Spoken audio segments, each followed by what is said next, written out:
მშვიდობისა, საქმიან დილას ვიწყებთ პირველზე BMG-ს გუნდის წევრებთან ერთად დღეს 21 თებერვალია 7 საათი და 29 წუთი სრულდება ამ დროისათვის. საქართველოს საგარეო საქმეთა სამინისტრო აცხადებს, რომ 2019 წლის 28 ოქტომბერს ქვეყანაში ფართომასშტაბიანი კიბერშეტევა დაიგეგმა და განხორციელდა რუსეთის ფედერაციის შეიარაღებული ძალების გენერალური შტაბის მთავარი სამმართველოს მიერ. საქმესთან დაკავშირებით ამერიკის შეერთებული შტატების საელჩომ სახელმწიფო დეპარტამენტის დიუნის განცხადება გაავრცელა, რომელშიც შეერთებული შტატები საქართველოში 2019 წლის 28 ოქტომბერს რუსეთის მიერ განხორციელებულ ფართომასშტაბიან კიბერშეტევას გმობს. რუსეთის მიერ საქართველოში განხორციელებულ კიბერშეტევას დიდი ბრიტანეთის საელჩოც გამოეხმაურა. გამოხმაურებული გუშინ საღამოს განმავლობაში თითქმის ყველა დიპლომატიური კორპუსის წარმომადგენლობისგან იყო. შეუძლებელი იქნება სამართლიანი ბიზნეს გარემოს არსებობა, თუ ერთ სფეროში მოღვაწე სხვადასხვა ბიზნეს სუბიექტის დაბეგვრა იქნება განსხვავებული. ამბობს ფინანსთა მაჭავარიანი მინისტრის საათის ფორმატში პარლამენტის პლენარულ სესიაზე სიტყვით გამოსვლისას. მან გუშინ აღნიშნა, რომ ამ მიმართულებით მნიშვნელოვანი ნაბიჯები გადაიდგა როგორც კანონმდებლობის, ისე მისი აღსრულების მიმართულებით. ერთ-ერთ ასეთ მაგალითად კი თამბაქოსა და თამბაქოს პროდუქტის აქციზის გადასახადი მოჰყავს. ვანო მაჭავარიანის თქმით, გასულ წელს გამოსწორდა ამ მიმართულებით არსებული საკანონმდებლო ხარვეზი და ადმინისტრირება გამარტივებულია.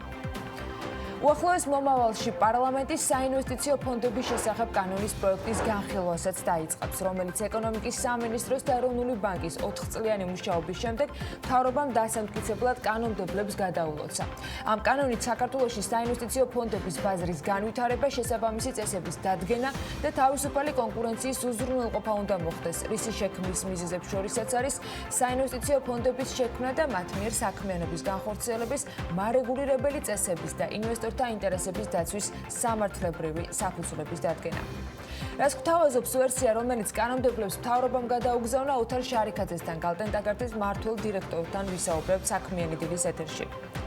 500 სტარტაპ საქართველოში ფუნძდება. მსოფლიოს 3 გამორჩეულ აქსელერატორიდან ერთ-ერთი თბილისშია და ეს მართლა ძალიან კარგი ამბავია სტარტაპებისათვის, ბიზნესისათვის, ქვეყნის ეკონომიკისათვის და ამ არაჩვეულებრივი შესაძლებლობის ამბებზე სტუმრებს დღეს ვცლად საქმიანი დილის ეთერში გავესაუბრებით საქართველოს ბანკის კომუნიკაციების დეპარტამენტის ხელმძღვანელი ლევან გომშიაშვილი და ამავე ბანკის ინოვაციების და სტრატეგიული პროექტების მართვის დეპარტამენტის ხელმძღვანელი იქნებიან ვახტანგ ვახტანგიშვილი სტუმრები. მიზეზი მარტივია აქსელერატორის შემოსვლასთან დაკავშირებით სამხრივი ხელშეკრულება საქართველოს ინოვაციების ტექნოლოგიების სააგენტოს და 500 სტარტაპსთან ერთად საქართველოს ბანკის მხრიდანაც არის გაფორმებული.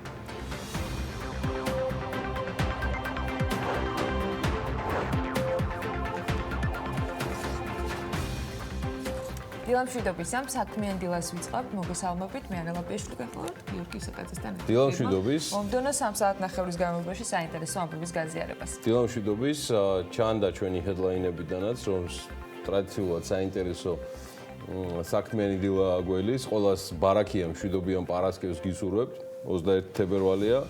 მივყვეთ საკმაოდ საინტერესო ამბებს და გამორჩეულ სტუმრიანობას პარასკევი დღისთვის, რამდენიმე ახალი რუბრიკა თემაც გვაქვს, რომელსაც დღეს აღარ დავაანონსებთ, უკვე პირდაპირ ეთერშიც გავა, რომელსაც ჩვენს კოლეგებთან, BMG-s გუნდის წევრებთან ერთად შემოგთავაზებთ. მანამდე კი განახლებული მონაცემებიც დაიდო 2020 წლის იანვარში საქართველოსთან უცხოეთში საქონლის ექსპორტის 10%-იან ზრდასთან დაკავშირებით არის საუბარი, რომ იგი არ მხოლოდ 10%, არამედ 262 მილიონ დოლარამდე გაიზარდა. ეს არის საქსტატის მონაცემები. და საქართველოს ექსპორტში 51 მილიონ 700.000 დოლარიანი წილით პირველ ადგილს მსუბუქი ავტომობილების რეექსპორტი იკავებს. ეს ოფიციალური მონაცემებით საქონლის 1/3, რომელიც საქართველოსთან ექსპორტით გადის, რეექსპორტია. რეექსპორტის გარეშე, რაც მნიშვნელოვანია, რომ ვიცოდეთ, ადგილობრივი საქონლის ექსპორტი ჯამში 177 მილიონ 100.000 დოლარია. რაც ჯამურ ექსპორტთან შედარებით თითქმის 85 მილიონით არის ნაკლები. რეექსპორტის გარეშე საქართველოს უმსხვილესი საექსპორტო საქონლის ასე ვთქვით წარმომადგენლობა ერთგვარად რეიტინგიც კი ASE გამოიყურება, რომელიც ახლა მინდა შემოგთავაზოთ. ეს არის სპილენძის მადნები და კონცენტრატები, რომელიც ჯამში გავიდა 59 მილიონ 400.000 და ეს ზრდა წინა წელთან შედარებით არის 16%, ძვირფასი ლითონი მადნები, კონცენტრატები 16 მილიონი, აქ ზრდა არ ფიქსირდება წინა წელთან შედარებით, იანვარზეა საუბარი. ფერო შენადნობები სულ გავიდა 15,400,000 და კლება არის წინა წელთან შედარებით 15%-იანი, ისევე როგორც ყურძნის ნატურალურ ღვინოებშიც არის კლება 6,4%-იანი, ვივაჭრეთ სულ 14,7 მილიონი დოლარისა, 14,700,000. აზოტოვანი სასუქები გავიდა და ვივაჭრეთ იანვარში 11,700,000 დოლარის. აქ ზრდა გვაქვს თითქმის 31, კი არა და 32%-იანი. ოქრო 8 მილიონი დოლარისა, 26%-იანი ზრდით, მინერალური და მტკნარი წყლები 7,400,000 დოლარი, მაგრამ აქ კლება არის გასული წლის ანალოგიურ პერიოდთან შედარებით 5,9%-იანი, სპირტიანი სასმელები თითქმის 50%-იანი ზრდა არის 5,700,000 დოლარისა, ტრიკოტაჟის ნაწარმი 3 მილიონი დოლარის, კარგი გემრიელი ზრდა არის 33%-იანი, ფქვილი გრანულები ხორცის, თევზის ან კიბოსნაირებისგან საინტერესო ჯგუფი შეიკრა, რომელმაც თითქმის 3 მილიონ დოლარიანი ნავაჭრი მოგცა და ზრდა არის არც მეტი და ნაკლები 235%. მე კიდევ ერთხელ მინდა შეგახსენოთ, რომ საუბარია წმინდა ექსპორტზე. კიდევ ერთხელ შეგახსენეთ, რომ არავინ ზედმეტად არ აკნინებს რეექსპორტის მნიშვნელობას, მაგრამ თუ არის საუბარი რეალური ღირებულების შექმნაზე, ეს სტატისტიკა და ჩამონათვალი არის რეალობა, რომ ამით ვივაჭრეთ, დარგმა ეს მიიღო, ამ მოცულობის ვალუტის შემოტანა ვუზრუნველყავით იმის გამო, რომ აი ამ დონეზე და აი ამ მოცულობებში ვიყავით კონკურენტული ჩვენი პროდუქციის და პროდუქტების გაყიდვაში. მოკლედ, საქართველოს იანვრის თვეში 177 მილიონი დოლარის შემოსავალი ნახა ვაჭრობიდან, ეს თანხა კი მიიღო ყველამ, ვინც აფორმირებს ამ ქვეყანაში ეკონომიკის მოძრაობას და ბიზნესს, ავიცი, ეს არის ბიზნესი, ბიუჯეტი, რიგითი მოქალაქეც, რომელიც ყველაზე დიდი განამხთელია, რიგითი მოქალაქე საქართველოს ბიუჯეტისგან, რადგან პირველ რიგში ის მომხმარებელი კი მოგეხსენება თიხის ყველაფერში. დაწყებული პურიდან, დასრულებული კარგი ღვინით, რა ვიცი მე, თეატრში ბილეთით თუ აგერ არაჩვეულებრივი, რა გითხრა, კოკა-კოლას თუნდაც დაგემოვნებით. კარგი ბატონო, კეთილი და პატიოსანი, ახლა ვნახოთ როგორი, ეხლა კი ვნახეთ როგორი ვაჭრები ვართ, ჯერჯერობით ცოტა უხეირო, მაგრამ ვიზდებით. და იმის იმედიც მაქვს და თაობაც ისეთი მოდის, რომ ტრადიციული პროდუქტების და ტრადიციული ბაზრების გარდა მეც ვიფიქრებ სიახლეებზე და სრულად ახალ საექსპორტო პროდუქტებზე, სერვისებზე, რომელიც თვისებრივად შეცვლის ჩვენს სრულად მორალურად, ინფრასტრუქტურულად და ფინანსურადაც მოძველებულ საექსპორტო სტრუქტურას. ამის დროც მოვა, არც თუ გვიან. მოდი გადავხედოთ 31 იანვრის მდგომარეობით, ვისი და რამდენი გვმართებს, როგორც სახელმწიფოს საქართველოს, ჩვენი ვალებიც უნდა ვიცოდეთ. ფინანსთა სამინისტროს ბოლო განახლებული მონაცემებით არის საუბარი 2020 წლის 31 იანვარზე. საქართველოს სახელმწიფო სექტორის საგარეო ვალი 5 მილიარდ 670 მილიონი დოლარია. ეს ლარში გამოხატული არის 16 მილიარდ 420 მილიონი ლარი. ეს არის საქართველოს ვალი სახელმწიფო საჯარო სექტორისა თლიანობაში, საერთაშორისო საფინანსო ინსტიტუტებზე, რომლებიც საქართველოს შეღავათიან კრედიტებს ინფრასტრუქტურული პროექტების დაფინანსებისთვის აძლევენ, ისინი დომინაციაში არიან. ქვეყნების მიხედვით კი პირველ ადგილზე გერმანია, რომლის მიმართაც სახელმწიფო სექტორს 370 მილიონ დოლარიანი ვალი აქვს. საგარეო ვალის სტატისტიკა, როგორც გითხარით, 31 იანვრის მდგომარეობით მოცემულია როგორც სახელმწიფო, ასევე საფინანსო ინსტიტუტები. და აქ არის საუბარი მსოფლიო ბანკის განვითარების საერთაშორისო ასოციაცია და რეკონსტრუქცია და განვითარების საერთაშორისო ბანკი 1,851 მილიონი და 1,239. ასევე არის საუბარი აზიის განვითარების ბანკზე და ევროპის რეკონსტრუქციისა და უკაცრავად ევროპის საინვესტიციო ბანკი EIB-ზეა საუბარი 558 მილიონზე, დიახ. და აქვე ძალიან მნიშვნელოვანია აღინიშნოს ევროობლიგაცია 9 მილიარდიანი, რომელიც ასევე ჩვენ გვაქვს დაფიქსირებული როგორც ვალი. ეს არის ამაზე ოდნავ მოგვიანებით ცოტა უფრო ჩარჩილად მოგიყვებით. რაც შეეხება ქვეყნების ვალს, ის ასე გამოიყურება.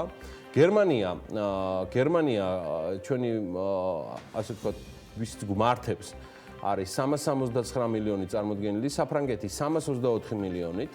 საერთაშორისო სავალუტო ფონდის გვმართებს 257 მილიონი, იაპონიის 211 მილიონი, ევროპის რეკონსტრუქციისა და განვითარების ბანკთან დაფიქსირებული ვართ როგორც 124 მილიონის მევალე, რუსეთის 51 მილიონი გვმართებს, ევროგაერთიანების 51 მილიონი, ასევე არის სოფლის მეურნეობის განვითარების საერთაშორისო ფონდი, IFAD-ი, რომლის მიმართაც 14 მილიონიანი დავალიანება გვიფიქსირდება, აზიის ინფრასტრუქტურის საინვესტიციო ბანკისა 26 მილიონი, ავსტრიის რესპუბლიკის 18 მილიონი, არც ამერიკა გთხოვს და არც ავსტრია 17 მილიონი დოლარი არის ამერიკაზე ვალი, ყაზახეთის მიმართ 13 მილიონი დოლარი არის დარჩენილი, თურქეთის მიმართ 12 მილიონი, კუვეიტი 8 მილიონ 717, სომხეთი 7 მილიონ 131,000, აზერბაიჯანი ასევე 7 მილიონი დოლარი. ირანი 5 მილიონი დოლარი, ჩინეთი 1,300,000. მოკლედ ეს ჩამონათვალი არის ევროსაბჭოს განვითარების ბანკითაც გრძელდება. აქ მილიონი დოლარიანი ვალიც არ არის, 992,000. სკანდინავიური გარემოს დაცვითი კორპორაციაც მოყვება მას. 796,000 დოლარით, ნიდერლანდები, ჰოლანდიისა 584,000 გვმართებს, თურქმენეთთან 211,000-ზე ვარ ჩამოსული, უზბეკეთისა 98,000 დოლარი, უკრაინა 89,000. საგარეო ვალის ნაწილია, როგორც გითხარით, ასევე 9 მილიარდიანი ევროობლიგაციები, ის გაზისა და ნავთობის კორპორაციამ გამოუშვა და ლარში გამოხატული ვარის მოცულობა განსაკუთრებით ბოლო რამდენიმე წლის მანძილზე გაიზარდა, რაც საქართველოში არსებულ სავალუტო ვოლატილობას და კრიზისსაც უკავშირდება. საშინაო ვალის მოცულობა კი 4 მილიარდ 100 მილიონში ადგენს. და ჯამურად სახელმწიფო სექტორის ვალი საქართველოს მთლიან შიდა პროდუქტთან მიმართებაში 41%-ის დონეზეა. ეს არ არის იმ დონის და მიახლოებული რისკიც კი რაიმე ტიპის წითელ ხაზებთან, ამ მხრივ ნამდვილად სანერვიულო არაფერია. ვისაც ცოტა იმას ვიზავ ხა ამდენი სტატისტიკის და ამბების შემდეგ ერთ ამბავს მოგიყვებით, რომელიც მინდა რომ იცოდეთ და მიხვდებით რატო გავაკეთეთ პროლოგში ეს თემა. ვისაც გიმართლებთ და ხართ უკვე რომში, ან უფრო გიმართლებთ და ამ დღეებში აპირებთ რომში, იჩქარეთ, მოკლედ 23 თებერვლის ჩათვლით სრულიად უნიკალური სანახაობის მოწმენი შეიძლება გახდეთ. არაჩვეულებრივი რაფაელის 10 გობელენი გამოიფინა სიქსტის კაპელას, ყოველგვარი მინის დაფარვის გარეშე ისინი ზუსტად ისე გათავსდება სიქსტის კაპელაში, როგორც ეს ჯერ კიდევ 1519 წელს რომის პაპმა ლეო მე-10-მ ბრძანა. ამ საოცარ გობელენებს სწორედ იქ იხილავთ, სადაც მე-15 საუკუნის გენიოსი იტალიელების, ბოტიჩელის, პერუჯინოს, გილანდიოს და სინიორელის უკტავი ქმნილებებია, რომელიც 1512 წელს ჭერზე მოხატულობით მიქელანჯელომ შეკრა და დაასრულა. ეს უნიკალური გობელენები, რაფაელის გობელენებად წოდებულები, ვიქტორია და ალბერის მუზეუმში იდებენ ბინას და როგორც წესი მათი ნახვა სრულიად წარმოუდგენელია შესაბამისი დაცული მინის გარეშე და ცნობილია ფრაზა. ნამდვილად არ მახსოვს ეს ვისგან მომდინარეობს, რომ აი ამ გობელენების შემხედვარე ერთ-ერთმა ესეთი რამ ბრძანა კიდეს, რომ დედამიწაზე ვეღარაფერი შეიქმნება ამაზე დიდებულიო და მშვენიერი თლად განკითხვის დღემდე. აი რაღაც ეს თოსანი ფრაზა არსებობს ამ გობელენებთან დაკავშირებით. მე ყველას ჯანზე და შემართებით ყოფნას გისურვებთ. მაქსიმალურად შორს ჩვენგან განკითხვის დღეები და ბოლოჟამები თუ დამხობები, მოკლედ მათთვის ვინც ვერ ახერხებთ რომში ყოფნას ამ დღეებში, გადახედეთ ახლა კიდევ ერთხელ ამ ამბავს, სულ რაღაცა 28 ევროიან ბილეთზე არის საუბარი, რომ ეს არაჩვეულებრივი გობელენები და ქმნილებები რაფაელის იხილოთ. ვინც რჩებით საქართველოში, მე უკეთესი შემოთავაზება მაქვს, რომლის გამოყენებასაც მე პირადად აუცილებლად ვაპირებ და მოგვიანებით მოგიყვებით ერთი ჩვენი ოჯახური ფოტოს ისტორიას. და თუ მოიფიქრეთ, რომ აი ამ თქვენი აი ამ მოგზაურობის დამაკომპენსირებელი რაღაცა თბილისში არსებობდეს, აი აქვე გეტყვით, ოღონდ აი ამ ისტორიის მოყოლაში რითი უნდა დაკომპენსირდეს თქვენი მოგზაურობა რომში, უკვე ანას დავიხმართ. შესაძლებლობა ნამდვილად კარგია, გიორგი, დაკომპენსირება არ ვიცი გამბოეთ თუ არა, მაგრამ ოჯახური ფოტოსიდია მე მგონი მართლა არაჩვეულებრივ შედეგამდე მიგვიყვანს. რაზე ვსაუბრობთ? ამაზე სალომე ჭიპაშვილის სიუჟეტში ნახავს ჩვენი მაყურებელი, რომელმაც 2017 წლიდან ქართულ ბაზარზე გაჩენილი ორიგინალური ბრენდის Flip Job-ის შემქმნელებს მიაკითხა და გვაჩვენებს როგორ იქმნება ფოტო ნახატად.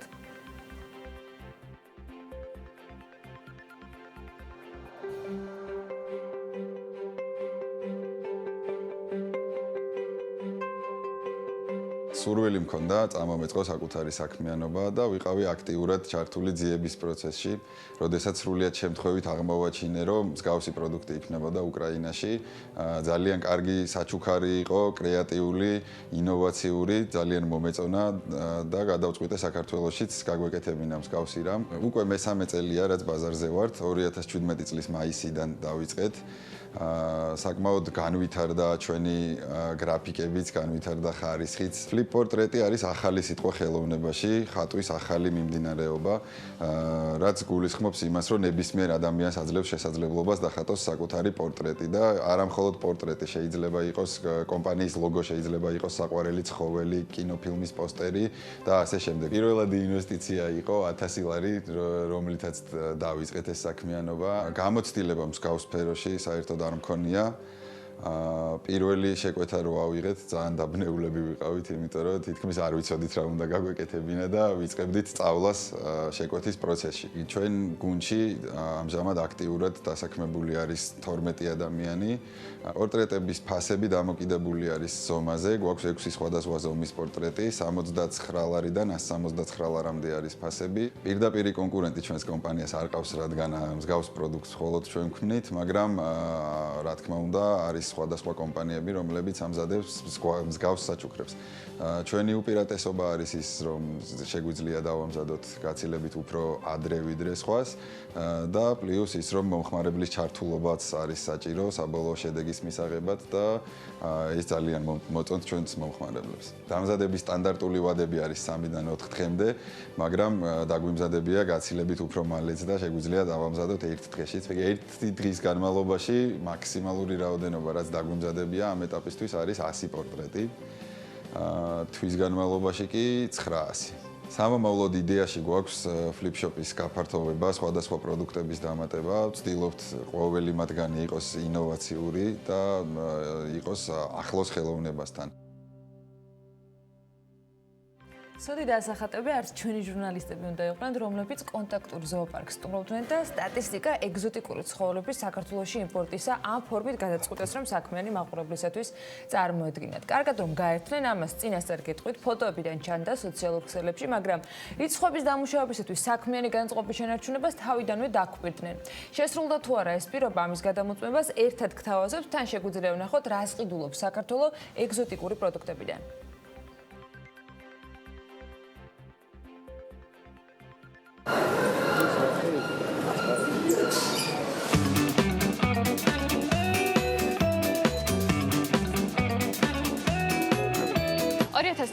წლის მეოთხე კვარტალში საქართველოს ცოცხალი რეპტილიების იმპორტი განახორციელა. ჩამონათვალში შედის როგორც კუები, ასევე გველები და ჯამში 4900 ამერიკული დოლარი გადავიხადეთ. როგორც ჩანს, ცხოველები, რომლებიც მთელი მსოფლიოს მასშტაბით დელიკატესებად ითვლებიან, საქართველოშიც პოპულარულია საკვებად სხვადასხვა დანიშნულებით.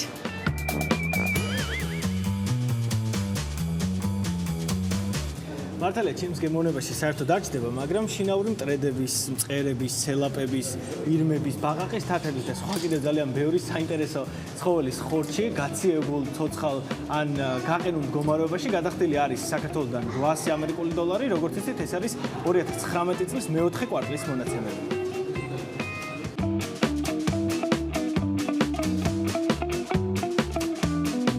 თევზებთან, კრევეტებთან და მოლუსკებთან ერთად საქართველოში რვაფეხას მოხმარება სულ უფრო პოპულარული ხდება. 2019 წლის მეოთხე კვარტალში ქვეყანა მის იმპორტში ჯამურად 9200 დოლარი გადაიხადა, საიდანაც ნახევარი ახალ ცოცხალ და გაციებულ რვაფეხებში დავხარჯეთ.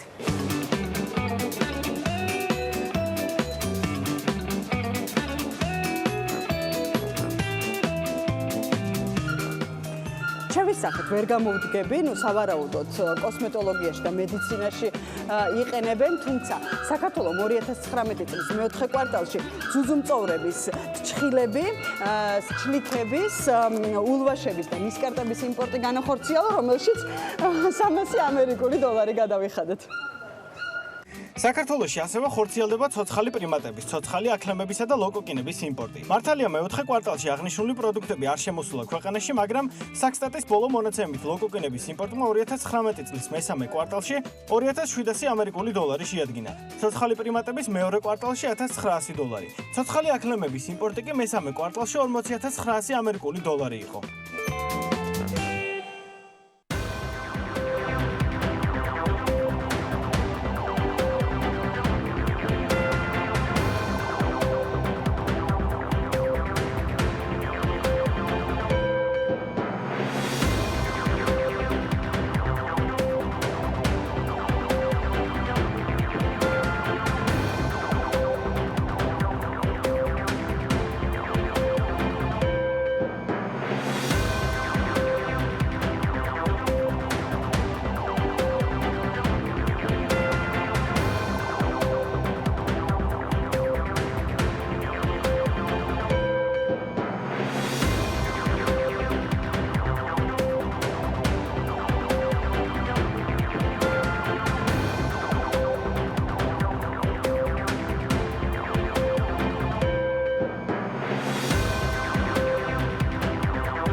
რას სulis ან აკანონებს მშობლების პროფესიები? რაზე გავლენა აქვს ოჯახს შვილებზე? სადაც რამდენიმე თაობა სამედიცინო თუ სახელოვნებო სფეროს ერთგულია. ახალგაზრდები, რომლებმაც ალტერნატიული გზა იპოვეს და საკუთარი პროფესიული არჩევანი გააკეთეს.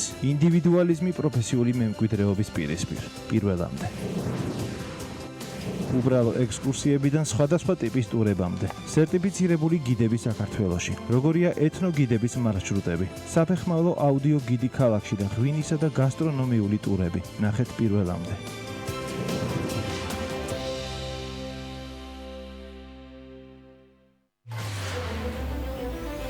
ოპოზიცია და ციხე. უგულავა შევიდა, მერაბიშვილი გამოვიდა. რა რეალობა ხდება ყოფილი ხელისუფლების ყველაზე გავლენიან მინისტრს გარეთ? ვანური ჩასვლის ასეთი აიფონი არ არსებობდა. ხო, აი ესეთი აიფონები არ არსებობდა, იყო ნოკიები. მე რო ვანოს ადგილზე ვიყო, დაუბრუნდებოდი ჩემს ოჯახს, დაუტყმებოდი ჩემ შვილებთან ახლოს ყოფნით, ვიმოგზაურებდი ცოტა სოფლიოში, გავახევდი თვალებს. ერთის ნაცვლად ორი პარტია და ხელისუფლებაში კვლავ ქართული ოცნება. თითქმის 7 წლიანი პატიმრობის შემდეგ პირველი განცხადება. მე გაძლევ გარანტიას რომ ერთ წელიწადში ეს ხელისუფლება დასრულდება. ამ ხელისუფლების დამხობის მერე აი ციხის კარები ფართოდ გაიგება. პირველ წუთებზე თავისუფლების ადამიანმა თქვა, რომ დავამხობო სიტყვა-სიტყვა. ეს მცდელობები დამხობის რამდენჯერმე ქონდათ და არც ერთხელ არაფერი არ გამოვიდა. ეს კრიმინალი. დღეს რომ ბედავს ასეთი განცხადების გაკეთებას, რა თქმა უნდა, ეს არის ღიმილის მონგრელი, ის თავად არის დამხობილი. ვისთან გამონახავს ქართული ოცნება საერთო ენას პოლიტიკურ სპექტრში? რა წინადადებებს ამზადებს მართველი ძალა და შეიტანს თუ არა შეთავაზება განხეთქილებას ოპოზიციაში? ოპოზიცია 4 აპრილის აქციისთვის ემზადება. რა გეგმა აქვს ხელისუფლებას? ოპოზიციის ლიდერები დღეს პირველებში, საღამოს 8-ზე. შეთხის ამბები, მე ვარ ჟურნალისტი დიანა ტრაპაიძე. თქვენი დაანონსებული შეხვედრა შედგა. დაგვისახელოთ თქვენი სამი ჯგუფელი. თქვენ ფიქრობთ, რომ დაცვა გჭირდებათ? აზრი არა. იმედოკერიასთვის სააკაშვილი არ არის პრიორიტეტების ჩამონაცვალი. ხო ვერ გავიგე. და შეეწყვეტა. ისინი ერთნი არიან. სისტემას ყავს ავტორები, სისტემას ყავს მსახურები. ჩვენ გვაქვს ჩვენი გზა. თუ მიიღეთ მისი მილოცვა, ალახს რატო ისვრია? დამნაშავეები უნდა დაისაჯონ. ვიდაუთ ყველაფერზე დრო გვაქვს. სიმბოლო დღევანდელი აქციის არ ვარ სოლის კესის. მოთმინებას მიზობავენ. ქართველო ხალხო. სახელმწიფო ეს მე ვარ, ოქტომბრელების ნიშანი მოერგო ოლიგარქს. ხოლო დღე დღის ამბები 2-ზე და 4-ზე.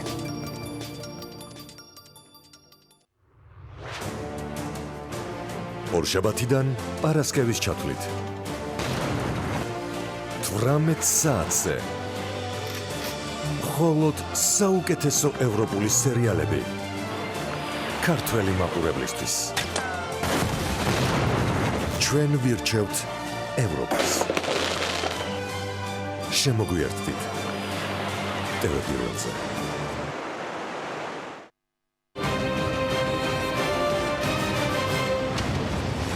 ეს რეაქცია, რომელსაც ყოველ სამშაბათს და ხუთშაბათს წარმოგიდგენთ მე ჟურნალისტი ინგა გრიგოლიანი.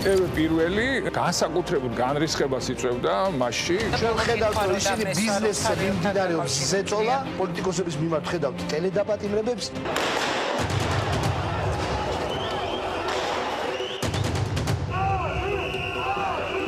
შვიდობიანი მომიტინგეების ეს იყო შვიდობიანი აქცია? არავინ არ იფიქროს, რომ გახარია წადის ძახილი პოლიტიკურ გადაწყვეტილებებს მიიღებს ხელისუფლება. ისინი გრძნობენ გაერთიანებულ ოპოზიციის სუნთქვას კეფაში. თუ ქვეყანა სჭირდება გადაული ყველას. ყველას ერთად ეკუთვნოდა ეს სილა. ადამიანები, რომლებიც მასობრივად ჩადიოდნენ ცუდ რაღაცებს, ეხლა ჩადიან კარგ რაღაცებს. არ არის კატეგორია, რომელსაც მჯერა, რომ საარჩევნო დაპირებები იქნება შესრულებული. თქვენ ბიძინა ივანის ესაუბრებით თუ ის აპირებს არჩევნები იგივე მეთოდებით ჩაატაროს, მისი წიქიდან ჩაისწავლონ. ივანიშვილი იყო პრაქტიკულად პატარა სახელმწიფო, რომელიც საქმეს არჩევდა.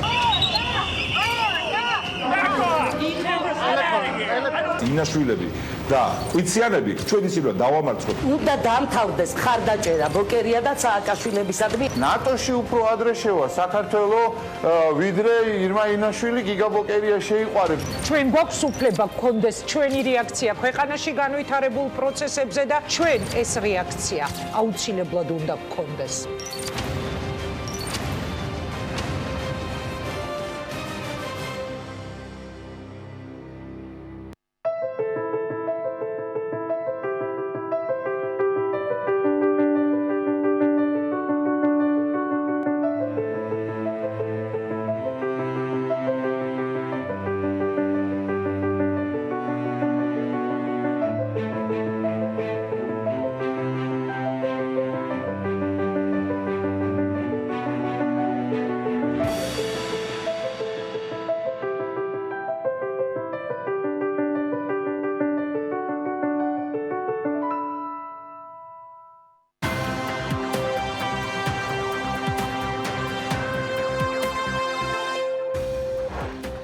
მინისტრი ივანე მაჯოვარიანი ამბობს, რომ 2019 წელს შიდა დაძაბულობის თუ საგარეო შოკების მიუხედავად საქართველოს ეკონომიკამ მნიშვნელოვანი მდგრადობა აჩვენა.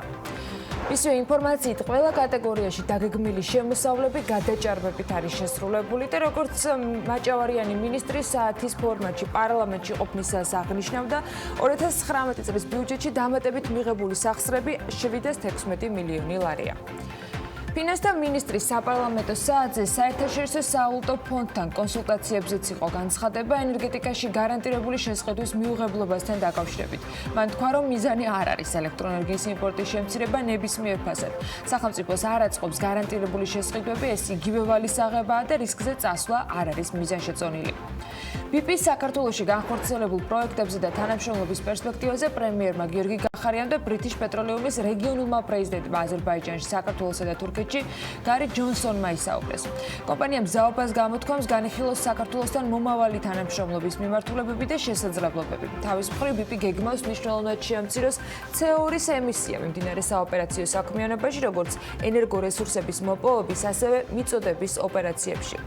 OPEC პლუსი 5 და 6 მარტს შეიკრიბება. OPEC-ის სამდივნო შეთანხმებაში მონაწილე ქვეყნებს ოფიციალური მოსაწვევები ცნობები უკვე დაუგზავნა. უცხოური მედია წერს, რომ მინისტრთა რიგარეშე სხდომაზე თავადაც ამ რიცხვში იგეგმება, რაც ჯერ კიდევ გასული წლის დეკემბერში გადაწყდა.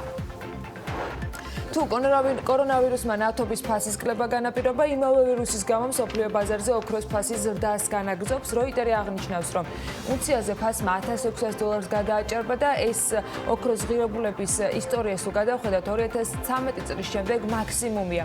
ამის მიზეზი კი არის ის, რომ კორონავირუსმა თავდაცვით აქტივებზე მოთხოვნა გაზარდა. აღსანიშნავია, რომ იანვრის დასაწყისში 1 უნციის ღირებულება $1,580 იყო.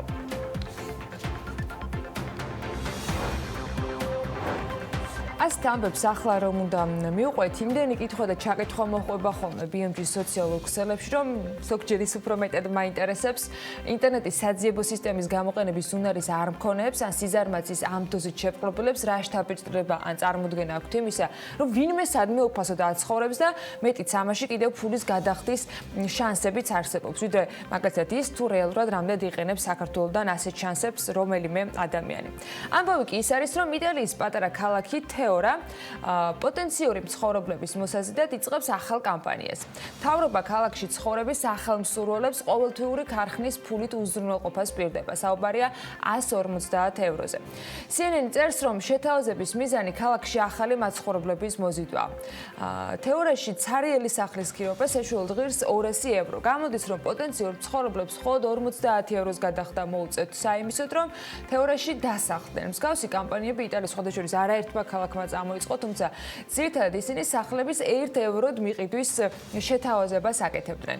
თეორამ კი ამ სტრატეგიის შეცვლა გადაწყვიტა იქიდან გამომდინარე, რომ აქ ფიქრობენ, რომ €1-ოდ ადამიანები სახლებს ყიდულობენ, მაგრამ შემდეგ საცხოვრებლად იქ აღარ გადადიან, რაც როგორც წესი ამ შეთავაზების მთავარ მიზანს წარმოადგენს ხოლმე.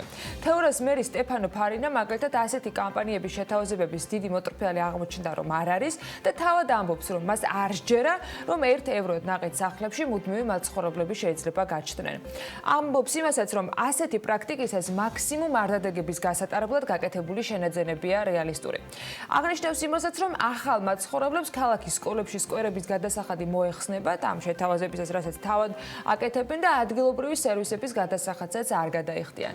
მერი აღნიშნავს, რომ თეორას მოსახლეობა 1980 წლის ძლიერი მიწისძვრის შემდეგ მნიშვნელოვნად შემცირდა და ამბობს, რომ წლების განმავლობაში მხოლოდ 2 ბავშვი იბადება, 20 ადამიანი კი კვდება. ქალაქში, რომელიც იტალიის კამპანიის რეგიონში მდებარეობს, დაახლოებით 1500 ადამიანი ცხოვრობს ამ დროისათვის და ისე რომ იცოდეთ, თუ კი მაინც გადაწყვეტ ამ ქალაქში ცხოვრებას, თან ეს ყველაფერი იმ ფონზე, რომ მოგიწევთ €150 მიიღოთ სახელმწიფოსგან, €50 გადაიხადოთ თავად ქირავნებაში, მაგრამ ეს ნიშნავს, რომ იქ უნდა იცხოვროთ, იმუშაოთ და ასე შემდეგ. უმუშევრად და უსაქმო ცხოვრება მაინც გაგიჭირდებათ, იმიტომ რომ €50 იქნება მინიმუმ საშონელი. მხოლოდ ყოფნისთვის ჯერ არსად არავის არ უხდიან რამეს დამერწმუნეთ, ეს არც საძიებო სისტემაში იძებნება და არც მგონია, რომ რეალისტური იყო ზოგადად ამის ძებნა. საქმე ყველგან საკეთებელია და ვინ რას აკეთებს ჩვენსკენ და რამდენი ადამიანია დასაქმებული, ეს ინფორმაცია სულ ახლახანს განაახლა საქსტატმა. შესაბამისმა სამსახურმა მოსახლეობის ეკონომიკური აქტივობის 2019 წლის მეოთხე კვარტალის მაჩვენებლები გამოაქვეყნა და მხოლოდ განწყობებს, რომ არ ვენდოთ, გაიზარდა თუ შემცირდა საქართველოში უმუშევრობა, როგორია მათი ეკონომიკური აქტივობა და როგორია ვითარება სოფლებსა და ქალაქებში. ამაზე მომზადებული მასალა აქვს ლევან თაღიაშვილის ჩვენთვის წარმოსადგენი და ვნახოთ მასთან ერთად რას ამბობენ რიცხვები ლევან დილამშვიდობისა, რა შეგვიძლია საქსტატის ინფორმაციაზე დაყრდნობით საზოგადოებას გავუზიაროთ. დილამშვიდობის, ანა მევესალმებით ჩვენს მაყურებელს. პირველი რაც საქსტატის ინფორმაციაზე დაყრდნობით შეგვიძლია ვთქვათ, ისაა რომ 2019 წლის მეოთხე კვარტალში წინა წლის შესაბამის პერიოდთან შედარებით უმუშევრობა შემცირებულია. უფრო კონკრეტულად ის 10.9% შეადგენს, რაც 1.4% პუნქტით უფრო ნაკლებია ვიდრე წინა მონაცემი. სამაგეროდ შემცირდა ეკონომიკურად აქტიური და შრომისუნარიანი ადამიანების რაოდენობა და მან მოსახლეობის 61.7% შეადგინა. როგორც გრაფიკზე ხედავთ, ბოლო 24 თვის განმავლობაში მცირედი ზრდა მხოლოდ 2019 წლის პირველ კვარტალში ჰქონდა. დანარჩენ პერიოდში კი ეკონომიკურად აქტიური მოსახლეობის წილი მუდმივად მცირდება. მეოთხე კვარტალში გათანაბრდა დაქირავებული და თვით დასაქმებული ადამიანების რაოდენობაც ზუსტად თანაბრად ინაწილებენ ისინი შრომით ბაზარს, არად 2018 წლის მეორე კვარტალიდან დღემდე დაქირავებული ადამიანები უფრო დიდ ნაწილს შეადგენდნენ ვიდრე თვით დასაქმებულები. ქალაქსა და სოფელს შორის განსხვავებაც ვნახოთ, სოფლად როგორც წესი უფრო ნაკლებია ხოლმე უმუშევრობის დონე, რადგან იქ საკუთარ მიწაზე მომუშავე ადამიანიც როგორც ისიც დასაქმებულად ითვლება. დიდი ცვლილება ამ კუთხით სოფელში არ გვაქვს. წინა წლის ანალოგიურ პერიოდთან შედარებით მხოლოდ 0.1%-ით არის ის შემცირებული. რაც შეეხება ქალაქს, აქ გაცილებით უკეთესი შედეგი მივიღეთ და უმუშევრობა 2.5%-ით შემცირდა. გენდერული ბალანსის არ უნდა გამოგვცეს, როცა უმუშევრობაზე ვსაუბრობთ. მისი დონე ტრადიციულად მაღალია კაცებში ქალებთან შედარებით. 2019 წლის მეოთხე კვარტალში აღნიშნული მაჩვენებელი კაცებში 2.4%-იანი პუნქტით აღემატება ქალების შესაბამის მაჩვენებელს. ამასთან უმუშევრობის დონე წინა წლის შესაბამის პერიოდთან შედარებით შემცირებულია როგორც ქალებში, ისე კაცებში შესაბამისად 1.4 და 1.6%-იანი პუნქტით, როგორც ამას გრაფიკზე ხედავთ, ასეთი არის უმუშევრობის მეოთხე კვარტალის მონაცემი საქართველოში. მადლობა ლევან, სტატისტიკას და რიცხვებს ცოტა ხანში კიდევ მივუბრუნდებით. საქმიანი დილის ეთერში ელენე კონჭილაშვილი უმასპინძლებს საქსტატის ხელმძღვანელს დილის ანალიტიკაში და იქამდე სრული სურათის შესაქმნელად მხოლოდ საქართველოს რომ არ არის დასაქმებისათვის ერთ-ერთი მთავარი თემა და ჩვენთვის რომ არ არის მხოლოდ ეს გამოწვევა, ამაზე სიუჟეტი უნდა ვნახოთ. რა თქმა უნდა, გამოწვევები და უმუშევრობის დათვლის მეთოდოლოგიაც სულ სხვანაირი გვაქვს ევროპასთან შედარებით, მაგალითად, ჯერ ყოველ შემთხვევაში, მაგრამ ამბები მაინც საინტერესო უნდა იყოს. მიუხედავად იმისა, რომ სახელმწიფოები მუდმივად მუშაობენ ახალ პროგრამებზე, რომელმაც უმუშევრობა უნდა შეამციროს, ყველა პროგრამა ერთნაირი წარმატებული შედეგით თავს ნამდვილად ვერ იწონებს. როგორ ებრძვის ასეთ პრობლემას ევროკავშირი და იქმნება თუ არა რეალურად დასაქმების საშუალებები როგორც ევროპაში, ისე საქართველოში. ევრონიუსის მასალაზე დაყრდნობით მარიამ ადამიანმა მოგვიმზადა სიუჟეტი და მოდით ნახოთ როგორი არის პრაქტიკა. ერთ-ერთი ყველაზე მნიშვნელოვანი საკითხი მთელს მსოფლიოში ეს ახალგაზრდების დასაქმებაა. ევროპაში უკვე შეიმუშავეს ახალი პროგრამა გარანტიები ახალგაზრდებისთვის, რომელიც ეხმარება 24 წლამდე ადამიანებს სწავლაში, სტაჟირების გავლაში და შემდგომ დასაქმებაში, თუმცა ცხადია ეს პროგრამაც ვერ აგვარებს პრობლემას. მაჩვენებლები იზრდება, ახალგაზრდები კი დაუსაქმებლები არიან. ამ პრობლემას ვებრძვით საქართველოშიც, თუმცა მოდით ჯერ გადავხედოთ ევროპის მაჩვენებლებს და შემდეგ დავბრუნდეთ ისევ სამშობლოში. ევროპაში 5.5 მილიონი ახალგაზრდა უმუშევარია. ისინი არც სწავლობენ და არც რაიმე ტიპის სტაჟირებას გადიან. სწორედ მათთვის არის შექმნილი ინიციატივა გარანტიები ახალგაზრდებისთვის. მონაცემების თანახმად გასული წლის აგვისტოში უმუშევრობის მაჩვენებელი საშუალოდ 14.2%-ს გაუტოლდა, თუმცა განსაკუთრებით პრობლემას საბერძნეთში ებრძვიან, სადაც ეს მაჩვენებელი 33%-ია. ესპანეთში კი 32.2%, ხოლო იტალიაში 27.1%. 5.1%-ია ჩეხეთში. შედარებით დაბალია გერმანიაში და ნიდერლანდებში. როგორც ჩანს, ამ სამ ქვეყანაში ხელისუფლებამ იპოვა პასუხი კითხვაზე თუ როგორ დაეხმაროს ახალგაზრდებს ცხოვრების დაწყებაში და დასაქმებაში. იტალიის სამხრეთით 25 წლამდე ასაკის ახალგაზრდების ნახევარი უმუშევარია. თუმცა პროგრამა, რომელიც ევროკავშირმა შეიმუშავა მათი დასაქმების თვალსაზრისით, ქმედითი რომ არის დაეხმარება ადამიანებს, ამის ნათელი მაგალითი იტალიელი პედროა, რომელმაც სწორედ ამ ინიციატივის დახმარებით საკუთარი იდეა ბიზნესად გადააქცია. ბოლო წლებში ბევრი უმუშავე სხვადასხვა ჩემთვის სრულად უინტერესო სამსახურებში, რომლებიც ბევრ ვალდებულებას მაკისრებდნენ, ცოტას მიხდიდნენ და გადავწყვიტე თავად მეზრუნა პირადი ბიზნესის მოწყობაზე. იმ დროს, როდესაც ყველა იმედი გადაწურული მქონდა და ყველა ბანკი უარს მეუბნებოდა დაფინანსებაზე, პროგრამის ფარგლებში შევძელი და 35,000 ევროს კრედიტი ავიღე და მაღაზია გავხსენი.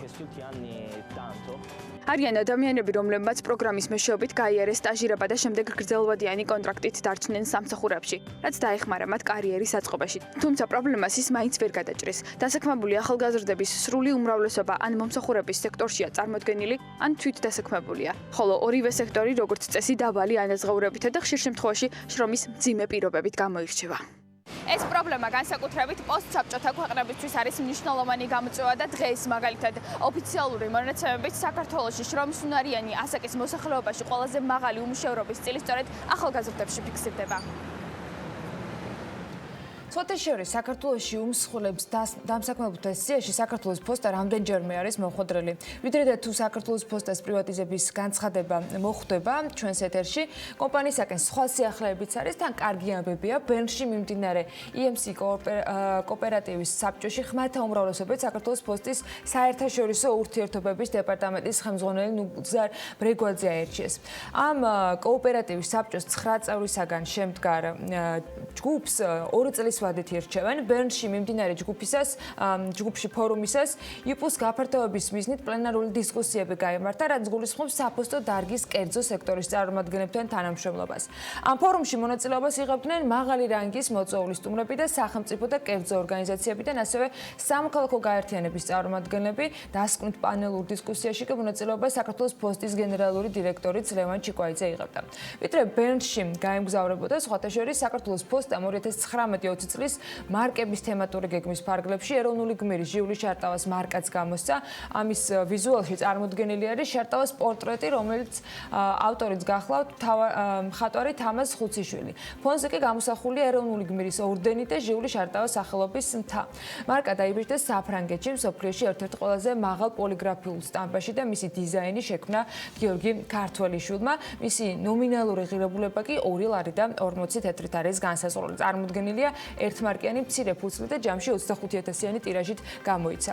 მარკა მიმოქცევაში და მისი შეძენა შესაძლებელი არის საქართველოს პოსტის სერვის ცენტრებში მთელი საქართველოს მასშტაბით, ისევე როგორც დროშა და გერბი აღიარებული არის ქვეყნის სიმბოლოდ მარკაც და მისი მეშვეობით ქვეყნებს შორის ინფორმაციის გაცვლა ხდება, რაც ამ პატარა ზომის ფურცელზე ასახული არის ქვეყნის ღირსშესანიშნაობები, გამოჩენილი პიროვნებები და მნიშვნელოვანი ფაქტები. რა თქმა უნდა, ჟიული შარტავასთან დაკავშირებით მე მგონი მნიშვნელოვანი და საინტერესო სიახლე იყო ესეც.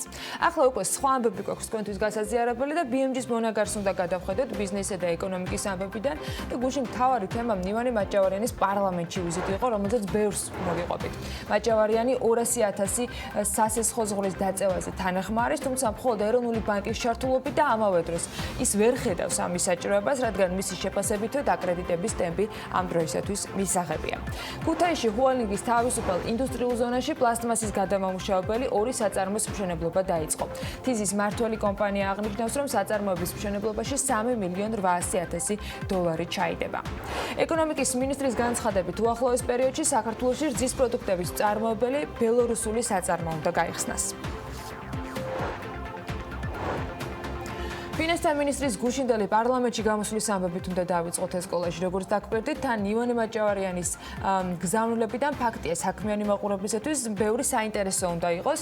გარდა იმისა, რომ მთავრობის ეკონომიკური გუნდის წევრის მხრიდან გასული ფინანსური წელი დადებითად შეფასდა, შედეგებს შორის შემცირებული ბიუჯეტის დეფიციტი მიღწევებს შორის გამოიყო და ისიც თქვა, რომ ქვეყნის პოზიტიური ეკონომიკური მაჩვენებლები და მდგრადობა საერთაშორისო რეიტინგებში აისახა, სიახლეების დაგვიანოსა. ივანე მაჭავარიანის ინფორმაციით, ფინანსთა სამინისტრო მუშაობს იმისთვის, რომ DGG-ს ავტომატური დაბრუნება პირდაპირ მნიშვნელობით ავტომატურად ხდებოდეს და კომპანია შესაბამისი სამსახურისათვის მიმართვის გაგზავნა საერთოდაც აღარ დასჭირდეს. მინისტრის ინფორმაციით, წელს უწყება კერძო სექტორისათვის 800 მილიონზე მეტის დაბრუნებას გეგმავს, თან როგორც ივანე მაჭავარიანმა აღნიშნა, სამინისტროს გეგმაშია ძველი ვალდებულებების შემცირებაც. დიდი პატივია თქვენს წინაშე. ყველა კომპანიას ბარათზე უჩანს ზედმეტობის მოცულობა და ღილაკზე დაჭერით შეუძლია დაიბრუნოს კუთვნილი თანხა. გასულ წელს ამ შესაძლებლობით ისარგებლა 7,000-ზე მეტმა გადახდელმა და მათზე დაბრუნებულმა თანხამ 615 მილიონი ლარი შეადგინა. ბოლო 2 წელიწადში ზედმეტად გადახდილი თანხების დაბრუნებამ 1,136 მილიონ ლარს გადააჭარბა, რაც 2010-2017 წლებში დაბრუნებული თანხების ჯამს აღემატება. ვფიქრობ, წელს ჩვენ შევძლებთ კიდევ გავზარდოთ დაბრუნების მაჩვენებელი და გავსვეთეთ 800 მილიონიან ნიშნულს. გვაქვს ამბიციური გეგმა წლის მეორე ნახევარში კიდევ უფრო გავამარტივოთ დაბრუნების პროცესი. მოხსნათ გადახდელის მხრიდან თანხის დაბრუნების მოთხოვნა. კერძოდ, როგორც კი გადახდელი დაასრულებს დეკლარაციის პროცესს, რისკების მართვის სისტემა ავტომატურ რეჟიმში გადაამოწმებს დეკლარირებულ მაჩვენებლებს და კუთვნილ ზედმეტობას მოთხოვნის გარეშე დაუბრუნებს გადამხდელს. ვალდებულებების შემცირება, რომელიც დავალიანების სახით ბიუჯეტის წინაშე წლებია მოუთხოვნელი, ეს რამდენიმე ტელევიზიის დავალიანებას ეხება, რომელიც ჯამით 510 მილიონს აღწევს. მაჭავარიანი ამბობს, რომ ეს კიდევ ერთი გეგმაა და აღნიშნავს, რომ მათ პოლიტიკა თანაბარ პირობებში აყენებს ყველა ტელევიზიას და ამავდროულად აორმაგებს კერძო მაუწყებლების მიერ ბიუჯეტში გადახდილ თანხებს. მაუწყებლებს იმედი მაესტრო და რუსთავი ორი დავალიანების დაფარვა შეთანხმებული გეგმის თანახმად, როგორც ფინანსთა მინისტრმა თქვა, 5 წლიან ვადაში მოუწევთ და ის აღნიშნავს, რომ გრაფიკი ტელეკომპანიებს მისცემს იმის საშუალებასაც, რომ არ შეწყვეტონ მაუწყებლობა და სრულად დაფარონ დაგროვილი საგადასახადო ვალდებულებები. გასულ წელს საჯაროდ განვუმარტეთ ტელევიზიებს, რომ მსგავსი პრაქტიკის გაგრძელებას არ ვაპირებდით და ყველას მომთხოვით მიმდინარე გადასახადების გადახდა. ეს პოლიტიკა დამეთანხმებით თანაბარ პირობებში აყენებს ყველა ტელევიზიას და ამავდროულად აორმაგებს კერძო მაუწყებლების მიერ ბიუჯეტში გადახდელ განხებს. ჩვენს მიერ გატარებული ღონისძიებებს 2020 წლის ბოლომდე დამატებით 22 მილიონი ლარის შემოსავალი მოაქვს ბიუჯეტში. დღეს მდგომარეობით შემიძლია დაგიდასტუროთ, რომ ტელეკომპანიების მიერ უკვე წარმოდგენილია წინადადებების საგადასახადო შეთანხმების გაფორმების თხოვნით. წარმოდგენილი წინადადებების მიხედვით ტელეკომპანიები მომდევნო 5 წლის განმავლობაში შესაბამისი გადახდის გრაფიკით უზრუნველყოფენ მათ მიერვე დეკლარირებული გადასახადების სრულად გადახდას. აღნიშნული გრაფიკი ტელეკომპანიებს საშუალებას მისცემს არ შეწყვიტონ მაუწყებლობა და სრულად დაფარონ დაგროვილი საგადასახადო ვალდებულებები. ბიუჯეტის დაკლებული თანხების თემაზე არც გუშინდელ დღეს ჩაუვლია ყალბი ანგარიშ ფაქტურების საქმის გახსენების გარეშე. მინისტრის განცხადებით ის პრობლემა, რაც ამ მხრივ გასულ წელს იყო, როცა ბიუჯეტს დაახლოებით 100 მილიონი დააკლდა, მომავალში გადაზღოულია და ასეთი ფაქტების გამეორება კიდევ უფრო რთული იქნება. მინისტრის საათის ფარგლებში მოხსენებისას დღეს თაღლით ურსკემებთან დაკავშირებით სტატისტიკაზეც ბევრი ისაუბრა და თქვა, რომ 2 თვის განმავლობაში 150-ზე მეტი საგადასახადო შემოწმება ჩატარებული. შემოსავლებისა და საგამოძიებო სამსახურების მიერ გამოვლინდა ათობით კომპანია, რომლებიც სხვადასხვა ფორმით მონაწილეობდნენ დღეს თაღლითურ სქემებში. ესენი იყვნენ ყალბი აქტივების შემქმნელი კომპანიები, ყალბი აქტივების გამნაშთავი კომპანიები და კომპანიები, რომლებიც ახდენდნენ ყალბი აქტივებით გამბაჟებული საქონლის საცალო რეალიზაციას. ყველა გამოვლენილ ფაქტზე დროის უმოკლეს პერიოდში განხორციელდა შესაბამისი რეაგირება. 2 თვის განმავლობაში ჩატარდა 150-ზე მეტი საგადასახადო შემოწმება. სქემაში მონაწილე ყველა კომპანიას განესაზღვრა რეალური საგადასახადო ვალდებულებები. პარალელურად სქემაში მონაწილე ფიზიკური პირების მიმართ დაიწყო სისხლის სამართლის კოდექსით გათვალისწინებული პროცედურები. დღეს მდგომარეობით ფინანსთა სამინისტროს საგამოძიებო სამსახურის წარმოებაშია 34 სისხლის სამართლის საქმე. პასუხისგებაში მიეცა სულ 128 პირი, რომელთაგანაც დღეისათვის პატიმრობაშია 55 პირი, ზებნილია 11. ბიუჯეტის წინაშე სავალდებულო გადასახადისაგან თავის არიდების ცვლილების მიუხედავად, რაც კონტრაბანდული სიგარეტის შემოტანას გულისხმობს, მინისტრი ამბობს, რომ 2019 წელს ისტორიულად ყველაზე მეტი შემოსავალი სწორედ თამბაქოს ინდუსტრიიდან არის მაინც მიღებული. მაჭავარიანის განცხადებით, ჩარშან თამბაქოს აქციზის ადმინისტრირება გაუმჯობესდა, რაც აქციზიდან მიღებულ შემოსავლებში აისახა. მინისტრი აღნიშნავს, რომ 2019 წელს უაქციზო სიგარეტის შენახვის 1500-ზე მეტი ფაქტია გამოვლენილი და ამოღებული არის 470,000-ზე მეტი კოლოფი. ამასთანავე მან ისიც თქვა, რომ მხოლოდ თამბაქოს პროდუქტიდან აქციზის სახით მიღებულმა შემოსავალმა ამ ყველაფრის მიუხედავად 782 მილიონ ლარს გადააჭარბა, რაც ისტორიული მაქსიმუმია. 2019 წლიდან ფილტრიან და უფილტრო სიგარეტზე აქციზის გადასახადი გათანაბრებულია, ამასთან გადასახვევ თამბაქოზე, ანუ თუთუნზე აქციზის განაკვეთი 35 ლარიდან 60 ლარამდე გაიზარდა. ხოლო თამბაქოს პროდუქციიდან აქციზის სახით მიღებულმა შემოსავლებმა 724 მილიონ ლარს გადააჭარბა, რაც ისტორიული მაქსიმუმია. ამ მიმართულებით გარკვეული სირთულეები კვლავ შეინიშნება, განსაკუთრებით ელექტროსიგარეტებთან მიმართებაში. აქ ჩვენი პირველად ეს თქვა დათვლებით 20 მილიონამდე კარგავს სახელმწიფო ბიუჯეტი თანხას და ვფიქრობ, რომ ერთობლივი მუშაობით მივაღწევთ სასურველ შედეგს. ფინანსთა მინისტრმა დეპუტატების კითხვებს 200,000 ლარიანი ზღვარის განახევრებასთან დაკავშირებითაც უპასუხა გუშინ. ეროვნული ბანკის პრეზიდენტთან აქტიური კანონმდებლები პარლამენტში გუშინ ისეთივე ტონში კითხვებს ნაკლებად სვამდნენ, თუმცა მინისტრის პოზიცია ახლა უკვე ცნობილი არის და ვანო მაჭავარიანი ამბობს, რომ საჭიროება 200,000 ლარიანი ზღვარის განახევრების არ არსებობს. მისი თქმით, ანალიზმა აჩვენა, რომ დაკრედიტება იზრდება, ასევე კარგად ვითარდება სამშენებლო სექტორი. თუმცა იქვე ისიც თქვა, რომ თუ კანონმდებლების მხრიდან რაიმე სხვა მონაცემი და არგუმენტი იქნება წარმოდგენილი, ეროვნულ ბანკთან ერთად ამ თემაზე განხილვების გაგრძელება შესაძლებელია. ფინანსთა მინისტრის პროგნოზით გაზაფხულზე პარლამენტს ქვეყნის მთავარ ფინანსურ დოკუმენტში ცვლილებები წარედგინება. მაჭავარიანის ბიუჯეტის მოცულობა დაახლოებით 200 მილიონით გაიზრდება, რისი მიზეზიც ის არის, რომ შემოსავლებმა მოლოდინს მნიშვნელოვნად გადააჭარბა. მინისტრი იმასაც ამბობს, რომ 2020 წლის ბიუჯეტის შესრულება საფრთხე არ ემუქრება და სამინისტროს ხელმძღვანელმა პარლამენტშივე გუშინ დააკონკრეტა, რომ სავარაუდოდ გაზრდილი ბიუჯეტიდან 100 მილიონი მუნიციპალიტეტებზე იქნება მიმართული. ჩემთვის დიდი პატივია თქვენს წინაშე. ივანე მაჭაორიანმა გუშინვე ზოგადად ისაუბრა აზარტული თამაშების შესახებ კანონპროექტთან დაკავშირებით, რომელიც 2017 წელს მომზადდა და როგორი იქნება ამ დოკუმენტის საბოლოო ვარიანტი დღემდე უცნობი რჩება. ერთი ითქვა, რომ აზრთა სხვადასხვაობა და მარტივი გადასაწყვეტი არ არის სქემა, რომელიც არის შემოთავაზებული მათ შორის თამაშზე დამოკიდებული ან მოთამაშეების ერთიანი სიის შექმნასთან დაკავშირებით. კომპანია Apple უკვე მყარად იკავებს ყველაზე ძვირად ღირებული კომპანიის სტატუსს და მისი ღირებულება $1.4 ტრილიონ გადასცა. რეკორდზე ამყარებენ, არც სხვა ფინანსური მაჩვენებლები აქვთ ნაკლებად მიმზიდველი, თუმცა საქართველოს და ადგილობრივი მომხმარებლებისათვის სასიხარულო ინფორმაციაზე უნდა მოვყვეთ. დღეს საქმე ენდილის ეთერში ერთადერთი ოფიციალური რესელერი iSpace უკვე მესამე ფილიალს ხსნის და როგორც ჩანს, მოთხოვნა პროდუქციაზე იმდენად დიდი არის, რომ ამის აუცილებლობა დღის წესრიგში დადგა. კომპანიამაც შესაბამისი პასუხი მზად დაახვედრა. სად შეგეძლებათ მისი მონახულება, რა ფასაკლებებით ისარგებლებთ და რითი დასაჩუქრდებიან მყიდველები ლევან თაღიაშვილმა გაარკვია და მოდით ნახოთ მისი სიუჟეტი.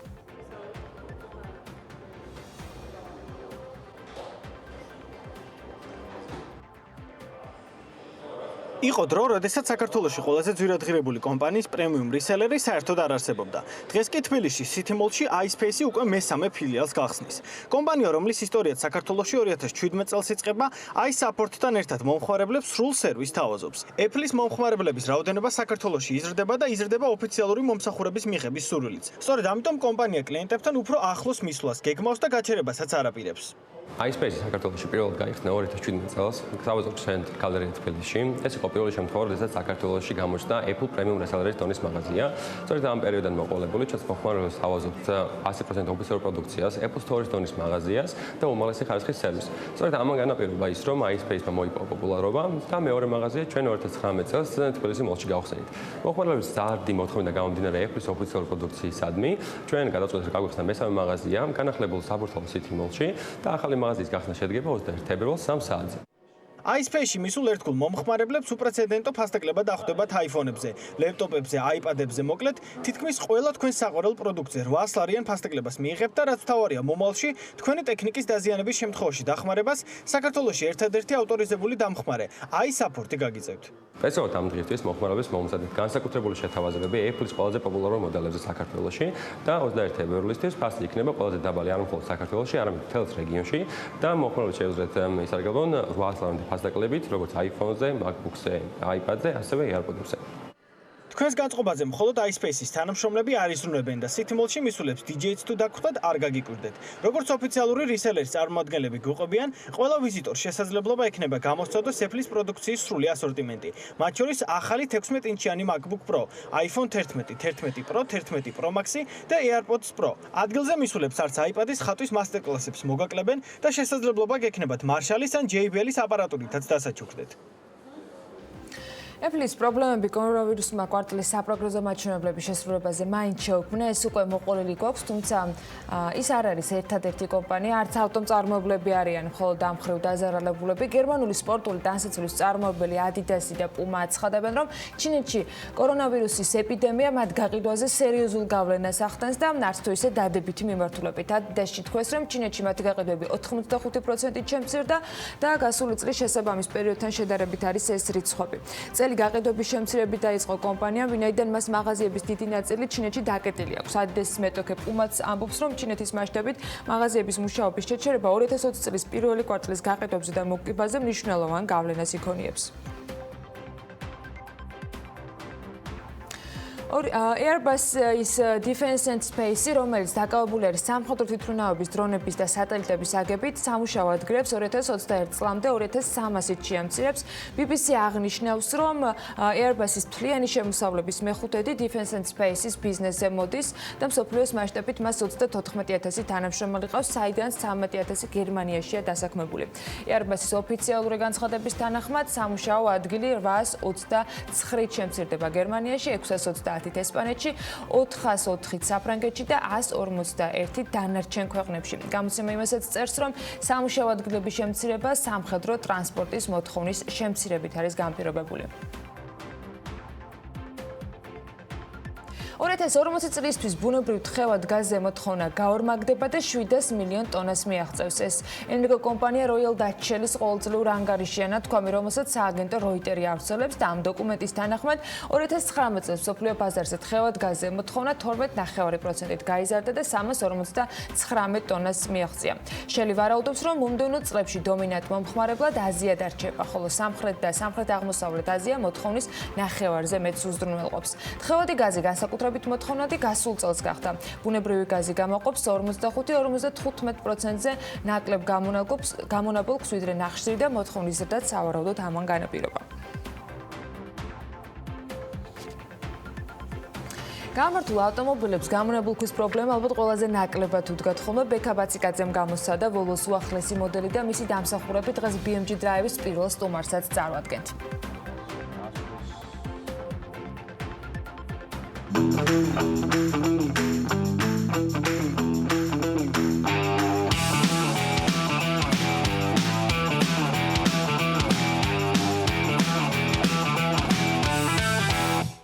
რატო შეიძლება რომ ჩვენ ვიყოთ სუპერ დიდი ტექნოლოგიური კომპანიების დასაპილოტებელი ქვეყანა?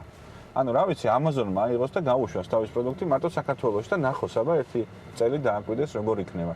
და ეს ხო ნიშნავს იმას, რომ ეს დიდი კომპანიები ჩვენთან ერთად აქ იმუშავებენ, ცოდნა შემოიტანენ, იდეებს შემოიტანენ და ასე შემდეგ. და აი ეგეთ დიდ რაღაცები შეიძლება მუშაობა ჩემი. ვიდრე ნიკა ქურდიანი გზიდან აბებს მოგუყვება სტუდიაში განათლებაზე და ხარისხიანი განათლების შესაძლებლობაზე ვისაუბრებთ. თინათინ თოფურია UG სკოლის ადმინისტრაციის უფროსი და მარინა თევზაძე UG სკოლის კემბრიჯის პროგრამის ხელმძღვანელი შემოგვიერთდებიან. თათია ჩაფიჩაძე კი კემბრიჯის ოფიციალური რეგისტრირებული სასწავლო საგანმანათლებლო კომპლექსის UG სკოლისა და ბაღის ამბებზე გაგვიზიარებს სიახლეებს.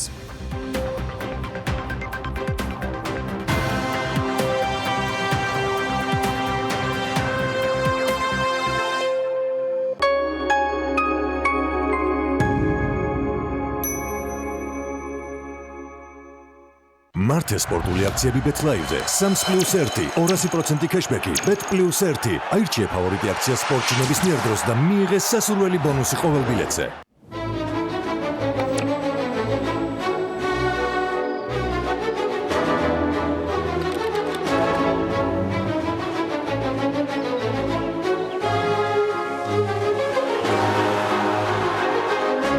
ჩაერთე აქციაში, მიიღე 100 მეგაბიტი ინტერნეტი, ტელევიზიის სრული პაკეტი და ბონუსის სახით ამედიათეკა, YouTube და Silk Go. სულ რაღაც 55 ლარად. Silknet. ყველაფერი კავშირშია. წინასააღმოსტო გრანდიოზული შეთავაზება NBG Beach პანორამაში. ბინები წინასწარი შენატანის გარეშე. ბინების ზღვის და მთის ხედებით. კეთილმოწყობილი ეზო, საბავშვო ინფრასტრუქტურა, ფიტნეს დარბაზი, გასართობი ცენტრები, კაფე რესტორნები და პანორამული აუზის სახურავზე. NBG Beach პანორამა. თქვენი ზღვისპირა აპარტამენტი. გალფში პრიზების სცენა. მხოლოდ გალფ კლუბის ბარათით ყოველი 30 ლარის შენაძენზე მიიღე მომენტალური გათამაშების 1 ბილეთი. გადაფხიკე და დაიჭირე 20,000 პრიზიდან ერთ-ერთი. თამაშდება 12 iPhone, 12 ტელევიზორი, მარშალის 12 დინამიკი და 12 ყურსასმენი. ასევე გათამაშებაშია 1000-ობით სხვა პრიზი, უფასო საწვავი, გალფ კლუბის ქულები, ჰოთ-დოგ მენიუ, ყავა და უამრავი აქსესუარი. აირჩიე გალფი, ჩაიფიქრე და მოიგე. დედამიწის საიდან ჩნდებიან ღრუბლები. ყველაზე გემრიელი ჩახუტება. გადასნური ისტორიები საოცარ არსებებზე. დედამიწის ფაგიო. ფაგიო გამოიყენება ანგინას, სინუსიტისა და ბრონქიტის მკურნალობისა და პრევენციის მიზნით. გამოყენებისას გაეცანით ინსტრუქციას გვერდითი მოვლენების შესახებ დეტალური ინფორმაციის მისაღებად მიმართეთ ექიმს.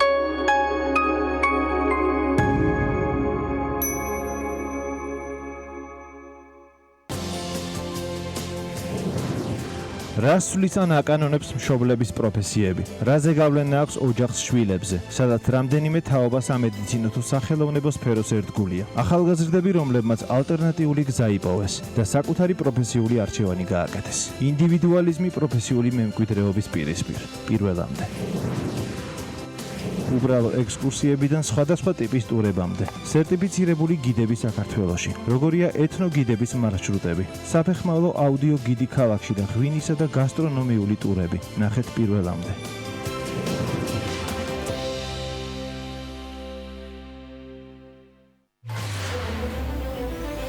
ოპოზიცია და ციხე. უგულავა შევიდა, მერაბიშვილი გამოვიდა.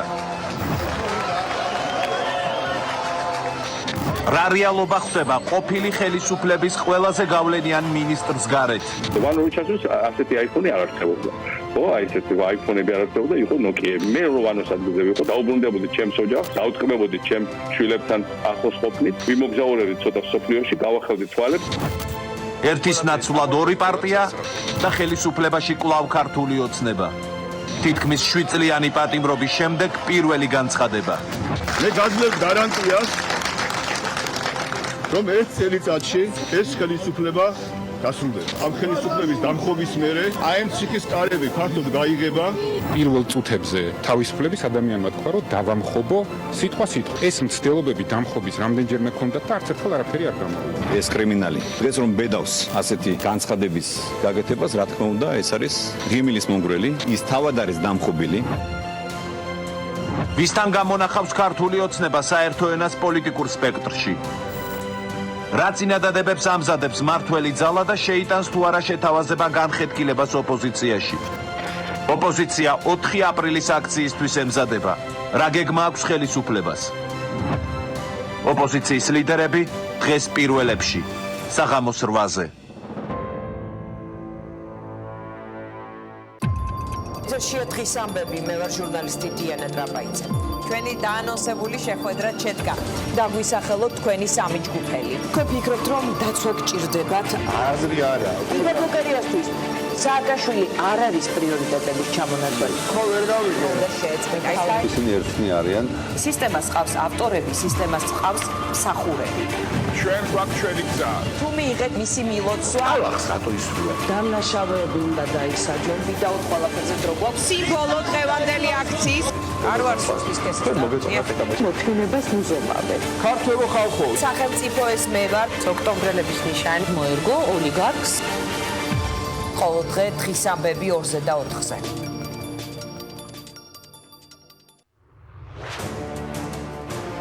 ორშაბათიდან პარასკევის ჩათვლით 18 საათზე მხოლოდ საუკეთესო ევროპული სერიალები ქართველი მაყურებლისთვის. ჩვენ ვირჩევთ ევროპას.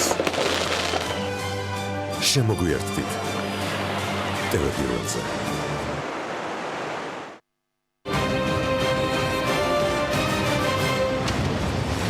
ეს რეაქცია, რომელსაც ყოველ სამშაბათს და ხუთშაბათს წარმოგიდგენთ მე ჟურნალისტი ინგა გრიგოლიანი. პირველი განსაკუთრებულ განრისხებას იწვევდა მასში. ჩვენ ხედავთ, რომ ისინი ბიზნესზე მიმდინარეობს ზეწოლა, პოლიტიკოსების მიმართ ხედავთ ტელედაპატიმრებებს.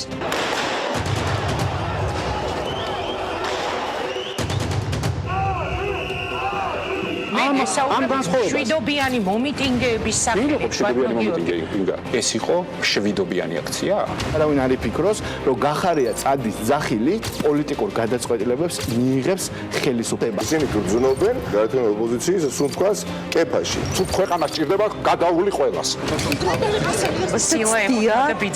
ყველას ერთად ეკუთვნოდა ეს სილა. ადამიანები, რომლებიც მასობრივად ჩადიოდნენ ცუდ რაღაცებს, ეხლა ჩადიან კარგ რაღაცებს. არ არის კატეგორია, რომელსაც მჯერა, რომ საარჩევნო დაპირებები იქნება შესრულებული. თქვენ ბიძინა ივანის შესაუბრებით თუ ის აპირებს არჩევნები ნივე მეთოდებით ჩაატაროს, მისი წიქიდან ჩაისწავლებენ. ივანიშვილი იყო პრაქტიკულად პატარა სახელმწიფო, რომელიც საქმეს არჩევდა. დინაშვილები და ყვიციანები ჩვენ ისინი დავამარცხოთ. უნდა დამთავრდეს ხარდაჭერა ბოკერია და სააკაშვილებისადმი. ნატოში უფრო ადრე შევა საქართველო, ვიდრე ირმა ინაშვილი გიგა ბოკერია შეიყვარებს. ჩვენ გვაქვს უფლება გქონდეს ჩვენი რეაქცია ქვეყანაში განვითარებულ პროცესებზე და ჩვენ ეს რეაქცია აუცილებლად უნდა გქონდეს.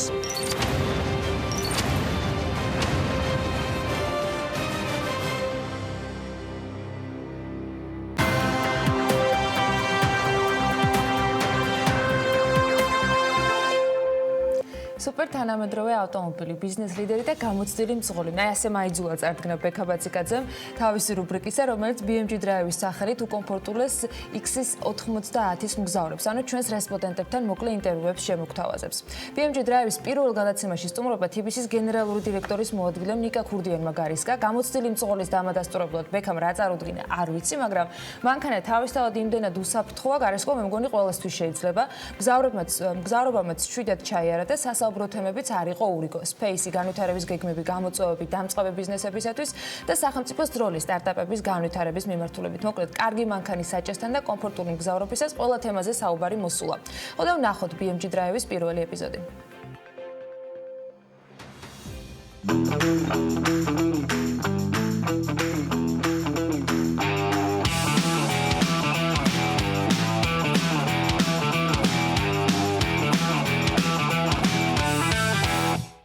გამარჯობა, BMG იწყებს ახალ რუბრიკას BMG Drive.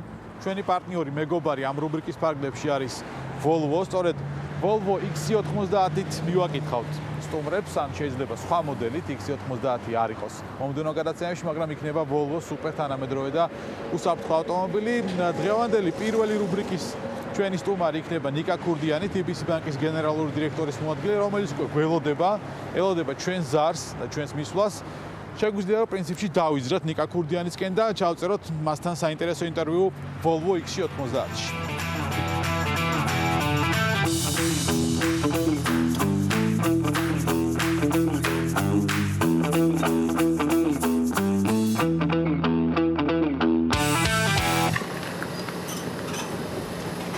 ნიკა, გამარჯობა. გაუმარჯოს.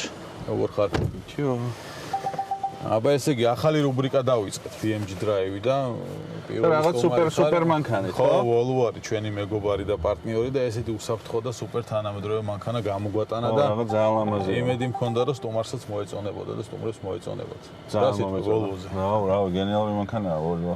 არავისარ ყოლია და სულ ფიქრობდი მათე რო თქვა. ხო, რაღაცა ხა როგორ ჩანს ხო, მაგრად ისეთი 360 კამერა აქვს. ვა, აი ბევრი ადგილი გაქვს. ხო, ეხლა TBC ეზოდან გასვლაც ესე იგი რთული ამბავია, ხო? ნახე როგორ ჩანს, საოცრებაა. ხატარა სტუდია.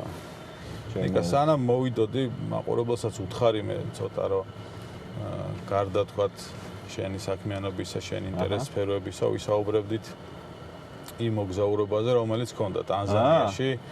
ვადევნებდი თვალს სოციალური ქსელის საშუალებით და მაგრამ ის შთაბეჭდილებები, რაც დაგჭა, პირადად უნდა გადმოგცე, იმიტომ რომ Facebook-ი ყველაფერს ვერ ყოფილა, ვერც ფოტო და ვერც ვიდეო.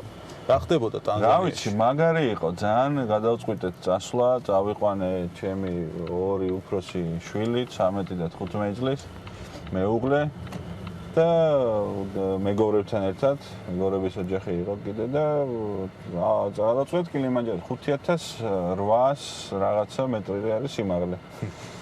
ჯამში ვიმოგზაურეთ რამდენი? დაახლოებით 8 დღე. აფრიკა ჩვენი რეგიონიდან შორს არის და შესაბამისად ყველას რაღაც ისე წარმოგვედგინა, ხო? მე როგორც რა ვიცი, წარმოგვედგინა როგორც ძალიან შორეული, ეგზოტიკური სინამდვილეში ორ რაღაცას ხედავ. ერთი რომ ძალიან ჩვეულებრივი და ძალიან საინტერესო ხალხია, ისეთივე ინფორმაციით ცხოვრობენ როგორც ჩვენ, ისეთივე ინსტრუმენტების მოითხოვენ ყოველდღიურად, რავი, WhatsApp-დან დაწყებული, დამთავრებული სხვა რაღაცეებით. ისეთივე ინტერესი აქვს, თქვათ, თანამედროვეობის მიმართ, როგორც ჩვენ გვაქვს და მეორე ის არის, რომ მეორე მხრივ ხედავ, რომ ძალიან ბევრ რაღაცას უბრალოდ სხვანაირად აკეთებენ რა და ჯერ კიდე სხვა ეტაპზე არიან განვითარების, იმიტომ რომ ეს ტომებზე რო გაგვიგია აფრიკული ტომები, მაგალითად ჩემი თვალით ნახე მასაის ტომი, რომელიც ძალიან ცნობილია მსოფლიოში. ერთ-ერთი ყველაზე ცნობილი ტომია მასაის. ხო, მაგრამ აი ნახე როგორ ცხოვრობს ეს ადამიანი მასაის ტომის წარმომადგენელი მიწურში და 21 საუკუნეში, მაგრამ უცბად ტელეფონს ამოიღებს, უჭირავს Samsung-ი ხელში და აი რაღაც ეგეთი რაღაცები აპლიკაციებიც აქვს, ხო? ხო, ალბათ, იმიტომ რომ ფულის გადახდა, ხო, იმიტომ რომ ფულის გადახდა ეხა ტანზანიაში და კენიაში იქ ხო, ტექნოლოგიებზე რა ხდება, ხო, აი კენიაში მაგალითად. ზოგადად ვიტყოდი რომ განუვითარებელია, მაგრამ კონკრეტული რაღაცებია ძალიან განვითარებული. მაგალითად საბანკო სფეროდან ვთქვა, კენიური არის M-Pesa ეგრეთ წოდებული ერთ-ერთი პირველი ელექტრონული ფულის საფულე იყო M-Pesa მსოფლიოში, რომელიც შეიქმნა იმიტომ, რომ ერთ-ერთმა ყველაზე დიდმა ოპერატორმა თუ არ ვცდები, აფრიტელი იყო მისი სახელი. ეგეთი ის დაინახა შესაძლებლობა ბაზარზე, რომ იმდენად ინფრასტრუქტურა საბანკო განავითარებელი იყო, რომ ხალხს ერთმანეთთან ანგარიშწორება არ გამოსდიოდა და ამათმა თქვენს თუ ყველას აქვს ჩემი მობილური ტელეფონი USSD მეთოდოლოგიით, პორტით, ანუ SMS-ების და რაღაცა კოდის შეყვანით იმას ჩვეულებრივ ტელეფონში ჩაინტეგრირდეს. ხო, მოდი აი ამ კოდს თუ გამომიგზავნეს, ეს ნიშნავდეს შენი ბალანსიდან ამ თანხის გადარიცხვას და რეალურად რავი, მთელი იქაურობა, აი ჩვენთან თუ ბარათია და ბანკომატი, იქ ბარათი არ არსებობს. არსებობს რა თქმა უნდა, მაგრამ ძალიან ცოტა რაოდენობით და აბსოლუტურად ყველაფერი არის ამ მობილური ტელეფონის გადახდებზე და ერთ-ერთ გამოცემასთან ინტერვიუში ბოლოს რაც წავიკითხე შენი ამბობდი რომ ეგრეთ წოდებული ტრადიციული ბანკები რისკავენ რომ გახდნენ ბექ-ოფისები, ტექნოლოგიური კომპანიების, ფინტეკების რას გულისხმობ გეთანხმები იმაში რომ ფინტეკ კომპანიები, ტექნოლოგიები ჩქარა ვითარდება ზოგიერთი ბანკი შეიძლება კარგად მიყვება, ზოგიერთი ბანკი შეიძლება ვერ მიყვება, მაგრამ მაინც მინდა გითხრა, რა დრო დასჭირდება, რომ აი კონკურენციის რაღაც ნაწილი მანდ გადავიდეს, რომ ბანკები რაღაც მე მგონია, რომ რაღაც მაქსიმუმ 10 წლეულზეა ლაპარაკი და ეგ რისკი ძალიან ბევრ კომერციულ ბანკს დაუდგება და ძალიან მარტივად ავხსნი რას გულისხმობ. ყველაზე მთავარი რომ დავფიქრდეთ, ადამიანს რაც ჭირდება, ეს არის უშუალოდ საჭიროების დადგომის მომენტში რომ რაღაცა პროდუქტი გამოიყენოს. ხო, ანუ ჩვენ ხო წინასწარ არავის არ ვფიქრობთ ხოლმე, რომ აი ხა მე დილას რო ვიგვიძებ, არ ვფიქრობ, რომ დღეს როდის მომიწევს გადახდა, ხო? ანუ მე ვფიქრობ ხოლმე, რომ აი დღეს ლანჩზე რო გავალ ჩემ მეგობართან ერთად, მას ვნახავ და გამიხარდება. არც კი ვფიქრობ იმაზე, რომ გადახდა მომიწევს, რა.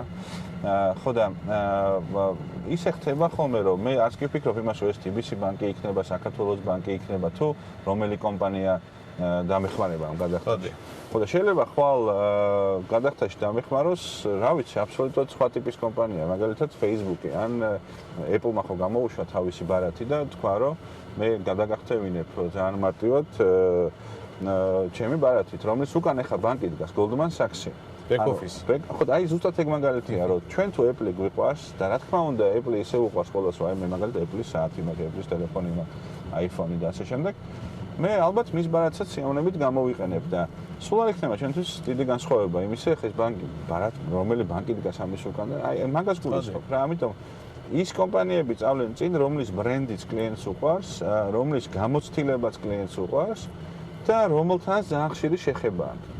და ბანკებმა ჩემი რაც უნდა და ჩვენ სულ მაგაზე ვფიქრობთ რა, რომ რაც უნდა იფიქრონ იმაზე, რომ როგორ დარჩენ აქტუალური კლიენტის ყოველდღიურობაში რა. ნიკა, Space-ზე მინდა კითხო, რომელიც შენ და რამდენიმე ადამიანმა შექმნით, ხო? მართლა რამდენიმე ადამიანი მუშაობდა დასაწყისში Space-ში და დღეს მათი რაოდენობას გაზრდილია. მისი ისტორია და განვითარების ეტაპი ახლა რა არის Space-ის, რომელიც Space-ი როგორც სწორედ თქვი, ეგ რამდენიმე ადამიანს დაებადა TBC-ის გუნდში ეს იდეა, რომ რატო არ შეიძლება ჩვენ საქართველოში შევქმნათ ესეთივე ნეობანკი, როგორც აი მაშინ დაწყებით ეტაპზე იყო უცხოეთში.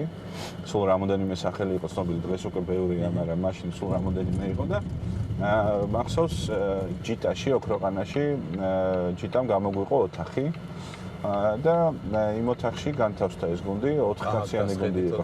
და მე წავდიოდი ხოლმე დღეში რამოდენიმეჯერ და მუშაობდით იქა და მე ხა ეს გუნდი უკვე ასულია 80 და რაღაც ადამიანი, 87 ადამიანია თუ არ ვშტები და ამაში შედის, რა თქმა უნდა, დიდწილად ეს არის ტექნოლოგიური ხალხი, ანუ IT სპეციალისტები, პროგრამისტები და ასე შემდეგ, მაგრამ ასევე არის ძალიან დიდი გუნდი, რომლებიც კლიენტის მოულის გუნდს ვეძახით ესე და ძალიან საინტერესო სახელი აქვს პოზიციას, ეს გონია რომ ძალიან კაი მოფიქრება, მისიის მენეჯერები ქვიათ.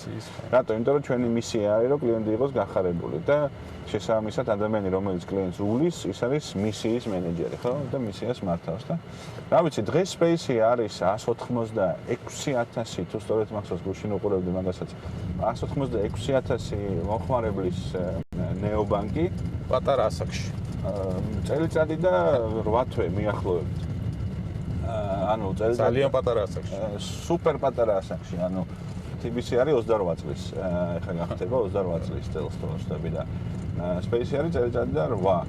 და ისიც რო გვესმოდეს, ხა ალბათ ვიღაც დასვას კითხავს, რომ TBC ბანკისაა Space-ი და ალბათ ყველა კლიენტი TBC ბანკისაა და ვიტყოდი, რომ არ არის ეგრე, დაახლოებით 50%-ზე ცოტა ნაკლები 48-59% არის არა TBC ბანკის მომხმარებლები და ანუ სხვა ბანკის მომხმარებლები არიან. შესაბამისად ეგეც ძალიან წარმატებაც მიმაჩნია. და ყოველთვიურად ძალიან მნიშვნელოვანი მეტრიკაა. ყოველთვე ვინც შედის და ვინც მოიხმარს დაახლოებით 60,000-მდე არის რა. ამიტომ ძალიან პატარა ასაკში ესეთ ციფრები საქართველოში, სადაც ორი უზარმაზარი ბანკია და მესამე ბანკიც საკმაოდ დიდია, უბრალოდ საბანკო სექტორის ბაზრის წილი გადანაწილებულია 80% რამოდენიმე მოთამაშეზე, ხო, ადგილი რო იპოვე, რო ესე შეძრო და რაღაცა ნიშა აითვისო, ძალიან რთულია. TBC-ის მათ შორის აქვს სტარტაპერი პროგრამა, სადაც სტარტაპებს აჯილდოებს. არის ასე ვთქვათ, შენ მით უმეტეს ჩართული ხარ, ხო? სტარტაპების ეკოსისტემის შექმნაშას განვითარებაში მხარს უჭერს TBC-ის მათ შორის ესხების საშუალებით. დღეს საქართველოში რა გამოწვევა აქვს სტარტაპებს, არ ვიცი, იდეების ნაკლებობა, ფინანსებზე ხელმისაწვდომობა, რა ტიპის ასე ვთქვათ კომპლექსური სამუშაოა გასატარებელი შენი მხრიდან სტარტაპერების მხრიდან, რომლებიც დღეს არიან სტარტაპერები, შეიძლება ხვალ გახდნენ სახელმწიფოს მხრიდან, აი რა ტიპის ჩართულობა. იცი რა, აი მე სულ ეს კითხვა არ არის ახალი და ხშირად მსმენია და მეც მიპასუხია და სულ ვიძახი ხოლმე, რომ გამბედაობა გვაკლია ცოტათი რა, ანუ უფრო მეტი რაღაცის გატესტვა და უფრო მეტი რაღაცის ცდა შეიძლება. ეხლა მესმის, რომ ეს დაკავშირებულია ადამიანის შემოსავლებთან და ასე შემდეგ, მაგრამ არც იმ სილიკონ ველიში არ იწყებს ხალხი, რა ვიცი, დიდი ხონებით რა, მილიონებით და იქაც რაღაც თავის ბოლო ლუკმას დებენ ხოლმე იმაზე, რომ რაღაც იდეა გამოვიდეთ. ამიტომ მე მგონი, რომ ეს გამბედაობა მოდის კულტურიდან, ანუ არ უნდა დაგვავიწყოს, რომ ჩვენ სულ რაღაც 30 წლის წინ გარემოში ცხოვრობდით, სადაც სტარტაპზე საერთოდ ლაპარაკი არ იყო. მე მახსოვს 99 წელს მამაჩემი არქიტექტორი იყო და არქიტექტურული სტუდია კოოპერატივის ფორმის შექმნა და ეს იყო რაღაც საოცრება, მაშინ განიხილებოდა როგორც ერთ-ერთი პირველი კოოპერატივი ქვეყანაში და ამ დროს რა იყო არქიტექტურული სტუდია გააკეთა და კოლეგებთან ერთად პროექტებზე მუშაობდნენ და ამიტომ სულ რაღაც 30 წლის წინ ბიზნესი როგორც ეგეთი ცნება არ არსებობდა და ითვლებოდა რაღაც სამარცხვინო საქციელად. შესაბამისად, მგონია რომ აი კულტურული შიფტი არის გასაკეთებელი და ამაზე ბევრი უნდა ვისაუბროთ და ეს იყო სწორედ სტარტაპერის ერთ-ერთი მთავარი მისია და მიზანი და რჩება რომ რაც შეიძლება მეტი ვისაუბროთ იმაზე, რამდენად მნიშვნელოვანია ბიზნესის წამოწყება ნებისმიერი ფორმით, მეტი რისკი და მეტი თავისუფალი აზროვნება იდეებზე რა, აი მგონია. იკა, ძალიან დიდი მადლობა. პირიქით, დიდი მადლობა ინიციატივისთვის. წარმატებები უსურო Space, წარმატებები უსურო TBC Bank, წარმატებები უსურო შენ. ძალიან დიდი მადლობა. და მადლობა მინდა უთხრა Volvo-ს X90-ს, რომელიც მოგვიყვანა კომფორტულად და უსაფრთხოდ რასთავარი. სისინით მოგვიყვანა. წარმატებები დიდი მადლობა. აბა კარგად და მაგარი ფორმატია მე მგონი და წარმატებები გადაცემის. მადლობა. აბა კარგად. მოკლედ ვაცილებთ ნიკა ქურდიანს და BMG Drive-ის რუბრიკა სრულდება. ნახვამდის ნიკა, მომავალ შეხვედრამდე ერთ კვირაში შეხვდებით ერთმანეთს და ცხადია გვეყოლება საინტერესო ტომარი, ცხადია ჩვენთან ერთად იქნება Volvo-ც და რომელიც ჩვენს უსაფრთხო გადაადგილებაზე ზრუნავს, რომელიც არის ამ რუბრიკის სპონსორი და რომელიც არის ჩვენი მეგობარი. ნახვამდის.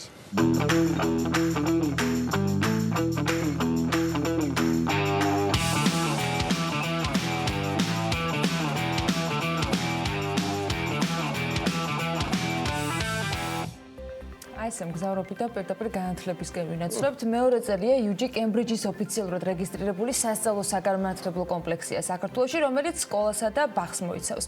2019 წლიდან მოსწავლეებისთვის ახალი კორპუსი აშენდა, რომელიც საგანმანათლებლო და სოციალურ-ემოციურ საჭიროებებს სრულად აკმაყოფილებს. სასწავლო პროცესის მიმდინარეობას და არსებულ ვითარებას საქმიანი დიდი ჯგუფი გაეცნო და ვნახოთ სიუჟეტი უფრო მეტი დეტალით მათ შესახებ სტუდიაში კი სტუმრებთან ერთად გავაგრძელებთ საუბარს ცოტა მოგვიანებით. ხელმისაწვდომი საერთაშორისო განათლება ქართული ბავშვებისთვის. ამიზნით UG-ში უკვე მეორე წელია ბრიტანული ზოგად საგანმანათლებლო პროგრამა დაინერგა, რომელიც მოსწავლეებს ორმაგი ატესტატის აღების შესაძლებლობას აძლევს. 2018 წლიდან მათ მოსწავლეებს საშუალება ეძლევათ სკოლაშივე დაწერონ ბრიტანული საატესტატო გამოცდა და მიიღონ ბრიტანული ზოგადი განათლების დამადასტურებელი ატესტატი, რომელიც მათ ნებისმიერი საზღვარგარეთის უნივერსიტეტისაგან ყოველგვარი დამატებითი გამოცდის გარეშე გზას გაუხსნის. რატომ გავხდით კემბრიჯის საერთაშორისო, იმიტომ რომ კემბრიჯი არ გიშლის ხელს, რომ შენ ეროვნული სასწავლო პროგრამა მთლიანად დახურო. ანუ შერწყმას აკეთებს და არა მთლიანად რომ ეუფლებოდეს პროგრამას და გეუბნებოდეს, რომ შენ ქართველი ბავშვი მთლიანად უნდა მოამზადო ჩემი პროგრამით, ინგლისურენოვანი. ეს უკვე ძალიან დიდი პლუსია. მთლიანად მორგებული არიან ჩვენი საგანმანათლებლო სისტემის მიმართ და ჩვენი დასაქმების ანუ სექტორის მიმართ ბაზარზე. მთლიანად სრულფასოვანი კონკურენტები არიან ნებისმიერი ქართველი ბავშვის, ვინც ქართულ სკოლებს ამთავრებს, მაგრამ ამავდროულად ვაძლევთ საერთაშორისო ასპარეზს. იუჯი საქართველოს უნივერსიტეტის ბაზაზე 12 წლის წინ დაარსდა, რომელიც სკოლასა და საბავშვო ბაღს აერთიანებს. შესაბამისად, კემბრიჯის პროგრამის განხორციელებას ის 5 წლის ასაკის მოსწავლეებიდან იწყებს და პროგრამას თანმიმდევრულად მე-10 კლასამდე მიყვება. სკოლის ადმინისტრაციაში განმარტავენ, რომ მათ ბაზარზე არსებული სხვა მოთამაშეებისაგან შეთავაზებული სერვისები და სწავლების ღირებულება გამოარჩევს. ჩვენ გვქონდა თბილისში ინგლისური სექტორები, ბრიტანული სექტორები, IP სექტორები, რომლებიც რეალურად ემსახურებიან უცხოელ ბავშვებს, იმიტომ რომ გადამხდელები ამ ხელათანხების არიან მხოლოდ უცხოელი მშობლები და ქართველი ბავშვები იყვნენ ლიმიტირებულები ეროვნული სასწავლო გეგმით, ანუ ქართულ ბავშვს უშვებთ სკოლიდან, მაგრამ უშვებთ მხოლოდ ქართული ბაზრისთვის. და ეს უსამართლობა გვინდა რომ გამოვასწოროთ. პირველ რიგში რაც გავაკეთეთ არის რომ მოვაქციეთ ქართული კოლეჯის ფასში, ანუ ჩვენ თანხა არის 8000 ლარი, სწავლის საფასური და ამ თანხაში ეს არის ჩვეულებრივი თანხა ქართული კოლეჯებისთვის, ხო, რეალურად რაშიც შედის 9 საათიდან 4 საათამდე ყველა კლუბი, მთელი საგანმანათლებლო პროგრამა, დამატებული გახანგრძლივებული 7 საათამდე, ანუ სამჯერად იყვება ყველაფერი რაც ბავშვს ჭირდება და პლუს ამაში შევიყვანეთ საერთაშორისო პროგრამა IGCSE-ს ჩვენთან აბარებენ ბავშვები GCSE-ს გამოცდას კემბრიჯის წარმომადგენლები ჩამოდიან, გამოცდას აღწერენ, აძლევენ საერთაშორისო სერტიფიკატს და ეს ყველაფერი ამ თანხაში. საერთაშორისო პროგრამის დანერგვასთან ერთად იუჯის სასკოლო ინფრასტრუქტურის განვითარებაზე და მოსწავლეებისათვის თანამედროვე სწავლების მეთოდების შეთავაზებაზეც ზრუნავს. გასულ წელს მათ სასწავლო სივრცეს ახალი კორპუსი შეემატა, რომელიც საგანმანათლებლო და სოციალურ-ემოციურ საჭიროებებს სრულად აკმაყოფილებს. სკოლის ადმინისტრაციაში აცხადებენ, რომ ამ წლების განმავლობაში მათმა მოსწავლეებმა არაერთ საერთაშორისო წარმატებას მიაღწიეს, მათგან წარჩინებულების დაფინანსებას კი თავად სკოლა უზრუნველყოფს. ბრიტანული პროგრამა ძირითადად ითვალისწინებს სწორედ აი ამ აკადემიური და ცხოვრებისეული უნარების შეძენას, მათ შორის გაგება-გააზრებას და ასევე ცხოვრებისეულისას შექმნილ ვითარებაში, მაგალითად პრობლემის წარმოშობისას საუკეთესო გამოსავლის პოვნის უნარს. აი ეს ძალიან მნიშვნელოვანია მოსწავლისათვის, რადგან იმ შემთხვევაში თუ მას უნდა სწავლის გაგრძელება საერთაშორისო უნივერსიტეტებში, მაშინ მას ფართო შესაძლებლობები აქვს ამისთვის, როგორც ბრიტანეთის, ასე ამერიკის და სხვა მოწინავე უნივერსიტეტებში სწავლის გასაგრძელებლად, მაგრამ თუ არ უნდა სწავლის გაგრძელება, მისი ეს უნარები ძალიან დაფასებულია პოტენციური დამსაქმებლის მიერ. სკოლის საგაკვეთილო ბადე დღეში 7 გაკვეთილისგან შედგება, რომელთაგან 4-ან 5 ძირითად საგნებს, დანარჩენი კი კლუბებს და სტუდიებს ეთმობა. მათ შორის არის რობოტექნიკის, კომპიუტერის კლუბი და ხელსაქმის სახელოსნოები. სკოლაში ასევე ფუნქციონირებს ჭადრაკის, ცეკვის, სიმღერისა და თეატრალური წრეები. სულ მალე კი სკოლა საკუთარი თეატრიც ექნება, რომელიც ბავშვების მიერ დადგმულ სპექტაკლებს დაეთმობა. სკოლის მოსწავლეები ასევე სარგებლობენ სამჯერადი კვებითა და ტრანსპორტით. ძირითადად საგაკვეთილოდ რომ მიმდინარეობს 9-დან 4 საათამდე, 4-დან 7 საათამდე არის გახანგრძლივებული. დღის რეჟიმი რომ გაგაცნოთ, დღის პირველ ნახევარში დაგეგმილი არის ხოლმე ძირითადი გაკვეთილები, ქართული, მათემატიკა, ბუნება, მერე ჩასმული გვაქვს მეცადინეობის საათი, სადაც დამრიგებელი უშუალოდ ამეცადინებს, ბავშვებს და საშინაო დავალებებს აკეთებინებს და ამის შემდგომ გვაქვს ჩასმული სხვადასხვა წრეები. ყავს გამოთავისუფლებული დამრიგებელი, რომელიც მუდმივად არის ბავშვებთან ერთად, ესწრება თითქმის ყველა საგაკვეთილო პროცესს და გარდა ამისა ატარებს სადამრიგებლო საათს და მეცადინეობის საათს. იუჯის მუდმივად ზრუნავს პედაგოგების პროფესიულ განვითარებაზე, ჩვენ აქტიურად თანამშრომლობთ იუჯი პრაიდთან, გარდა ამისა სკოლაში ხშირად ტარდება საჯარო ლექციები განათლების სპეციალისტებისა და ფსიქოლოგების მონაწილეობით. იუჯის საგაკვეთილო პროცესში ჩართულები არიან მშობლებიც, რომლებიც ინდივიდუალური მშობელთა კრებების გარდა ონლაინ ყოველდღიურ რეჟიმში იღებენ ინფორმაციას მეტი შვილების აქტივობებისა და მოსწრების შესახებაც. სკოლას 24 საათის განმავლობაში ემსახურება დაცვის სამსახური, რომელიც ასევე აქტიურად არის ჩართული ბავშვების ქცევის მონიტორინგში. სკოლა ასევე აღჭურვილია სათანადო ტექნოლოგიით, რომელიც სრულად აკონტროლებს არსებულ ინფრასტრუქტურას და მის გარშემო პერიმეტრს. სიუჟეტის დასამბულდი რომ როცა ასეთ კადრებს ხედავ ხოლმე ძალიან მიჭირს იმის აღქმა რომ ეს საქართველოში ხდება და თან თბილისში თუმცა თავარი ის არის რაც ამ ყველაფერს მოყვება გარდა ვიზუალისა და სტუმრებთან ერთად უნდა გავაგრძელოთ ამაზე საუბარი თინათინ თოფურია იუჯის სკოლის ადმინისტრაციის უფროსი და მარინა თევზაძე იუჯის სკოლის კემბრიჯის პროგრამის ხელმძღვანელი შემოგვიერთდნენ სტუდიაში და უფრო მეც ისინი მოგყვებიან მოგესალმებით მადლობა იმის რომ ხართ ჩვენთან ერთად თინათინ მოდი შენგან დავიწყებ პირველ კითხვას რა არის ძირითადი კონცეფცია რაზე ამორგებული გასაგები არის რომ არის უახლესი ტექნიკა ულამაზესი გარემო ძალიან ბევრი პროგრამა ძალიან ბევრი პროექტი შესაძლებლობა მაგრამ როცა სკოლა გაკეთდა დარწმუნებული რომ ბევრი ევოლუციის ეტაპი ჰქონდა დღეს რა არის სკოლის მთავარი კონცეფცია და მიმართულება ან მართალი ხარ დიდი ისტორია გაიარა სკოლამ უკვე 12 წელია ვარსებობთ საქართველოს უნივერსიტეტმა დაგვაარსა და როგორც საქართველოს უნივერსიტეტი ნელ-ნელა ვითარდებოდა ან ჩვენ სამმართველობით განვითარების მთელი რიგი ეტაპები გავიარეთ და ერთ-ერთი ეტაპი იყო საერთაშორისო აღიარება რაც აკრედიტაცია რაც მოვიპოვეთ და გავხდით კემბრიჯის საერთაშორისო სკოლა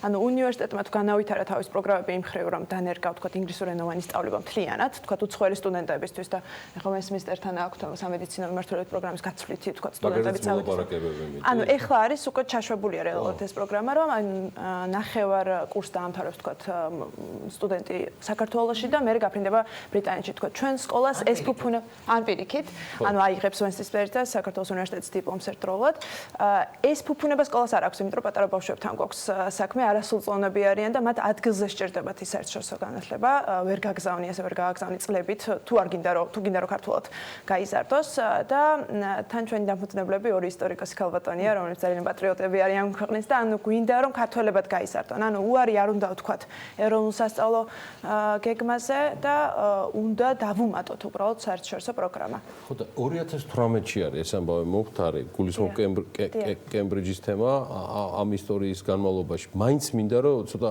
ესე გადაფურცლაში არ მოყვა ეს ამბავი იმიტომ რომ რაღაცა ხა ისე გავატარე ვესტმინსტერი კემბრიჯი არა რას ნიშნავს ეს მოდი ახსნათ ეს ნიშნავს რომ საქართველოში ბავშვი იღებს საერთაშორისო დიპლომს ანუ კემბრიჯის საგამოცდო ცენტრის გაცემულს იმიტომ რომ ისინი აქ ჩამოდიან აქ ამოწმებენ ბავშვებს და ეს დიპლომი ვალიდურია ნებისმიერ საზღვარგარეთ უნივერსიტეტში ანუ ბავშვს არ უწევს რომ შემდგომ ჩააბაროს TOEFL როგორც არის ჩვენთან ტრადიცია ყველაფერი დაამტკიცო რომ შენ ნამდვილად გაქვს ის განათლება რაც სკოლაში უნდა მიიღო რაც ყველა ბავშვს უწევს საქართველოში იმისთვის რომ წავიდეს საზღვარგარეთ ან ჩვენ ბავშვები პირდაპირ აბარებენ მე აგზავნიან წერილებს უნივერსიტეტში რომ მე მინდა სამოტივაციო წერილი როგორც აკეთებს ამას ბრიტანელი ბავშვი და ეს დიპლომი არ არის მხოლოდ ენის დამადასტურება ეს არის რომ განათლება არის სწორედ დამემატებინა ხა რომ ეს ძალიან მარტივად თქვით ჩამოდიან გამოცდას ატარებენ ეს არის ბრიტანული ეროვნული გამოცდები ზუსტად იმ დროს სტარდება აქაც გამოცდა რა დროსაც სტარდება ბრიტანეთში იგივე ტესტით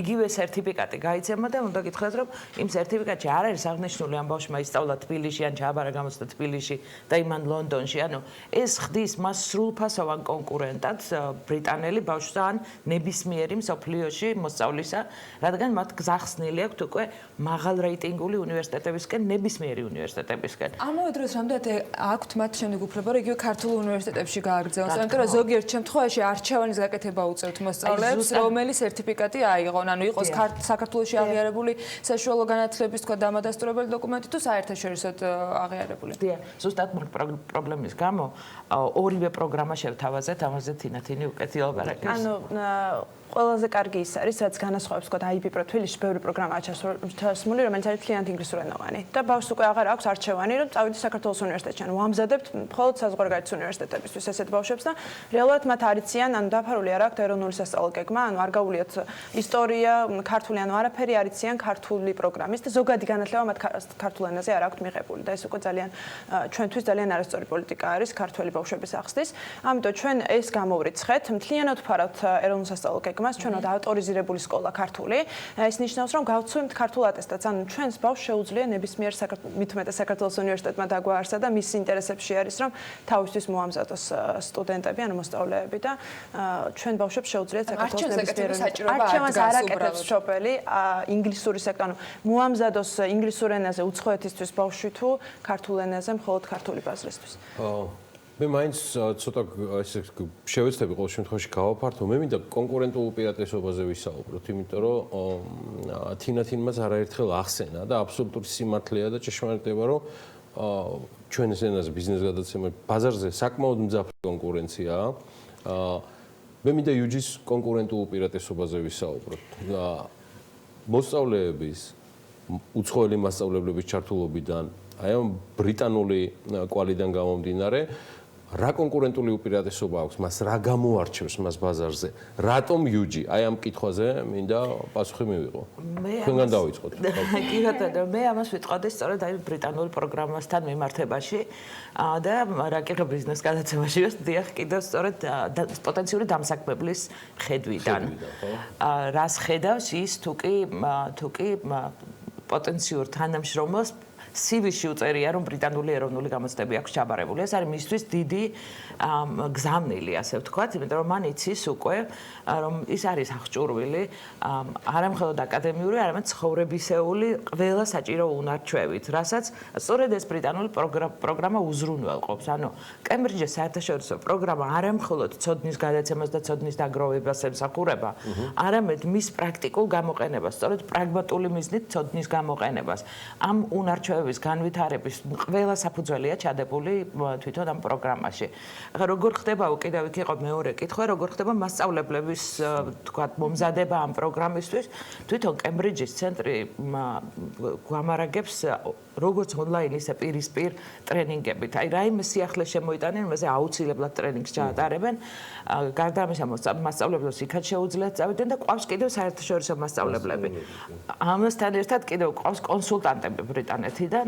მაგალითად ერთი შემიძლია დაგესახელოთ საერთაშორისო ანუ მსოფლიო მნიშვნელობის პროფესორი არის პიტერ ლიდიარდი, რომელიც კონსულტანტია როგორც საქართველოს უნივერსიტეტის დონეზე, ასევე სკოლის დონეზე. ის ჩამოდის ხშირად, ნახულობს, ესწრება გაკვეთილებს, გვაძლევს კონსულტაციებს და გვამარაგებს, ასე ვთქვათ, სიახლეებით ბრიტანეთიდან.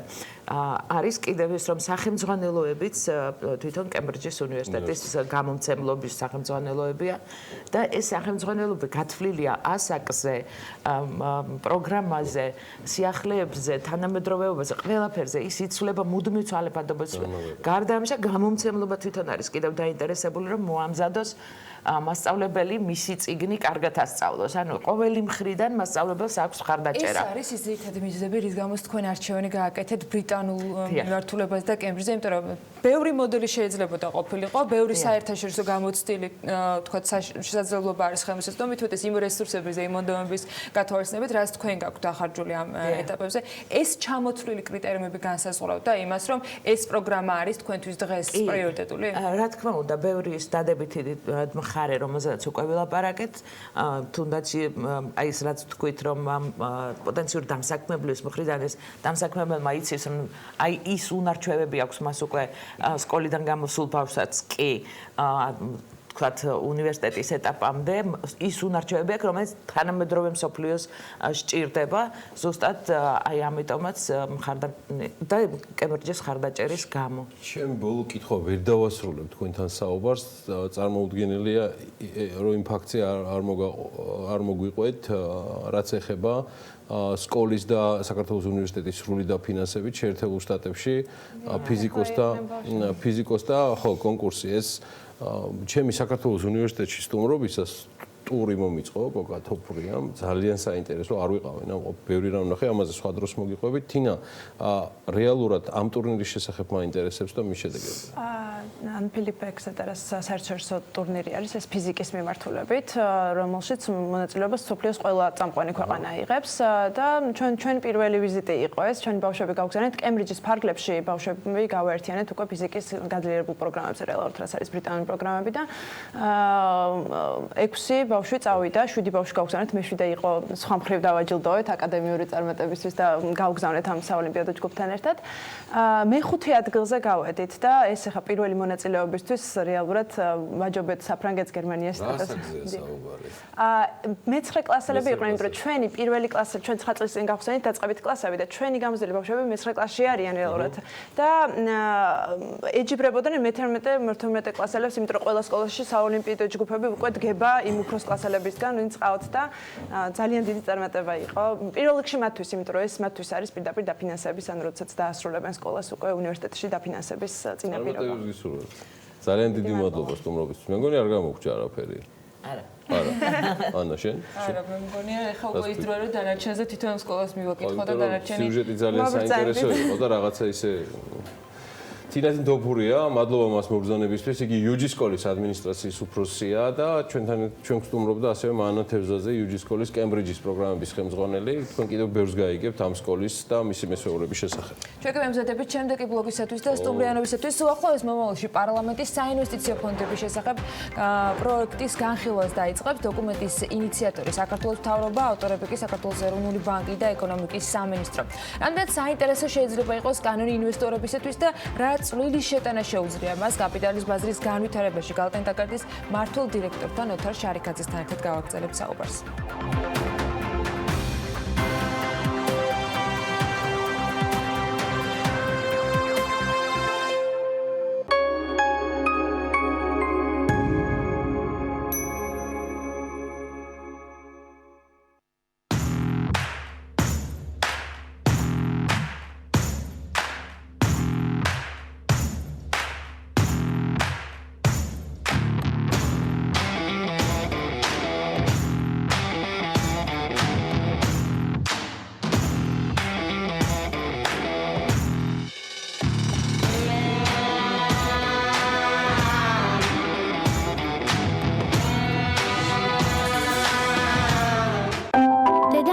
საიდან ჩნდებიან ღრუბლები.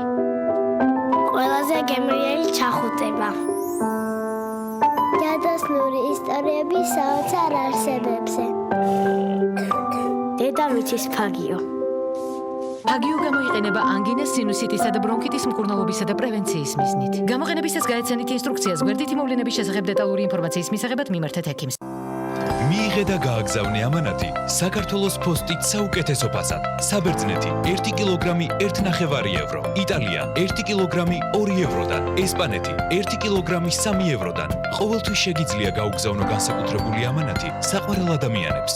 საქართველოს პოსტა ემიგრანტებისთვის. შარლიზ ტერონი, ნიკოლ კიდმანი, მარგო რობი, დრამაში სკანდალი. სამზარეულოს პროფესიონალური დანადგარები და ელექტრომოწყობილობები. ჭურჭლის და აქსესუარების მრავალფეროვანი არჩევანი. მაგიდის სერვირება სასტუმროებისთვის და რესტორნებისთვის. გასტროტეკი, ყველაფერი პროფესიონალური სამზარეულოსთვის. დაგვიკავშირდით ნომერზე 295 66 33. გადაწყვიტე დაუბრუნდე ბუნების წიაღს. მაშინ ეს შენი შანსია. ფინური კარკასული ტექნოლოგიით დამზადებულ ეკოლოგიურად სუფთა ხის სახლს ქოხი ჯიშე გიქმნის. აიშენე ოცნების სახლი სრული რემონტით, სულ რაღაც 20 დღეში. კვადრატული მეტრი 600 ლარიდან. ყუდრო და ჯანმრთელი გარემო ჩვენი მთავარი გზავნილია. სიახლე ევროპაბეტზე. გამოსცადე ახალი კრიპტოთამაში DICE. აირჩიე რიცხვი, დადებ სონი მეტი ან ნაკლებზე და მოიგე სწრაფი ფული ევროპაბეტზე.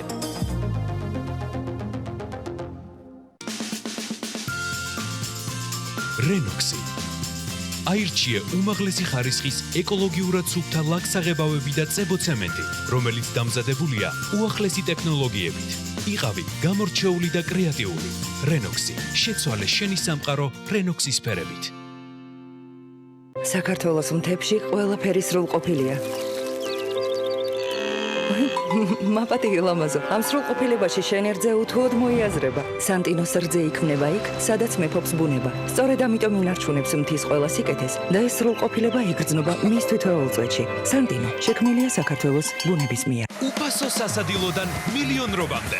ბათუმელ კვაჭაძეებს 1,82,454 ლარი უკვე გადაეცათ. მოხსენი ჯეკპოტი 2 ლარად ლოტო 642-ში და გახსოვდეს, იგებს ის, ვინც თამაშობს. მოგება შეუძლია ყველას. საქართველოს ეროვნული ლოტარია.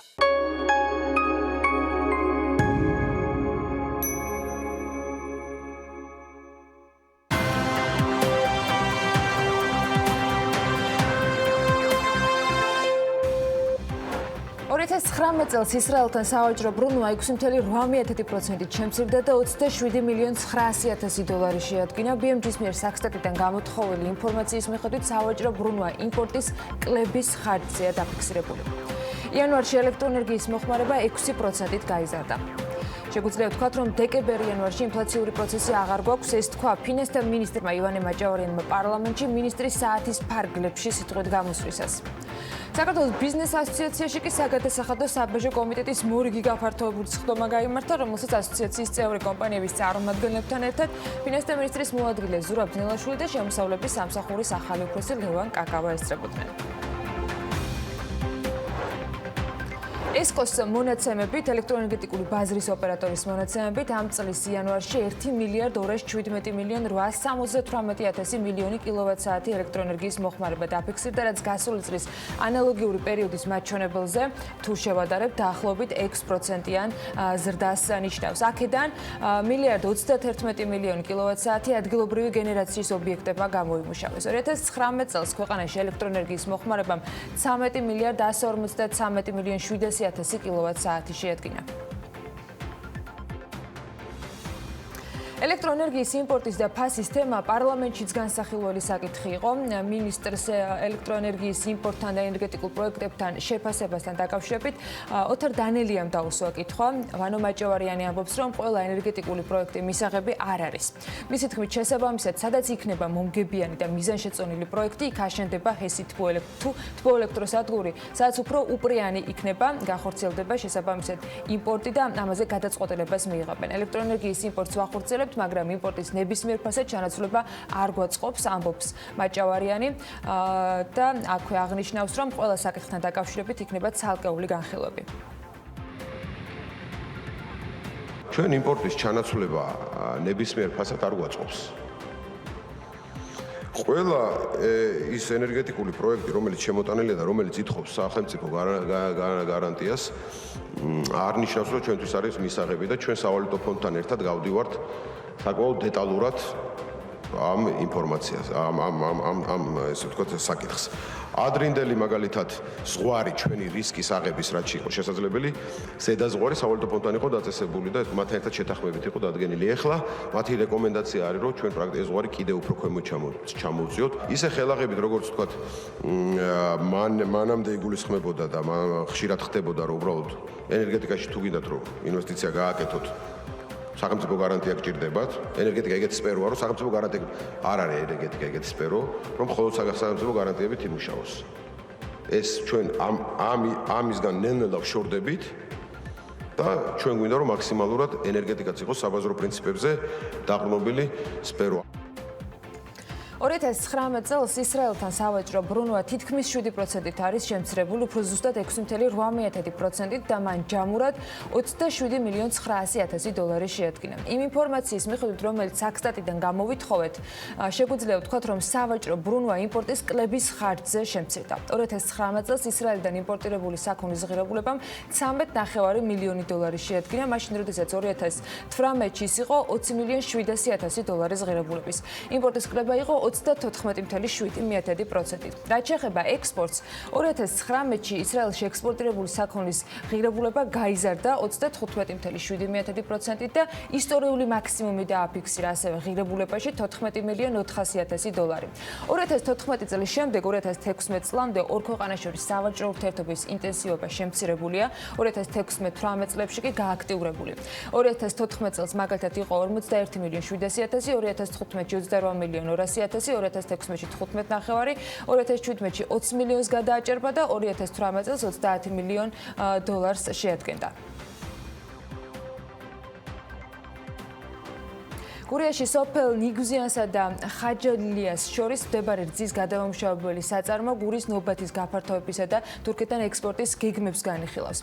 ეს BMG-სთან გადამამუშავებელი საწარმოს დამფუძნებელმა ევგენი სურმანიძემ თქვა და ის ამბობს, რომ საწარმო დღეურად 200 ლიტრ რძეს გადაამუშავებს, საიდანაც ძირითად პროდუქტად ყველი მიიღება. საწარმოს დამფუძნებელი იმასაც აღნიშნავს, რომ სამიზნე მაჩვენებელს დღეურად 10 ტონა რძის გადამუშავებას ისახავენ მიზნად, თუმცა ამ მხრივ შემოფერხებელი ძირითად რძის არასაკმარისი რაოდენობა.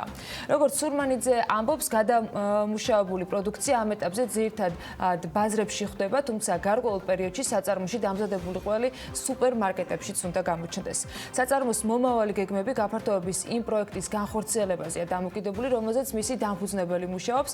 რაც შეეხება დღეს არსებულ მდგომარეობას, მათივე განმარტებით საწარმოს ფუნქციონირებაში ჯერჯერობით 6-7 ადამიანია ჩართული და 2 წელია, რაც ასე გრძელდება. საწყის ეტაპზე საწარმოს ასამუშავებლად ჯამში 200,000 ლარის ოდენობის ინვესტიცია განხორციელდა.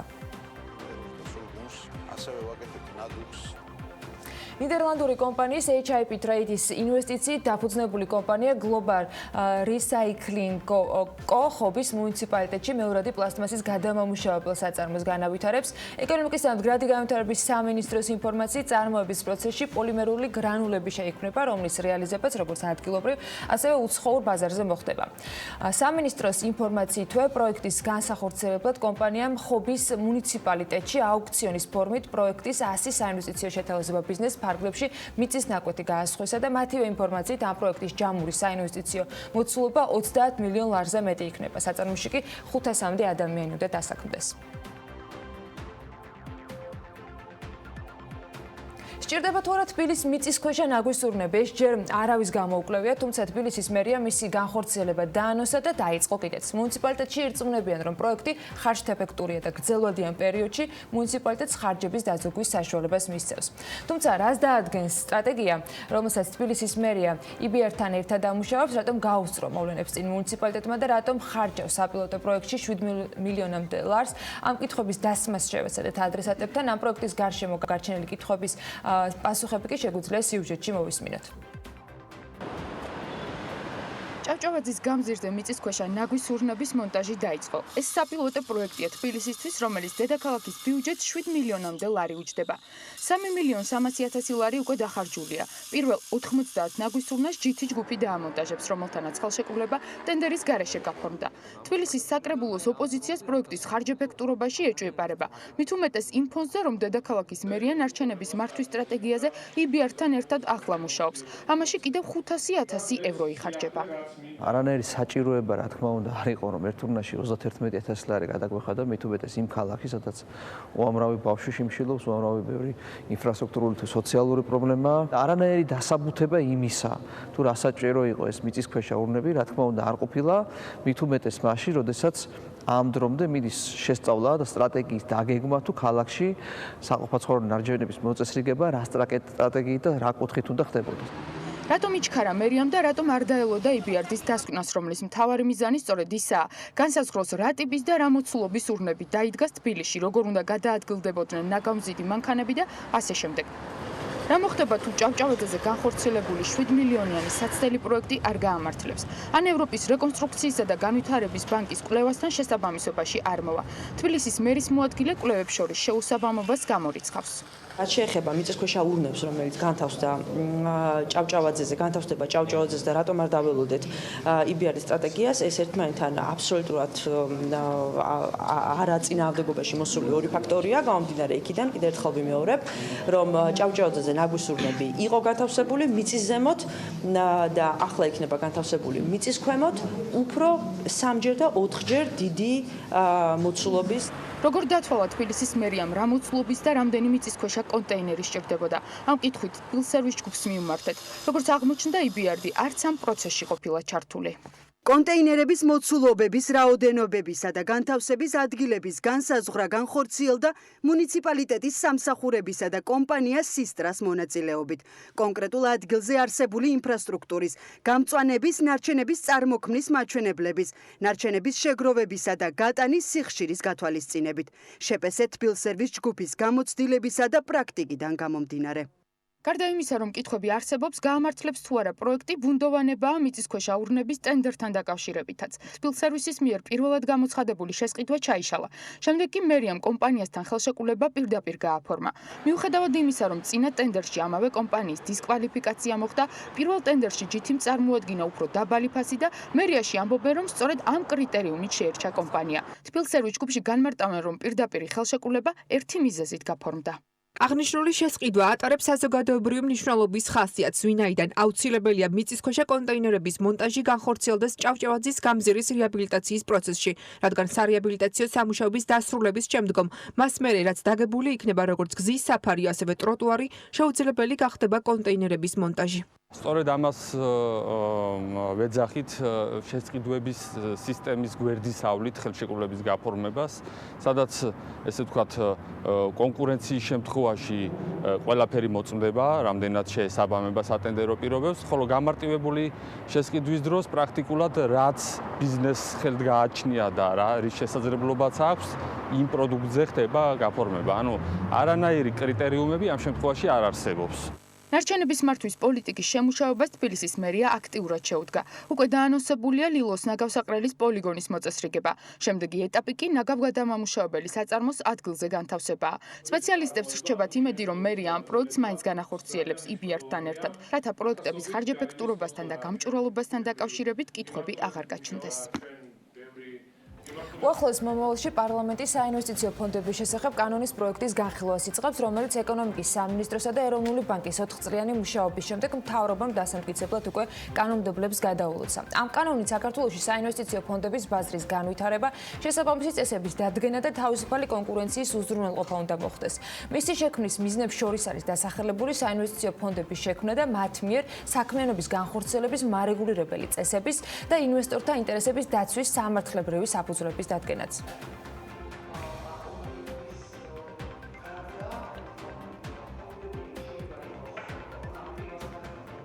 პროექტთან დაკავშირებით და მის გამართულობას შევაფასებთ და გვექნება საუბარი სხვადასხვა დეტალებზე.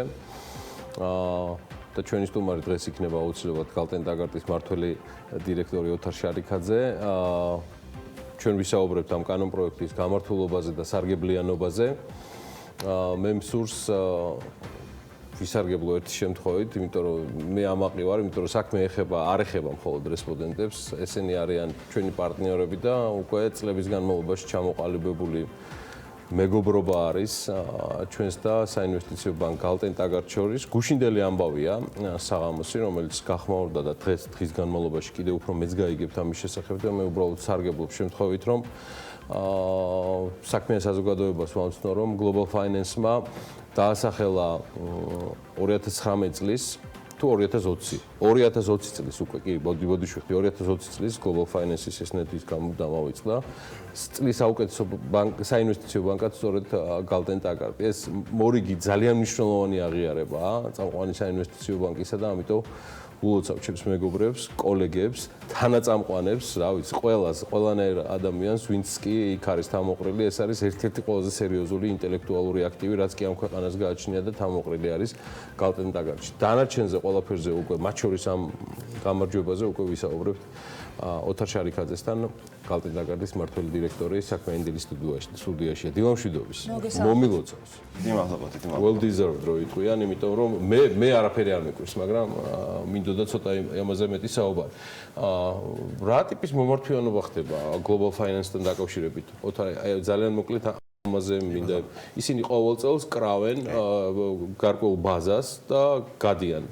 ანალოგიური მოხდა 2019 ბოლოსაც. უკვე მე-6-და პრინციპში ჩვენ ამ ჯილდოს ვიგებთ ესე ვთქვათ, ანუ პროცესი არის შემდეგნაირი, რომ წლის ბოლოს სოფლიო მასშტაბით ხდება გამოკითხვა თუ ვინ რა წვლილი შეიტანა თქვა თავის სფეროს განვითარებაში და მათ შორის იგივე საინვესტიციო ბანკებში. თუ სხვა დასახელებებიც არსებობს, სხვა ჯილდოები. და ჩვენ ყოველ წელს ვიღებთ მონაწილეობას, ანუ ხდება გასული წლის შეჯამების გაზიარება Global Finance-თან, ასევე ალბათ ჩვენი კონკურენტები თუ პარტნიორები ბაზარზე იგივეს აკეთებენ სოფლიო მასშტაბით და იქ არის რაღაცა კვალიფიციური ჟიური, რომელიც განიხილავს ამას, ხდება სატელეფონო ინტერვიუ, რომ უბრალოდ გავიარეს ჩემთან ერთად თქვა ინტერვიუს კითხვები იყო. და დაგვიბრუნდნენ რამდენიმე დღის წინ, რომ აი გამოქვეყნდა 2 დღის წინ, რომ რეალურად ჩვენ უკვე მე-6-ად დაგვაჯილდოვეს და გამოგვაცხადეს საუკეთესო საინვესტიციო ბანკად. მაგრამ ეს არის გლობალური პროცესი. ყველა ქვეყანაში ცხადდება ეს და ძალიან ისეთი მნიშვნელოვანი მიღწევაა ჩვენთვის, იმიტომ რომ რეალურად ხვდებით, რომ რაღაც სწორს ვაკეთებთ არა მარტო ჩვენთვის, არამედ კლიენტებისთვის, ძალიან მნიშვნელოვანია იგივე.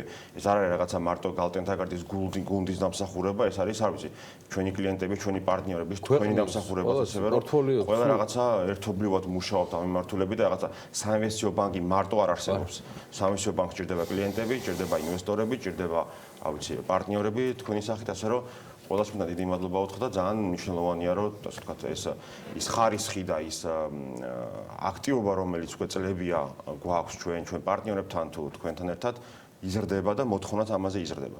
და ასე ვთქვათ, ბევრი კარგი რაღაცის გაკეთება შეიძლება კიდევ უფრო. გილოცავთ ამ წარმატებაზე და არც ცნობილია, რომ ის კარგი შესაძლებლობა, მათ შორის იმ შეფასებებისათვის, როგორი იყო წელი, რომ თქვენც უკვე გარე კუთხიდან დაინახოთ.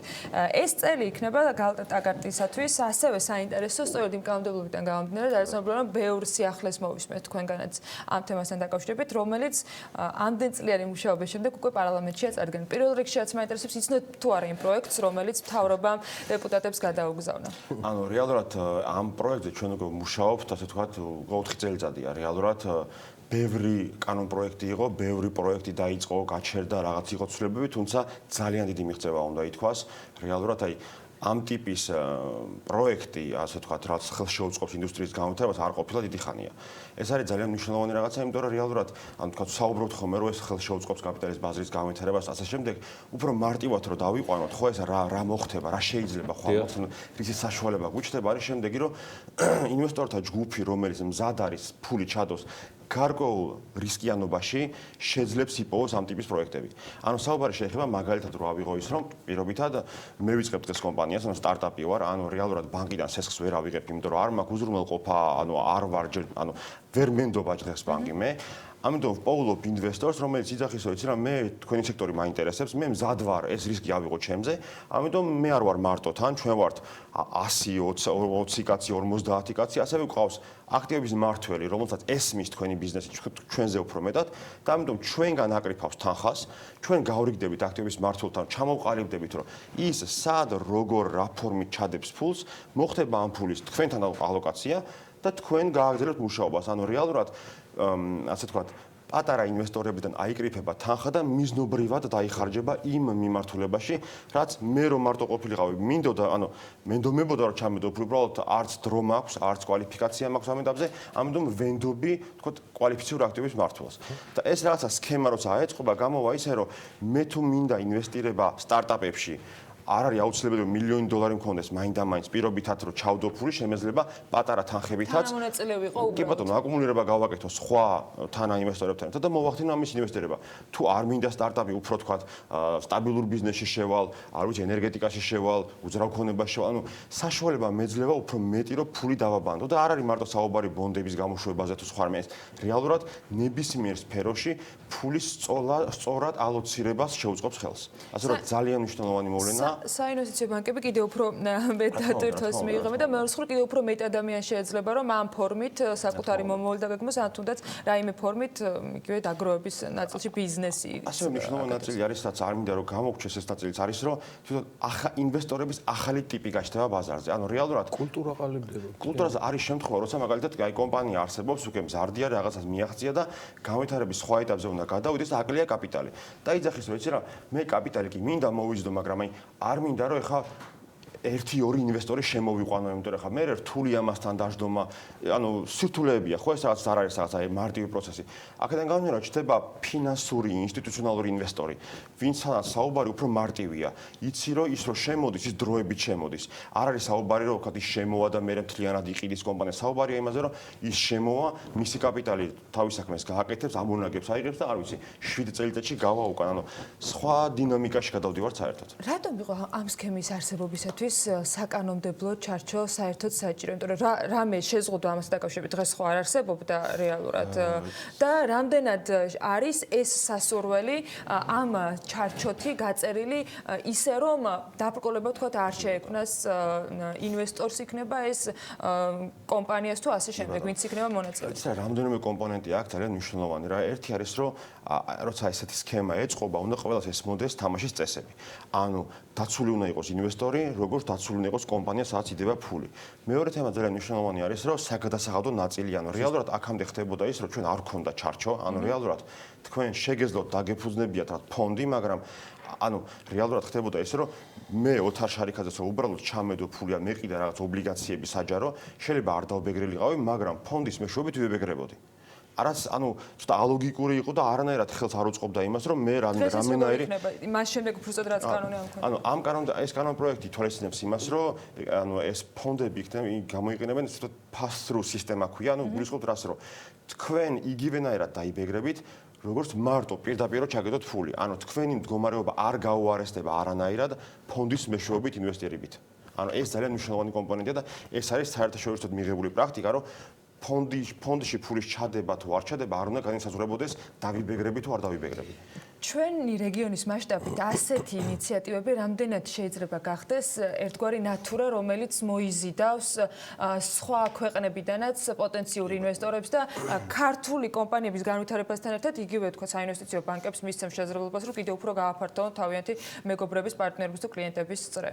ეს არის ძალიან მნიშვნელოვანია ეს ნაწილი, რომ თქვა ეს ფონდების კანონმდებლობა არ ეხება მხოლოდ ინვესტირებას საქართველოში.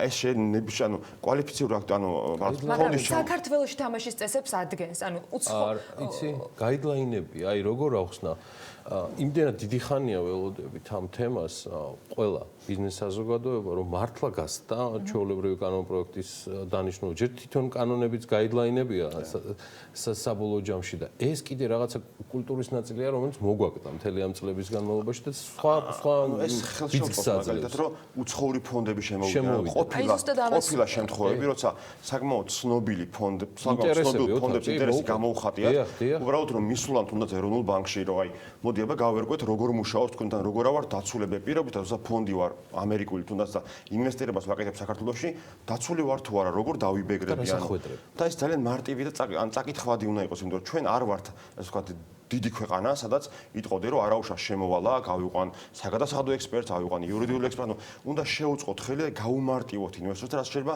მარტივი და მისთვის ცნობადი გავხადოთ. აი, ნაცნობი უნდა იყოს ყველაფერი, რომ კი როგორც ჩვენთან მუშაობს, იგივე არის აქაც და ძალიან მარტივია ეს პროცესი. აქედან გამომდინარე, მე მგონი მოხდება შემდეგი, რომ ნელ-ნელა ეს არ მოხდება თქო თვალიდან ვე ან რაღაცა წელს რაღაც ბუმი დაიწყება ფონდების. უბრალოდ ნელ-ნელა მოხდება ის, რომ გაჩნდება ქართული ფონდები, გაჩნდება ინტერესი სხვადასხვა ინვესტორიდან, უცხოეთიდანაც ასევე რომ შემოვიდნენ. ანუ ინსტიტუციონალური ფული გაჩნდება, რაც ძალიან მნიშვნელოვანია, იმიტომ რომ ეს ფული არის გრძელვადიანი. და აი დღეს რაც პრობლემა გვაქვს ქვეყანაში, რომ პირობითად დაფინანსებას, ანუ გრძელვადიანი დაფინანსების მოზიდვა რთულია, ფონდების საშუალებას მოგცემთ ამის, იმიტომ რომ ფონდი არის, ანუ თანხების აკუმულირების და გრძელვადიანად ინვესტირების ერთ-ერთი საშუალება, რაც ძალიან მნიშვნელოვანია ნებისმიერი კომპანიის ძისთვის. ოთარ, გამომდინარე იქიდან, რომ ბატონ ირაკლი კიტოვაც საუბრობდა გუშინ ამ თემებზე, თქვენ იყავით ჩართული თავად პროცესში. და ჯობს გვიან ვიდრე არადროს ეს ჩემი პოზიცია და კარგია რომ დავძარით უკვე ეს თემა. ჩვენი საუბრის ბოლოს მაინტერესებს რა ტიპის პროგნოზი. ის საბოლოო სახე რაც კანონპროექტმა მიიღო, თქვენი აზრით საჭიროებს დამატებით კონსულტაციებს მათ შორის ბიზნესის ჩართულობით პარლამენტში, ისურვებდით მასში სხვა ტიპის რედაქციის დამატებას თუ საჭიროა უბრალოდ რაც შეიძლება სწრაფად რო ეს შევიდეს ძალაში, რომ ეს პროექტი, ანუ როგორც ვთქვათ, ერთ-ერთი არის რომ მნიშვნელოვანია, მაგრამ ასევე თვითონ პროცესი თუ როგორ გავედით ბოლოში ძალიან მნიშვნელოვანია, იმიტომ რომ ყველა ვიყავით ჩართულები, ან რეალურად ძალიან დიდი ხმევა გავიძიეთ ჩვენ მაგალითად გალტემ თაგარჩი, რომ ჩვენი იურისტები, ჩვენი ანუ გუნდის წევრები ესწრებოდნენ ყოველდღიურად ამ განხილვის პროცესს, რომელიც საკმაოდ ღია იყო, უნდა ითქვას, ანუ რეალურად პროექტი არის მისაღებზე, ანუ როგორც ვთქვათ, ჩვენ არ ველოდებოდით, რომ ეგეთი ტიპის პროექტი შეიძლება ყოფილიყო. არის გარკვეული კომენტარები დარჩენილი, რაც უნდა გავიაროთ, მაგრამ ვერ ვიტყვი, რომ ეს რაღაცა ამის გამო უნდა დაუკარგოთ ამ კანონპროექტს არსებობის ისა, რა ქვია, უფლება. პირიქით, ეს კანონპროექტი უნდა მივიღოთ, იქნება განხილვები და ჩვენ დავესწრებით ამ განხილვას და ის რამოდენიმე კომენტარი, რაც კიდე დარჩა ჩვენგან, თქვათ, გაუთვალისწინებელი, მაგალითად, რომ არ ვიცი, იგივე დეპოზიტარს შეეხება, რომ რაღაცები გავამარტივოთ, იმიტომ რომ შეიძლება ძალიან გაუჭირდეს დღევანდელი რედაქციით სპეცდეპოზიტარს, თქვათ, ფუნქციონირება, იმიტომ რომ ძალიან დიდი ვალდებულებებია, თქვათ, დაკისრებული. შეიძლება ამის შესუსტება და თქვათ, იგივე ამ ეტაპზე ეროვნულ ბანკზე ამის გადატანა არის გარკვეული საკითხები, მაგრამ მე ვიტყოდი, რომ ძალიან კარგი კანონპროექტია, ჩვენ მივესალმებით ამის მიღებას და მგონი უკვე დროა რომ ეს მივიღოთ იყო და აღარ ჭირდება ამას გაწევა, ასე ვთქვათ, ბაზარის მზადა და ველოდებით ამ კანონ პროექტს და მე მგონი თვითონ პროექტიც უკვე ინდონეზია რო იმედი რომ პირობა ვადებში იქნება შესრულებული და საგაზაფხულო სესიაზე გვექნება უკვე მისი ეს პროექტი კანონად ქცეული. ჩვენ კი მივადევნებთ თვალს ამ განხილვას და ძალიან საინტერესო იქნება ნამდვილად როგორც განხილვების რეჟიმი, ისევე შედეგები, რომელიც გრძელვადაში გამოჩნდება. მადლობა თქვენისთვის, რომ იყავით ჩვენთან ერთად ოთარ შარიქაძეს, გალტენტაგარდის მართულ დირექტორის მასპინძლობით საქმიანი დილის ეთერში და კიდევ უცებ ჯილდოს კიდევ ერთხელ რომელიც გალტენტაგარდმა 2020-ში კიდევ ერთხელ მიიღო მე-6-ით, ხო? მე-6-ით. ჩვენ კი ერთგვარად ამ თემას გავაგრძელებთ, როგორც ცოტა სხვა კუთხით, მსოფლიო ბაზარზე ტოპ აქსელერატორი 500 სტარტაპსი საქართველოში შემოდის. შესაბამისი სამხრივი ხელშეკრულება საქართველოს ინოვაციების და ტექნოლოგიების სააგენტოს 500 სტარტაპსა და საქართველოს ბანკ შორის გაფორმდა. მხარეებს შორის თანამშრომლობა საქართველოში მაღალი კლასის აქსელერატორის შემოსვლით სტარტაპების მნიშვნელოვანი ხელშეწყობა, ეკოსისტემის გაძლიერება და საინვესტიციო პოტენციალის განვითარება. რას ნიშნავს ასეთი მასშტაბის აქსელერატორის ქვეყანაში ყოფნა არა მხოლოდ სტარტაპების ეკოსისტემისათვის, არამედ პოტენციურად ქვეყნის ეკონომიკისათვის და რა როლი აქვს ამ ყველაფერში საქართველოს ბანკს, მისი კომუნიკაციების დეპარტამენტის ხელმძღვანელი ლევან გომშიაშვილი და საქართველოს ბანკის ინოვაციების და სტრატეგიული პროექტების მართვის დეპარტამენტის მიმართულების ხელმძღვანელი ისაუბრებენ სულად. დაგებრუნდები ძალიან მალე.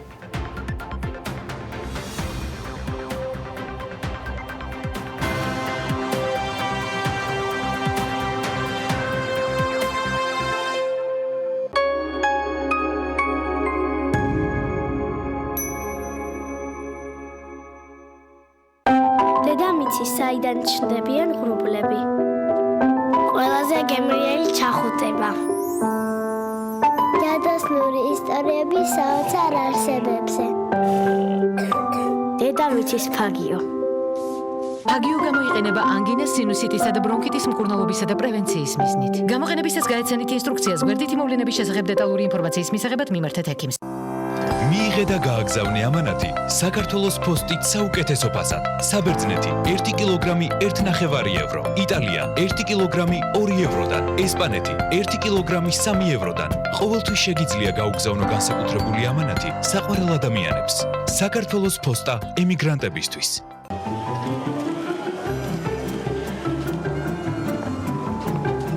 ლიას თავის საყვავილეში უკვე შესაძლებლობა აქვს გაატერმინალოს თავისი ტელეფონი.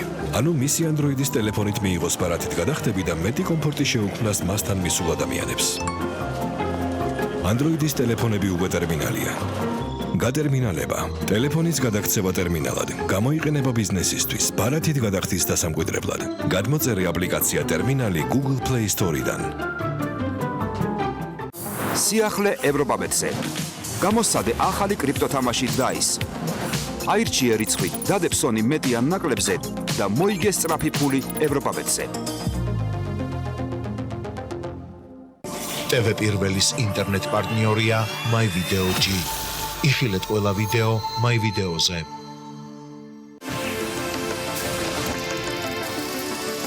N-Card-ი არის ევროპაბეტიდან თანხის გატანის საუკეთესო მეთოდი. გაიტანე მოგებული თანხა ბანკომატებიდან სწრაფად და უსაფრთხოდ, ან გადაიხადე პოსტერმინალების საშუალებით.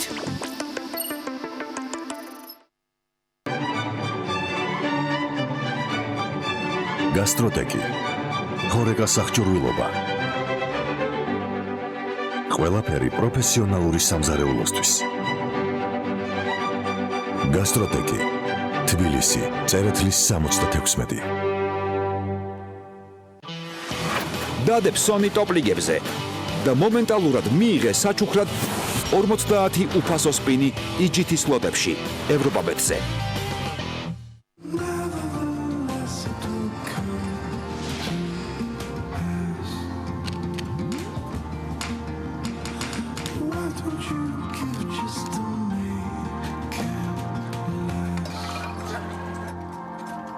სიახლე, KitKat Sensis-ის ვარდისფერი ოქროს სერია.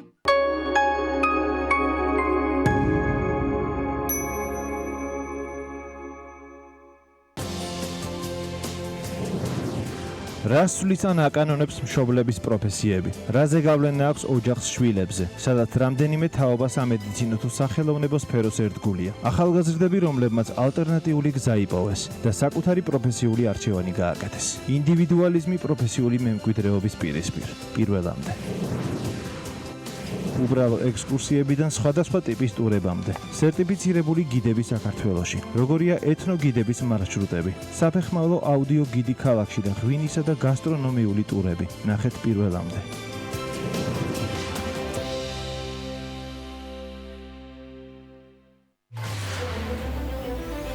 ოპოზიცია და ციხე. უგულავა შევიდა, მერაბიშვილი გამოვიდა. რა რეალობა ხდება ყოფილი ხელისუფლების ყველაზე გავლენიან მინისტრს გარეთ? ვანური ჩასვლის ასეთი iPhone-ი არ არსებობდა. ხო, აი ესეთი iPhone-ები არ არსებობდა, იყო Nokia-ები. მე რო ვანოს ადგილზე ვიყო, დაუბრუნდებოდი ჩემს ოჯახს, დაუწყებებოდი ჩემ შვილებთან ახლოს ყოფნით, ვიმოგზაურებდი ცოტა სოფლიოში, გავახევდი თვალებს. ერთის ნაცვლად ორი პარტია და ხელისუფლებაში კვლავ ქართული ოცნება.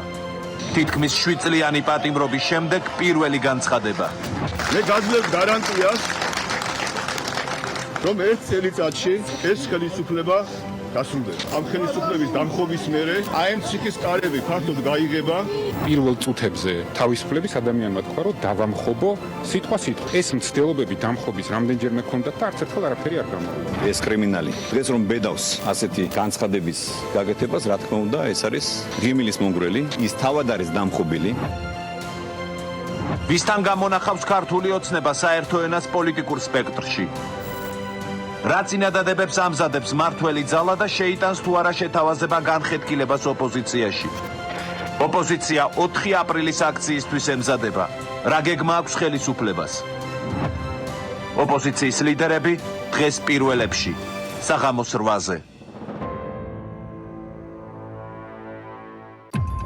ეთერშია დღის ამბები, მე ვარ ჟურნალისტი დიანა ტრაპაიძე. ჩვენი დაანონსებული შეხვედრა შედგა. დაგვისახელოთ თქვენი სამი ჯგუფელი. თქვენ ფიქრობთ, რომ დაცვა გჭირდებათ? აზრი არა. იგორ ბოკერიასთვის სააკაშვილი არ არის პრიორიტეტების ჩამონათვალი. ხო, ვერ გავიგე. შეეწყვეტა. ისინი ერთნი არიან. სისტემას ყავს ავტორები, სისტემას ყავს მსახურები. ჩვენ გვაქვს ჩვენი გზა. თუ მიიღეთ მისი მილოცვა, ალახს რატო ისვრია? დამნაშავეები უნდა დაისაჯონ. ვიდაუთ ყველაფერზე დრო გვაქვს. სიმბოლო დღევანდელი აქციის არ ვარ სოფისკეს. მოთმინებას მუზომავებ. ქართველო ხალხო. სახელმწიფო ეს მე ვარ. ოქტომბრელების ნიშანი მოერგო ოლიგარქს. ყოველ დღე დღის ამბები 2-ზე და 4-ზე.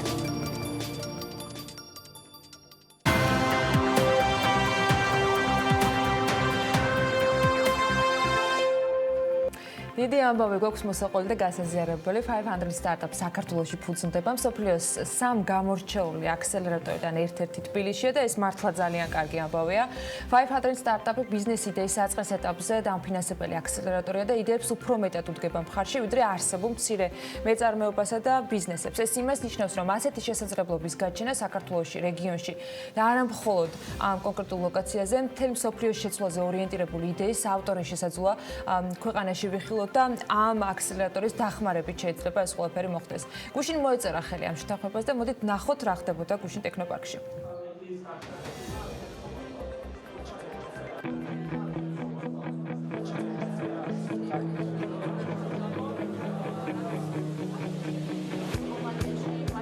საქართველოს ბანკის მხარდაჭერით ჩვენს ქვეყანაში უმსხვილესი ბიზნეს აქსელერატორი 500 სტარტაპს შემოდის. შესაბამისი სამხრივი ხელშეკრულება საქართველოს ინოვაციებისა და ტექნოლოგიების სააგენტოს 500 სტარტაპსა და საქართველოს ბანკს შორის უკვე გაფორმდა. რაც იმას ნიშნავს, რომ ქართულ სტარტაპებს შესაძლებლობა მიეცემათ სხვადასხვა აწუხე წარმატებული კომპანიის დამფუძნებლებთან და მენტორებთან ერთად იმუშაონ საკუთარი იდეების დახვეწაზე. ასევე მიიღონ მონაწილეობა 4-თვიან აქსელერაციის პროცესში, გაიგონ მეტი ინფორმაცია მარკეტინგის, პროდუქტების დიზაინის, გაყიდვისა და სხვა მათთვის საჭირო სფეროების შესახებ. საბოლოო ჯამში კი მიზანი არის ის, რომ ახალგაზრდა თაობამ შექმნას ინოვაციური პროდუქტები, გავიდნენ გლობალურ ბაზრებზე და მოიპოვონ წარმატება.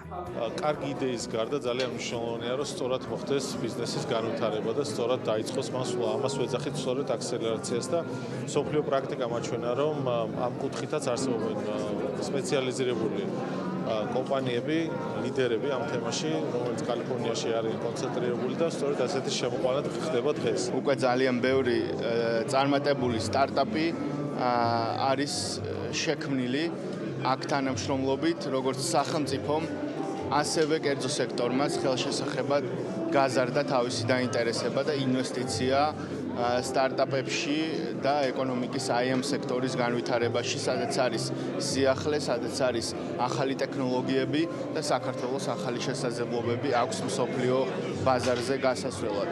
პარალელურად ტექნოპარკში საქართველოს ინოვაციებისა და ტექნოლოგიების სააგენტოს წლიური ანგარიშის პრეზენტაციაც გაიმართა, სადაც გამოიკვეთა, რომ საქართველოში ჯამურად სტარტაპების განვითარებას 8.1 მილიონი ლარი მოხმარდა, ხოლო დამატებით ბათუმში, კასპსა და გურჯაანში უახლოეს მომავალში გაიხსნება ტექნოპარკები, რომლებიც ახალგაზრდა თაობას საშუალებას მისცემს განავითაროს სამეწარმეო უნარები და ჩაერთოს სააგენტოს მიერ განხორციელებულ პროგრამებში. ეს არის ძალიან მნიშვნელოვანი ზრდა, გამომდინარე იქიდან, რომ ჩვენ რეალურად შესაძლებელი გავხადეთ, რომ ყველა ის საჭირო პროგრამა დაბალანსებულად, რაც ჭირდება სტარტაპ და ინოვაციების ეკოსისტემის განვითარებას, ყველა პროგრამა არის მიმდინარე. ამ მიმართულებით, რა თქმა უნდა, 2020 წელს ბევრად მეტი პროექტი გაკეთდება. საერთაშორისო ტოპ აქსელერატორის 500 სტარტაპის ჩვენს ქვეყანაში შემოსვლა რეგიონული მასშტაბის მოვლენაა, რადგან ასეთი კლასის აქსელერატორები შემოდიან მხოლოდ დიდი პოტენციალის მქონე ქვეყნებში. შესაბამისად, დაინტერესებულები არიან ეკოსისტემის გაძლიერებით და მსხვილი საერთაშორისო ინვესტორების მოზიდვით. ასე რომ, ცალკე აღნიშნვის ღირსია კერძო სექტორის ჩართულობა პროცესებში, რადგან საქართველოს ბანკი დამატებითი ინვესტიციის სახით $1 მილიონი მობილიზებას მოახდენს სტარტაპებში. Silicon Valley-ზე მოხვედრად ვფიქრობ, რომ სტარტაპ აქსელერატორის შემოსვლას გაუმარტივებს ზოგადად ბიზნესებს და სტარტაპებს, რომ რაღაც მარტივი გზით მიიღონ გამოცდილება და შემდგომ უკვე გადავიდნენ იმ ბაზარზე, სადაც საბოლოოდ უნდა ოპერირებდნენ.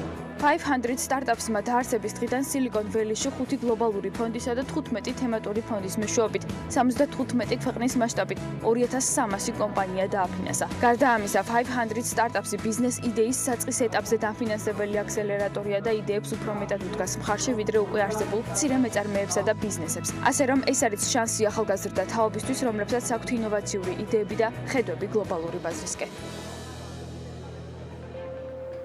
სამხრივი ხელშეკრულება საქართველოს ინოვაციების და ტექნოლოგიების სააგენტოს 500 სტარტაპსა და საქართველოს ბანკს შორის გაფორმებულია. საქართველოს ბანკში გაჩერებას მართლა არ აპირებენ და წელს კიდევ ბევრ სხვა ამბავს გვპირდებიან. სხვათა შორის აქსელერატორის მნიშვნელობაზე და არა მხოლოდ საქართველოს ბანკის CEO BMG-სთან ექსკლუზიურ ინტერვიუში ისაუბრა და არც მეტი არც ნაკლები კითხვაზე პასუხისას, რას თulis 2019-ის მნიშვნელოვან შესრულებულ სამუშაო და ამ წლის გეგმაში კიდევ რა აქვს მონიშნული, სწორედ 500 სტარტაპს ახსენებს. ვიდრე ამ ინტერვიუს სრულ ვერსიას მაყურებელს შევთავაზებთ.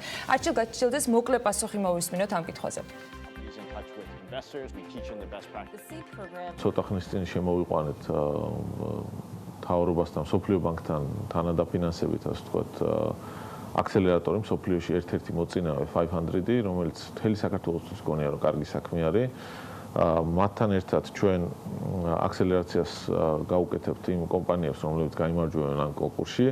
და ვისწავლით საუკეთესო, ანუ მსოფლიო საუკეთესო მცოდნეებისგან, როგორ უნდა გაკეთდეს სტარტაპების რაღაც ბიზნეს კიბეზე შეყენება, ასე ვთქვათ, ან რელსებზე დადგომა, აქსელერაცია, რაც თქვია და ამას მე გამოვიყენებთ თლიანად, ასე ვთქვათ, მიკროკრედიტების მიმართულებით და მიკრობიზნესების მიმართულებით, რომ დავეხმაროთ ბიზნესებს, რომ რაღაც შემდეგ ეტაპზე გადავიდნენ.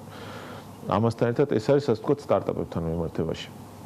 რაც შეეხება ჩვენ თემას აი საშუალო ბიზნესთან მიმართებაში, ხშირად ხდება ესეთი რამ, რომ ბიზნესი რაღაც ეტაპზე არის წარმატებული და იმის იქით ვეღარ მიდის ხოლმე, ვერ იზრდება, შემდეგ ნაბიჯს ვერ დგამს.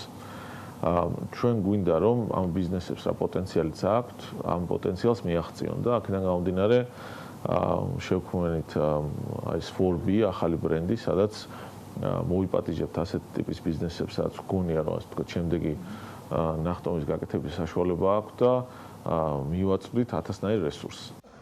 მოდი ცოტა სიღრმისეულად ჩავიხედოთ, რასთან გვაქვს საქმე. 500 სტარტაპ დევიდ მაკლარის და ქრისტინ ცაის დაფუძნებული სიდ აქსელერატორია და ვენჩურული ფონდი სხვათა შორის, რომელიც 2010 წელს შეიქმნა. მე მაკლარის ბიოგრაფიას რო არ მოგატყუოთ, ნაკლებად ვიცნობ, მაგრამ შემიძლია მეტი გითხრათ ქრისტინ ცაიზე, რადგან ვიდრე 500 სტარტაპს დააფუძნებდნენ, იგი Google-ის, YouTube-ის ერთ-ერთი ტოპ მენეჯერი გახდათ მარკეტინგის მიმართულებით, მაგრამ ცნობილი ფაქტია, რომ Google-ში ქრისტინ ცაი ასევე სხვადასხვა პლატფორმების განვითარებაზეც პირადად მუშაობდა.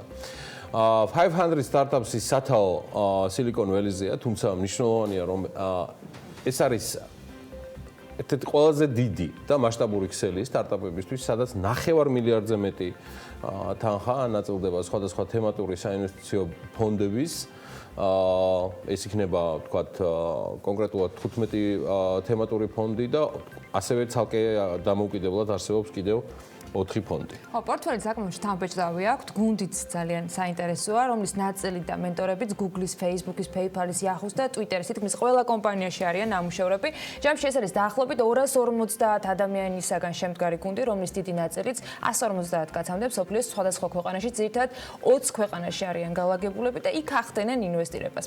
აპრობირებული სქემით, რომელიც დამფუძნებლებმა ჩამოაყალიბეს, არის მათი მთავარი გაიდლაინი. ეს 20 ქვეყანა, სადაც არის წარმოდგენილი 500 სწორედ აქედან 70 ქვეყანაზე მეც ფარავენ. კი ბატონო, ასეა და კომპანიის პორტფოლიო ითვლის უკვე 2000-ზე მეტ ოპერაციას. მათ შორის აი ესეთ კომპანიებში, როგორიც არის Twilio, ის ნიუ-იორკის საფონდო ბირჟაზეა უკვე წარდგენილი, Intercom, Credit Karma, SendGrid, Canva, Wildfire, მოკლედ ძალიან მაგარი ამბავია რისთვისაც ამ სტუდიაში. ის ხალხი მოვიყვანეთ, მე გუშინდელისთვის ყველას მადლობა ვუხდი, განსაკუთრებით სტუმრებს საჯარო სექტორიდან, ვინც იქ იყვნენ, მაგრამ ჩვენი საქმიანი მაყურებელი და საზოგადოება უნდა იცნობს ადამიანებს და გუნდს, რომლებიც ავანგარდში იყვნენ დღე პირველიდან, რომ ეს ამბავი გამოსულიყო და გამოვიდა კიდეც.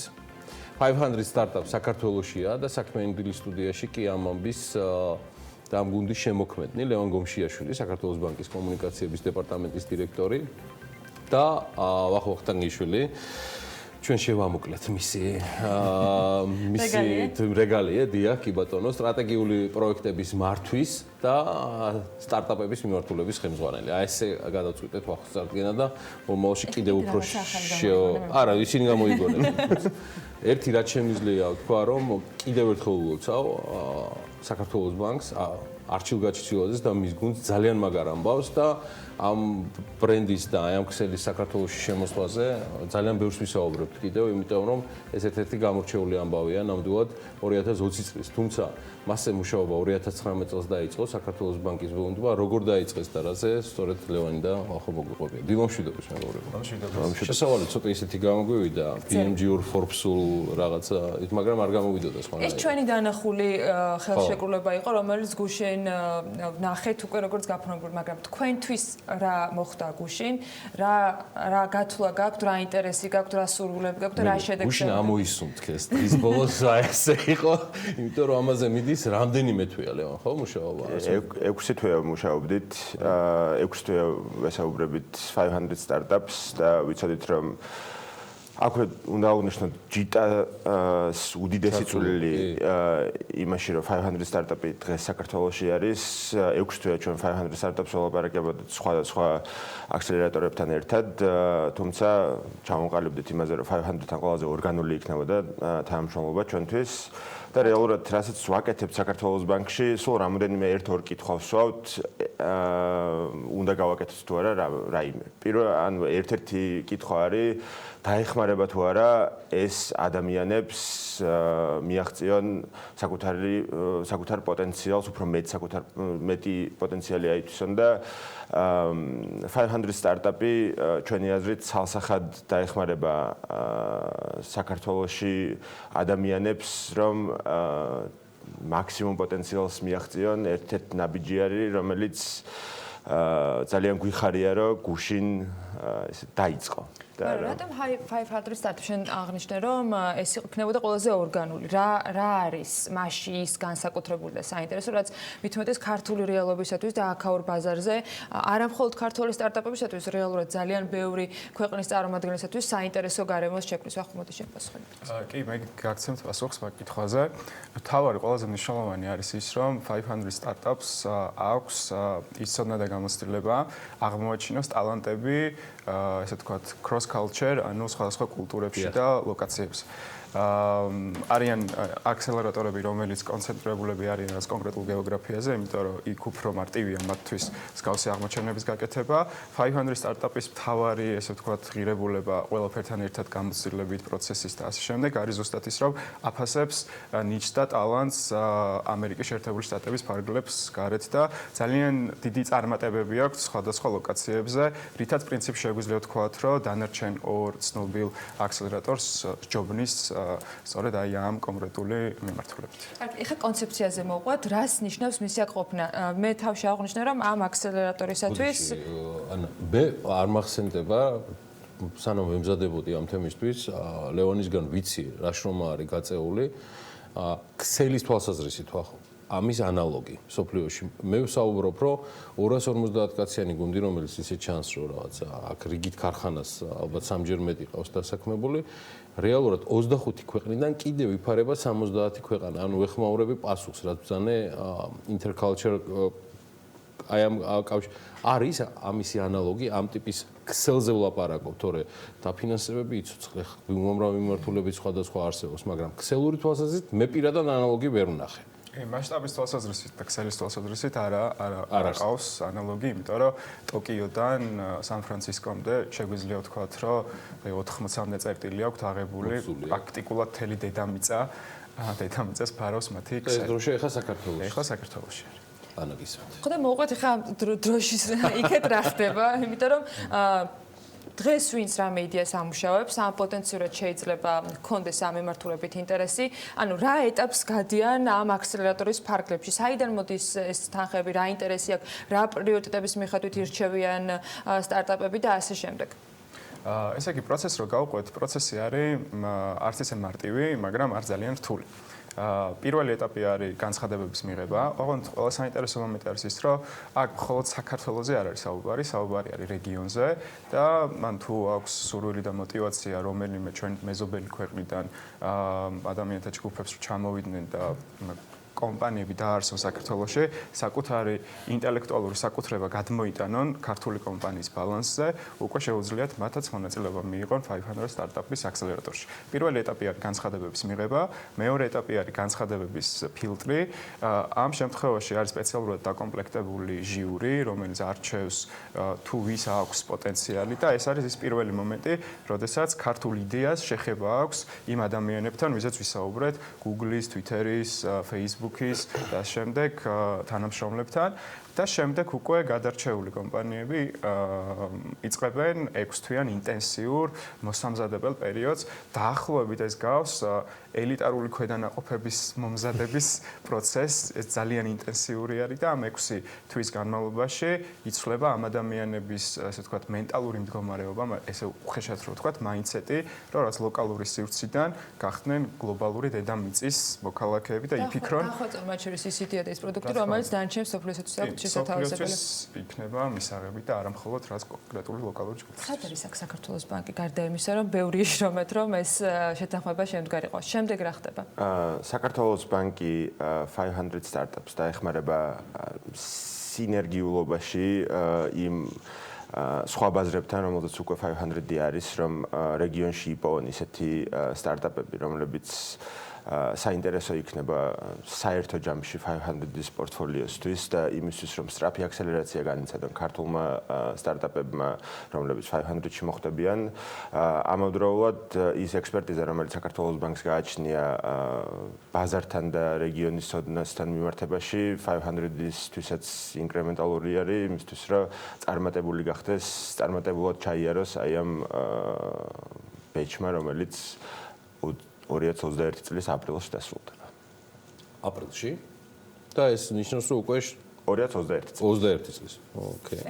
ერთი წლის განმავლობაში საინტერესო ამბებს ველოდებით. კი, ძალიან ბევრს და მე დაახლოებით წარმომიდგენია რა მიზიდულობა იქნება ამ ქსელიდან გამომდინარე, იმიტომ რომ ეს არის რაღაცა მუდმივი ინტერაქცია და გაცვლა მიღმა ფინანსებისა ცოდნის ალბათ ყველაზე მეტად რაც იქნება აქ ჩართულობა და მადლობა კიდევ ერთხელ ამ ყველაფერს. ბოლო კითხვას დავსვამ, რა უნდა დატოვოს ამ ერთმა წელმა ქვეყანაში სტარტაპების განვითარების მიმართულებით, გარდა იმ ადამიანებისა, ვინც მოახერხებენ და ჩვენ რაც ჩამოვთვალეთ იმ ეტაპებისა, პირველ ეტაპს გადავლიან და იგივე ფიჩინგის შემდეგ აივლიან მე-6-იან მომზადებას და ასე შემდეგ და იქნებიან უკვე მზად, რომ დანარჩენ მსოფლიოს საკუთარი იდეები გაუზიარონ, მაგრამ რა სტოვებს ეს ერთი წელი ქვეყანაში?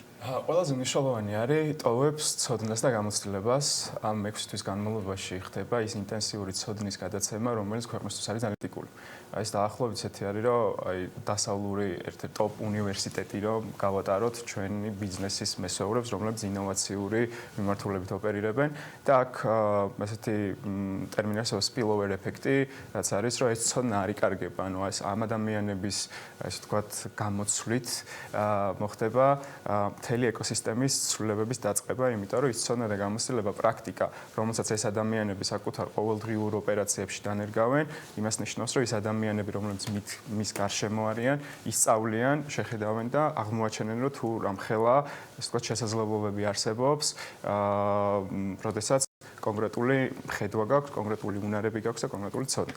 ნუ ყველაზე მნიშვნელოვანი აქ არის, ასე ვთქვათ, ის გამოცდილება, რომელსაც ეს ადამიანები მიიღებენ, რომელიც არ დაიკარგება ცოდნას ვერავინ ვერ წაგვართმევს. და აქვე იმას დავამატებ, რომ მე მგონი ყველას რაღაც მომენტში გვიფიქრია, რაღაც ამერიკაში რო ვიყო, ამას გავაკეთებდი, ან რაც ბრიტანეთში რო ვიყო, ამას გავაკეთებდი და საქართველოში მარტო დაობადებული იყავი, რამდენი რამს გავაკეთებდი. ან რაღაც დროით რო ვიყო, ეხლა იქ.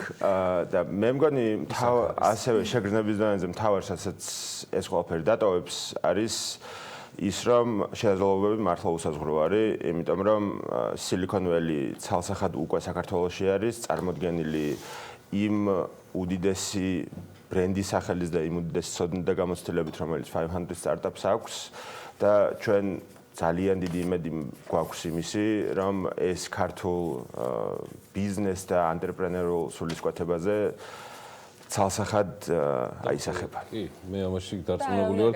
კიდევ ერთ ვიტყვი. არა, აი, მართლა დარწმუნებული ვარ, რომ მე არ მგონია, რომ ამ დონის ბრენდი საქართველოში შემოდიოდეს, ამაზე ის მომდენი შრომა იყოს გაწეული და ის ყველაფერი ხდებოდეს მხოლოდ წელიწად ნახევრით ან რაღაც არ არსებობს ესე არ ხდება. ამიტომ არ მინდა არაფერს დაანონსება წინასწარ. უბრალოდ მადლობა კიდევ ერთხელ ლევან გომიშიაშვილს, მადლობა მობრძანებისთვის. საქართველოს ბანკის კომუნიკაციების დეპარტამენტის ხელმძღვანელს და ვახტანგ გიშულს წარმატებები ჩემო ბატონო იმ ინოვაციების და კი არა და სტრატეგიული პროექტების მართვის მიმართულებით და სტარტაპების მიმართულებით ვახო წარმატებები თქვენ ურმესი მადლობა მოსულს. მადლობა, საინტერესო ამბავს აუცილებლად კიდევ მოვიკითხავთ ამ ერთ წლის განმავლობაში, თან ბევრიც იქნება, მე მგონი, ისედაც მოსაყოლე. ჩვენ კი უკვე შემდეგი ბლოკისთვის ვემზადებით თბილისში გამყინვარების ჟამს შედარებით თბილ სტოკჰოლმში მოგზაურებიდან დაბრუნებული ელენე კვანჭილაშვილი რამდენიმე წუთში შემოგვიერთდება საქმე ინტელის ეთერში და სკანდინავიური მოგზაურობის ამბებთან ერთად ქართული რეალობისთვის ერთ-ერთ მთავარ და ყველაზე პრობლემატურ თემაზე დასაქმებაზე ისაუბრებს სტაქსატის ხელმძღვანელთან მოკიტა თოდრაძესთან, რომელიც საქმე ინტელის ანალიტიკას რამდენიმე წუთში შემოუერთდება და გვაუდოთ ძალიან მალე გიბრუნდებით.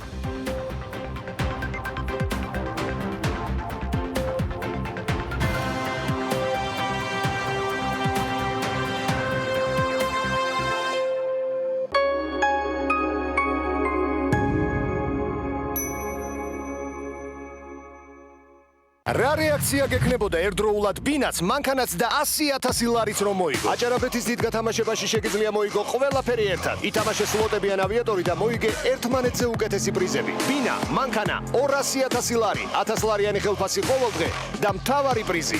ყველაფერი ერთად. acarabet.com ანტიბიოტიკები ანადგურებენ არა მარტო მავნე, არამედ სასარგებლო ბაქტერიებსაც და იწვევენ დისბაქტერიოზს. ლაქტოჯი სწრაფად აღადგენს ნაწლავის ნორმალურ მიკროგარემოს. მიიღეთ ლაქტოჯი ანტიბიოტიკებთან ერთად მკურნალობის პირველივე დღიდან. გამოყენებისას გაეცანეთ ინსტრუქციას. გვერდითი მოვლენების შესახებ დეტალური ინფორმაციის მისაღებად მიმართეთ ექიმს. გჭირდება სახურავი. გინდა იყო დაცული ნებისმიერ ამინდში. მონტერეი ლუქსის მეტალოკრამიტის სახურავები, უმაღლესი ხარისხი და საუკეთესო მომსახურება. ენდე ლიდერებს. გადახურე და დაივიწყე პრობლემები. მონტერეი ლუქსი. კაიროს ქუჩა 42. მონტერეი, ახლა უკვე ქუთაისშიც. სიახლე ევროპაბეტზე. გამოსცადე ახალი კრიპტოთამაში DICE. აირჩიე რიცხვი, დადებ სონი მეტი ან ნაკლებზე და მოიგე სწრაფი ფული ევროპაბეტზე. წინასააღალწლო გრანდიოზული შეთავაზება NBG Beach პანორამაში. ბინები წინასწარი შენატანის გარეშე. ბინების ზღვის და მთის ხედებით. კეთილმოწყობილი ეზო, საბავშვო ინფრასტრუქტურა, ფიტნეს დარბაზი, გასართობი ცენტრები, კაფე-რესტორნები და პანორამული აუზის სახურავზე. NBG Beach პანორამა, თქვენი ზღვისპირა აპარტამენტი.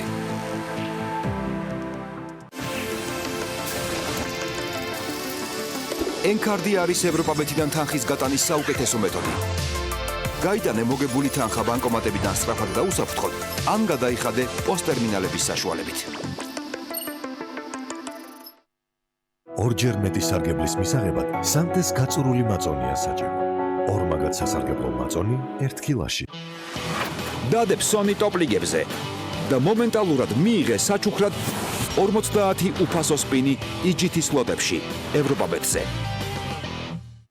ნორმანდიული ბრიოში, რუსული ჭვავისპური, იტალიური ჩაბატა, ფრანგული კრუასანი, პროვანსული ბაგეტი, თონისპური.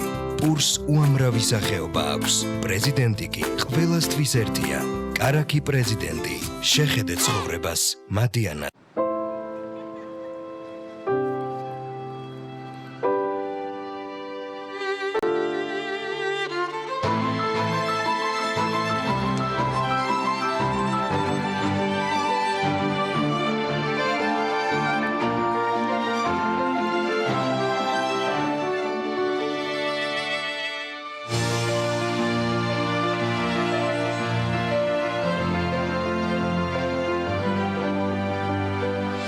Nestle, განსაკუთრებული სინაზე.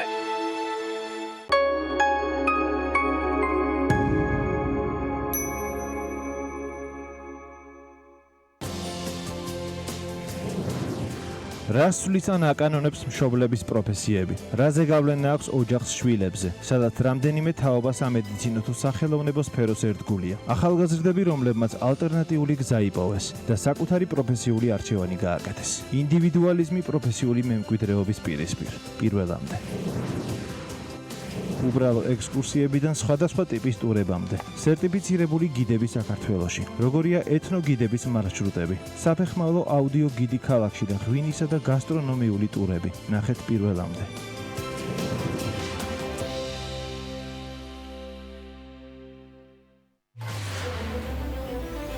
ოპოზიცია და ციხე. უგულავა შევიდა, მერაბიშვილი გამოვიდა. რა რეალობა ხდება ყოფილი ხელისუფლების ყველაზე გავლენიან მინისტრს გარეთ? ვანური ჩასვლის ასეთი iPhone-ი არ არსებობდა. ხო, აი ესეთი iPhone-ები არ არსებობდა, იყო Nokia-ები. მე რო ვანოს ადგილზე ვიყო, დაუბრუნდებოდი ჩემს ოჯახს, დაუტკბებოდი ჩემს შვილებთან ახლოს ყოფნით, ვიმოგზაურებდი ცოტა სოფლიოში, გავახელდი თვალებს. ერთის ნაცვლად ორი პარტია და ხელისუფლებაში კვლავ ქართული ოცნება. თითქმის 7 წლიანი პატიმრობის შემდეგ პირველი განცხადება. მე გაძლევ გარანტიას რომ ერთ წელიწადში ეს ხელისუფლება დასრულდება. ამ ხელისუფლების დამხობის მერე ამ ციხის კარები ფართოდ გაიგება.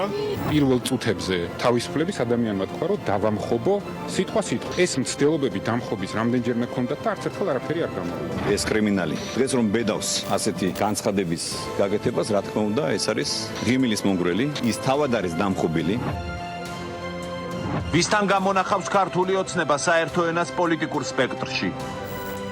რა წინადადებებს ამზადებს მართველი ძალა და შეიტანს თუ არა შეთავაზება განხეთქილებას ოპოზიციაში? ოპოზიცია 4 აპრილის აქციისთვის ემზადება. რა გეგმა აქვს ხელისუფლებას? ოპოზიციის ლიდერები დღეს პირველებში, საღამოს 8-ზე. შეთხის ამბები, მე ვარ ჟურნალისტი დიანა ტრაპაიძე. ჩვენი დაანონსებული შეხვედრა შედგა. დაგვისახელოთ თქვენი სამი ჯგუფელი. თქვენ ფიქრობთ, რომ დაცვა გჭირდებათ? აზრი არა. იმპერატორიასთვის სააკაშვილი არ არის პრიორიტეტების ჩამონათვალი. ხო, ვერ გავიგე. და შეეცდება. ისინი ერთნი არიან. სისტემას ყავს ავტორები, სისტემას ყავს მსახურები. ჩვენ გვაქვს ჩვენი გზა. თუ მიიღეთ მისი მილოცვა, ალახს რატო ისვრია? დამნაშავეები უნდა დაისაჯონ, ვიდაუთ ყველაფერზე დრო გვაქვს. სიმბოლო დღევანდელი აქციის არ ვარ სოფლის კესის. მოთმინებას მიზობავენ. ქართველო ხალხო. სახელმწიფო ეს მე ვარ, ოქტომბრელების ნიშანი. მოერგო ოლიგარქს. ყოველ დღე დღის ამბები 2-ზე და 4-ზე.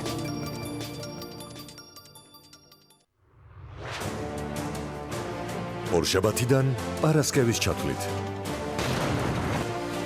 18 საათზე მხოლოდ საუკეთესო ევროპული სერიალები ქართველი მაყურებლისთვის. ჩვენ ვირჩევთ ევროპას. შემოგვიერთდით ტელევიზორზე.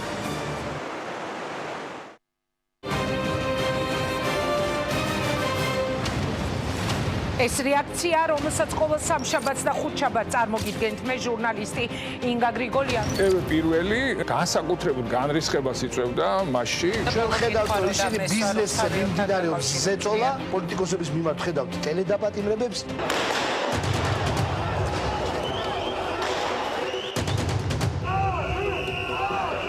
ამ შვიდობიანი მომიტინგეების საქმე. ეს იყო შვიდობიანი აქცია? არავინ არ იფიქროს, რომ გახარია წადის ძახილი პოლიტიკურ გადაწყვეტილებებს მიიღებს ხელისუფლება. ისინი გრძნობენ გაერთიანებულ ოპოზიციის სუნთქვას კეფაში. თუ ქვეყანა სჭირდება გადაული ყველას. ყველას ერთად ეკუთვნოდა ეს სილა. ადამიანები, რომლებიც მასობრივად ჩადიოდნენ ცუდ რაღაცებს, ეხლა ჩადიან კარგ რაღაცებს. არ არის კატეგორია, რომელსაც მჯერა, რომ საარჩევნო დაპირებები იქნება შესრულებული. თქვენ ბიძინა ივანის ესაუბრებით. თუ ის აპირებს არჩევნები ნივე მეთოდებით ჩაატაროს, მისი ჭიქიდან ჩაისწავლებენ. ივანიშვილი იყო პრაქტიკულად პატარა სახელმწიფო, რომელიც საქმეს არჩევდა. დინაშვილები და ყვიციანები ჩვენ ისინი რომ დავამარცხოთ. ნუ და დამთავრდეს ხარდაჭერა ბოკერია და სააკაშვილებისადმი. ნატოში უფრო ადრე შევა საქართველო, ვიდრე ირმა ინაშვილი გიგა ბოკერია შეიყვარებს. ჩვენ გვაქვს უფლება გქონდეს ჩვენი რეაქცია ქვეყანაში განვითარებულ პროცესებზე და ჩვენ ეს რეაქცია აუცილებლად უნდა გქონდეს.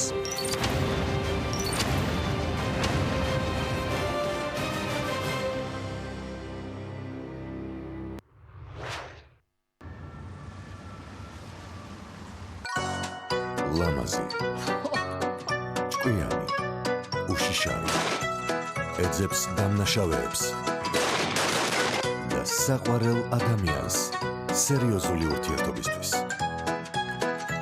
ორშაბათიდან პარასკევის ჩათვლით საღამოს 6 საათზე მარინ დელტრემი დეტექტიურ სერიალში ალის ნევერი TV პირველის ეთერში.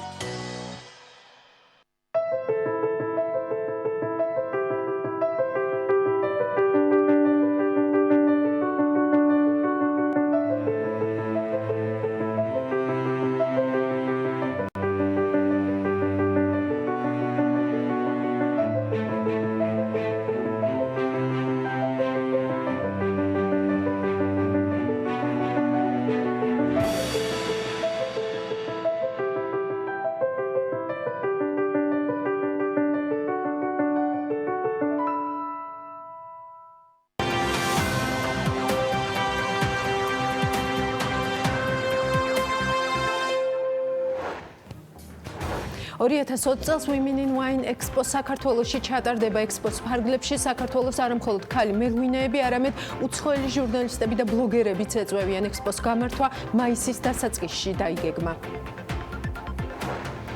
3,8 მილიონი $800,000 ინვესტიციით უალინგის თავისუფალ ინდუსტრიულ ზონაში ქუთაისში პლასმასის გადამამუშავებელი 2 საწარმოს მშენებლობა დაიწყო. საბოლოო მიზანია იმპორტის ქართულ ბაზარზე არსებული ნედლეულით სრულად ჩანაცვლება. საწარმოები 270 ადამიანის დასაქმებას შეძლებენ.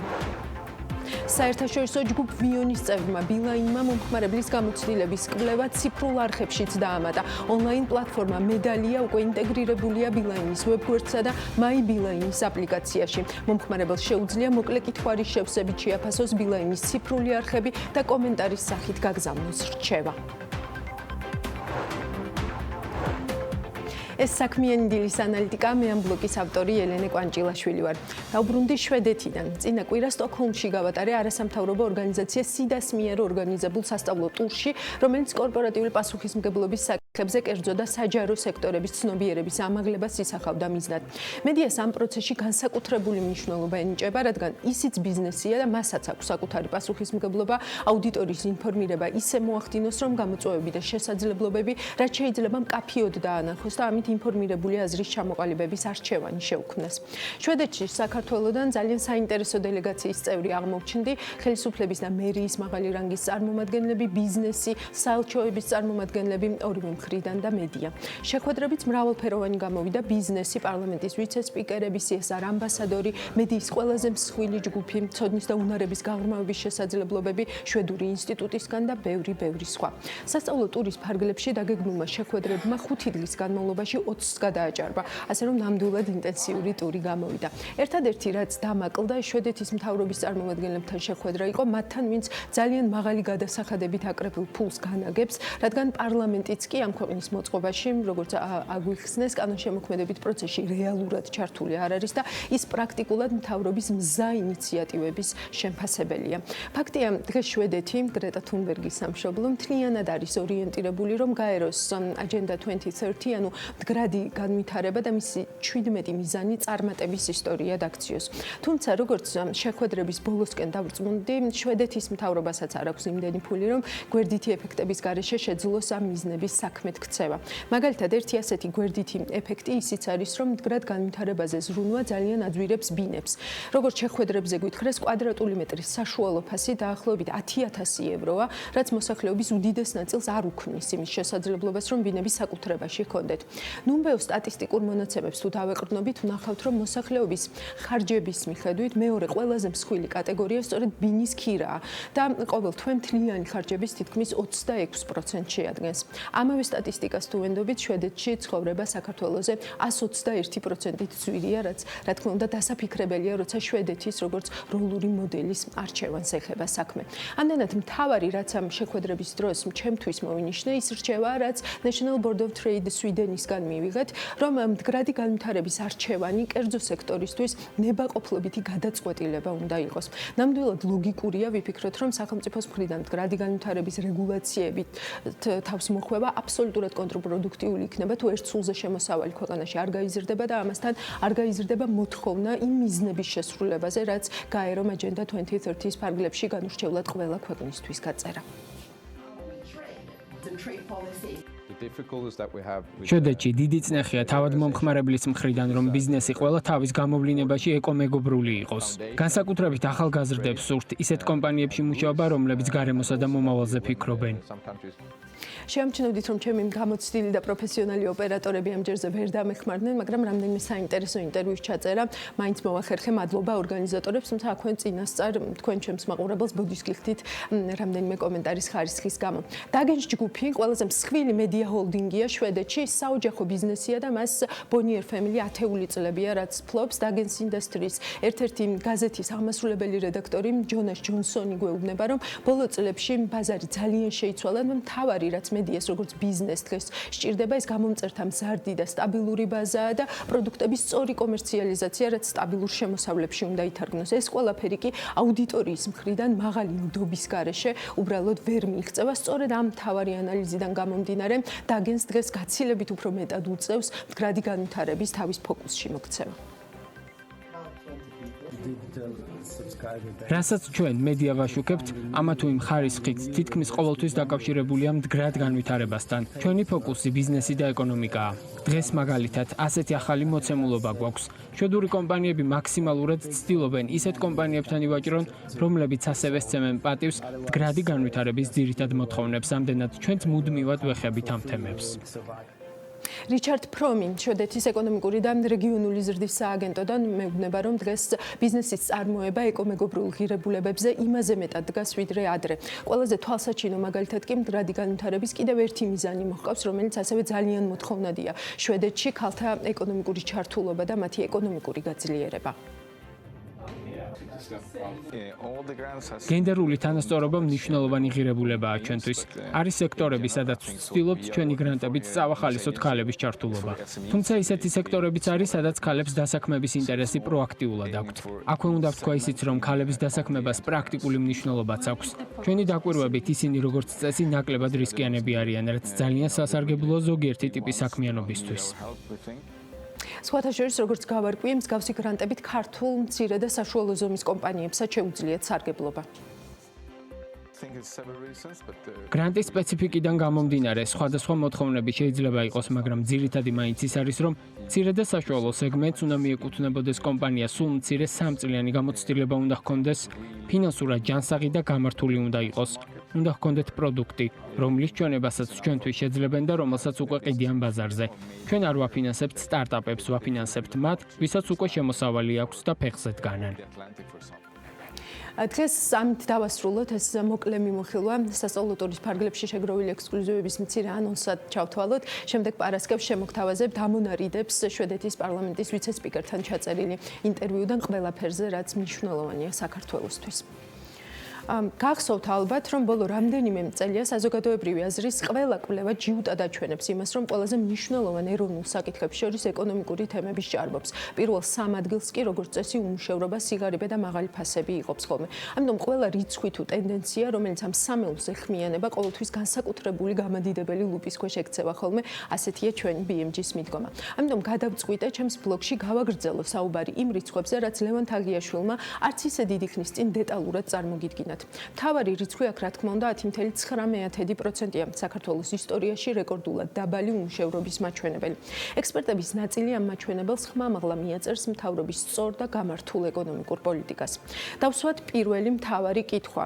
გაიზარდა თუ არა ინკლუზიურობა ჩვენს ქვეყანაში? რიცხვები აჩვენებს, რომ უმუშევრობის შემცირება არა დასაქმების ზრდამ, არამედ ეკონომიკურად აქტიური მოსახლეობის წილის შემცირებამ გამოიწვია. უფრო კონკრეტულად, საქსტატის მიხედვით 2019 წლის მეოთხე კვარტალში ეკონომიკურად აქტიურმა მოსახლეობამ შრომის უნარიანი ასაკის მოსახლეობის, აქ იგულისხმება 15 წლის და უფროსი ასაკის მოსახლეობა 61.7% შეადგინა. წინა წლის შესაბამის პერიოდთან შედარებით შემცირებულია როგორც მოსახლეობის აქტიურობის დონე, ასევე დასაქმების დონე, შესაბამისად 1.9 და 0.8% პუნქტით. ქალაქის ტიპის დასახლებებში დასაქმების დონე წინა წლის შესაბამის პერიოდთან შედარებით შემცირებულია 0.7% პუნქტით. ხოლო სოფლის ტიპის დასახლებებში 0.8% პუნქტით.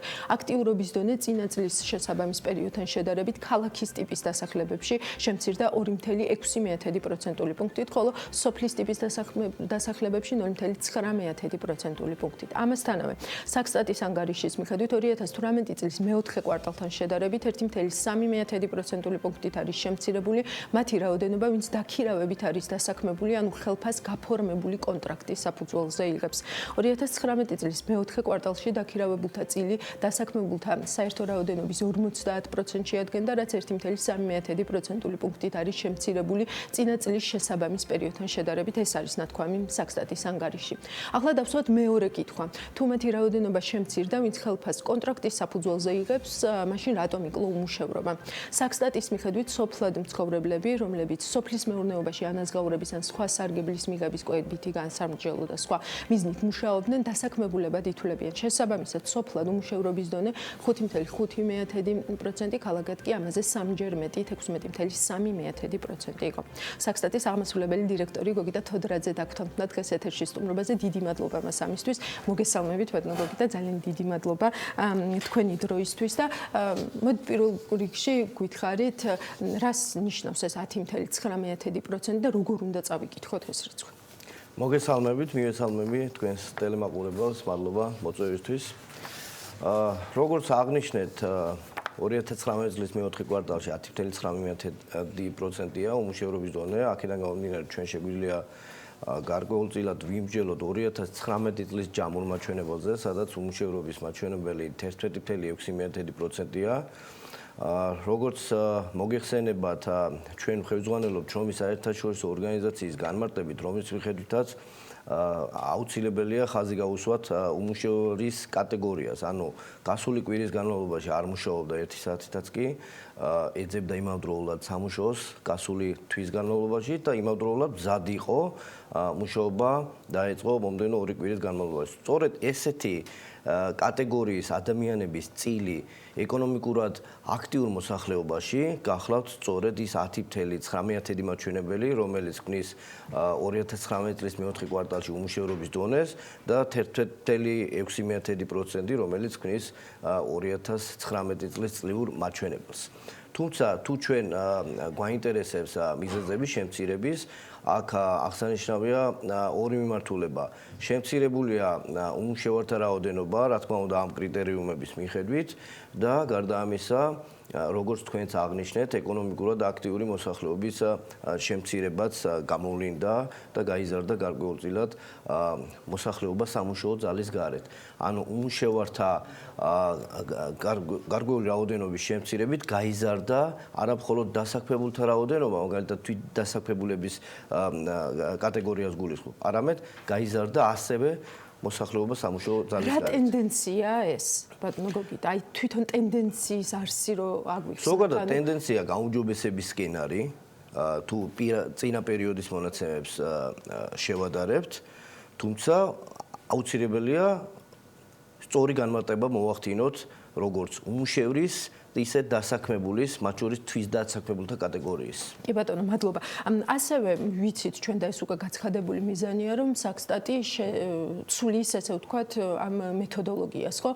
აი ეს დეტალებიც აინტერესებს ჩვენს მაყურებელს, ანუ რადიკალურად რა შეიცვლება, ესე ვთქვათ, ფუნდამენტურად ამ ცვლილებების დროს და როგორ აისახება ეს უკვე იმ რიცხვებზე, რომლებსაც ჩვენ თქვენ ძალიან საინტერესო ფაქტზე გამოვხილეთ ყურადღება, როგორც მოგიხსენებათ უმუშევრობის დონე გაცილებით დაბალია სოფლად, დაახლოებით 5.5%-ის პარაგრაფშია, მაშინ როდესაც ქალაქ დასახლებაში აღნიშნული მაჩვენებელი 16 და 17%-ს აღწევს და რატომ?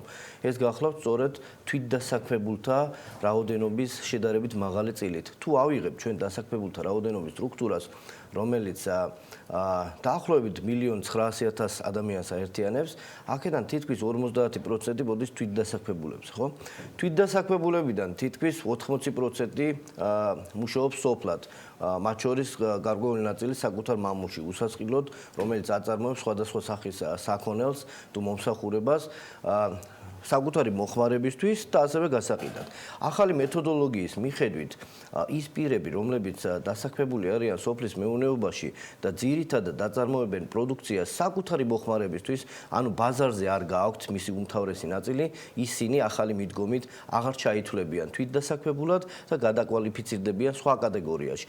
ანუ არ ნიშნავს ეს იმას, რომ ეს პირდაპირ გაზრდის უმუშევართა რაოდენობას. არსებობს მოლოდინი, რომ კატეგორიაში გადაკვალიფიცირდებიან, ესეც საინტერესოა. შესაძლოა, ანუ უნდა აკმაყოფილებდეს რამდენიმე მოთხოვნას, ხო? უნდა მუშაობდეს, ან უნდა ეძებდეს ერთი თვის განმავლობაში სამუშაოს და მზად იყოს მუშაობის დასაწყებას. აქედან გამომდინარე, ის შეიძლება გადაკვალიფიცირდეს როგორც უმუშევართა კატეგორიაში, ისე ეკონომიკურად არააქტიური მოსახლეობის კატეგორიაში. როგორც პილოტურმა კვლევებმა გვიჩვენა, რომელიც ჩაატარა შრომის საერთაშორისო ორგანიზაციამ სხვადასხვა ქვეყნებში, მაგალითად მოლდოვაში, მაგალითად სომხეთში, ახალი მეთოდოლოგიის დანერგვამ, რა თქმა უნდა, გაზარდა უმუშევრობის დონის მაჩვენებელი, მაგრამ იმავდროულად შემცირდა დასაქმების დონე. და რატომ?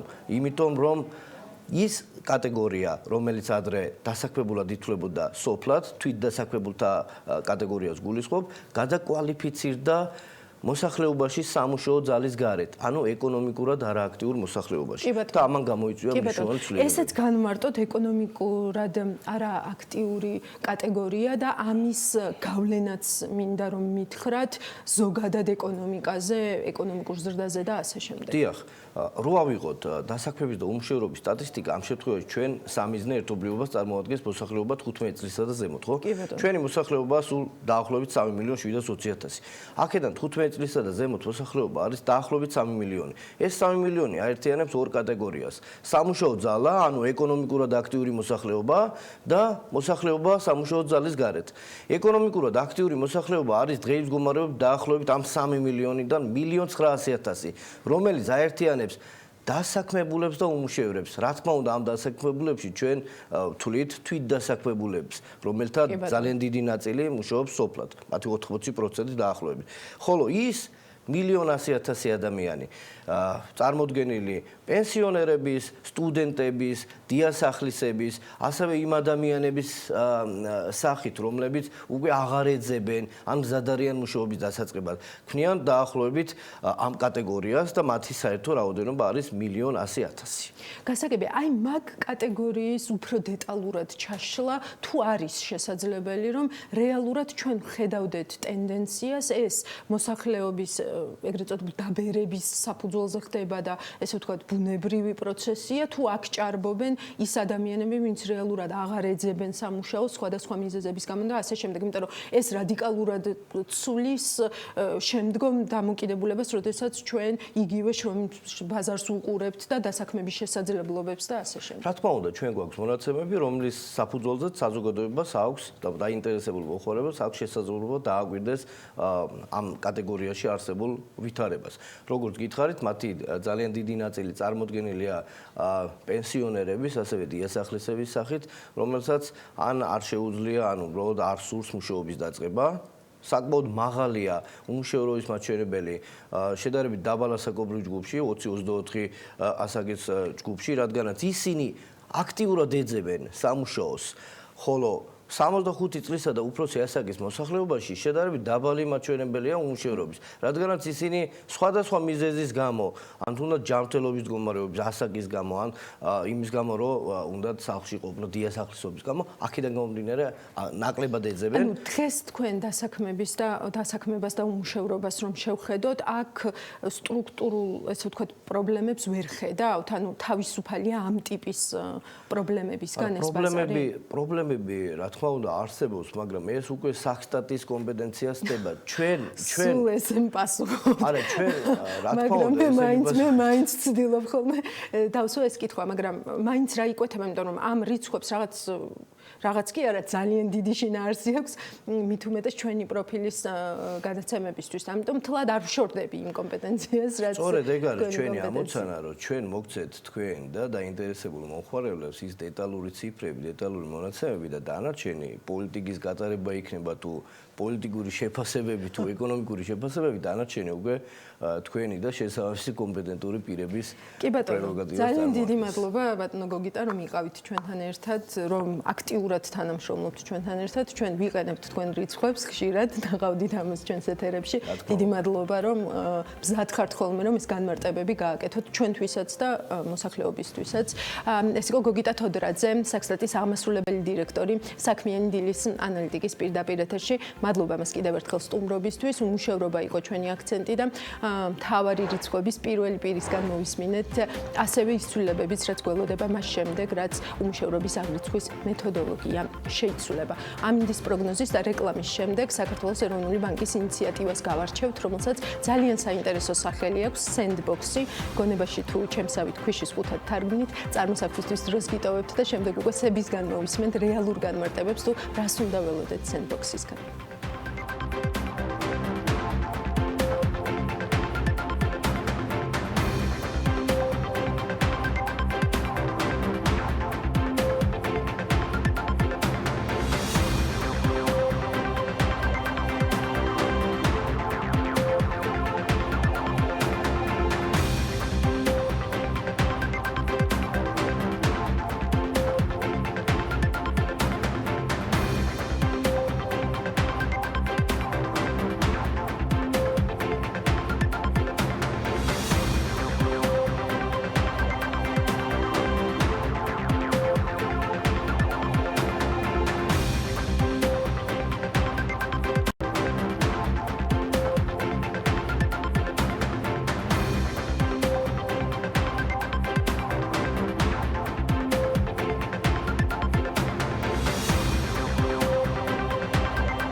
ნესტლე გუდმიქსის ბატონში ყველაზე ჩვეულებრივი ინგრედიენტებია.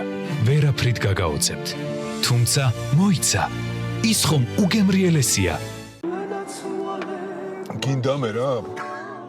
ჩვენ შეგვიძლია ერთმანეთი გავაღიმოთ. Google შემატკივროთ ერთმანეთს. ერთმანეთით ვიამაყოთ. გავახაროთ ერთმანეთი. ჩვენ გულშემატკივრობთ ერთმანეთს. რადგან გვჯერა, რომ ქართული ნიშნავს საუკეთესოს. ლუდი ზედაზენი, ახალი დიზაინი და დაუვიწყარი გემო.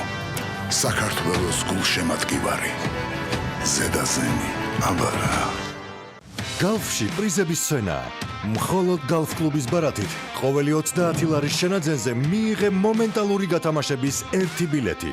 გადაფხიკე და დაიჭირე 20,000 პრიზიდან ერთ-ერთი. თამაშდება 12 iPhone, 12 ტელევიზორი, მარშალის 12 დინამიკი და 12 ყურსასმენი.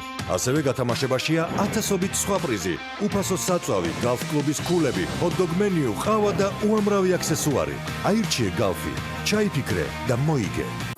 სიახლე ევროპაბეტზე. გამოსცადე ახალი კრიპტოთამაში DICE.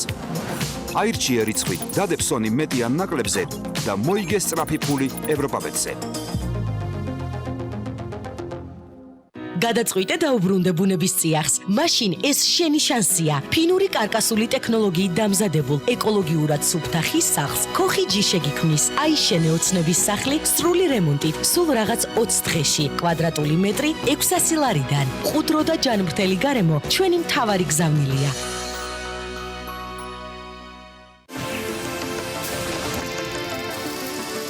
N-Card-ი არის ევროპაბეთიდან თანხის გატანის საუკეთესო მეთოდი. გაიტანე მოგებული თანხა ბანკომატებიდან სწრაფად და უსაფრთხოდ, ან გადაიხადე პოსტერმინალების საშუალებით. შაბათობით მარი და მისი დედიკო გემრიელ საუზმეს ამზადებენ. ხოლო მარტივი რეცეპტით დამზადებული არაჟანი პრეზიდენტი ყველაზე მნიშვნელოვანი ინგრედიენტია. ნოღიერი, ნაზი, მათი საღმძვრელი, უმაღლესი ხარისხის ნაღებისგან დამზადებული საოცრად გემრიელია. არაჟანი პრეზიდენტი, ახლა უკვე ახალი შეფუთვით. დადებ სონი ტოპლიგებზე და მომენტალურად მიიღე საჩუქრად 50 უფასო სპინი EGT სლოტებში ევროპაბეტზე. საკულტო ვიდეო თამაშის ნანატრი ეკრანიზაცია. ჯიმ კერი და მაიკლ მეცენი ფილმში ზღარბი სონიკი. სამზარეულოს პროფესიონალური დანადგარები და ელექტრომოწყობილობები. ჭურჭლის და აქსესუარების მრავალფეროვანი არჩევანი. მაგიდის სერვირება სასტუმროებისთვის და რესტორნებისთვის. გასტროტეკი, ყველაფერი პროფესიონალური სამზარეულოსთვის. დაგვიკავშირდით ნომერზე 295 66 33.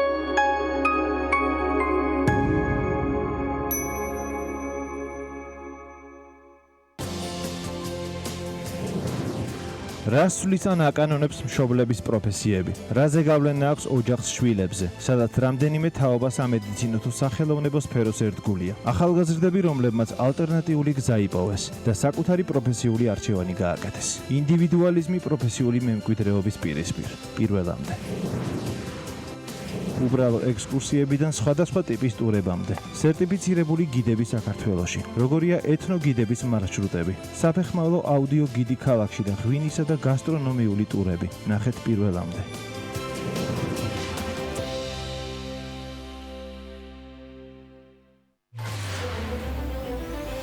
ოპოზიცია და ციხე. უგულავა შევიდა, მერაბიშვილი გამოვიდა. რა რეალობა ხდება ყოფილი ხელისუფლების ყველაზე გავლენიან მინისტრს გარეთ? ვანური ჩასვლის ასეთი iPhone-ი არ არსებობდა.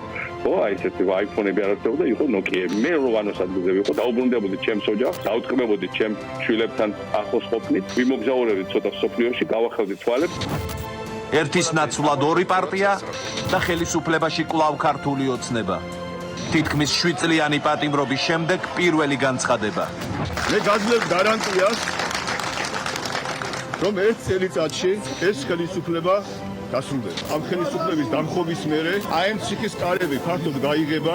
პირველ წუთებზე თავისუფლების ადამიანმა თქვა, რომ დავამხობო სიტყვა-სიტყვა. ეს მცდელობები დამხობის რამდენჯერმე ჰქონდათ და არც ერთხელ არაფერი არ გამოუვიდა. ეს კრიმინალი. დღეს რომ ბედავს ასეთი განცხადების გაკეთებას, რა თქმა უნდა, ეს არის ღიმილის მონგრელი, ის თავად არის დამხობილი. ვისთან გამონახავს ქართული ოცნება საერთო ენას პოლიტიკურ სპექტრში?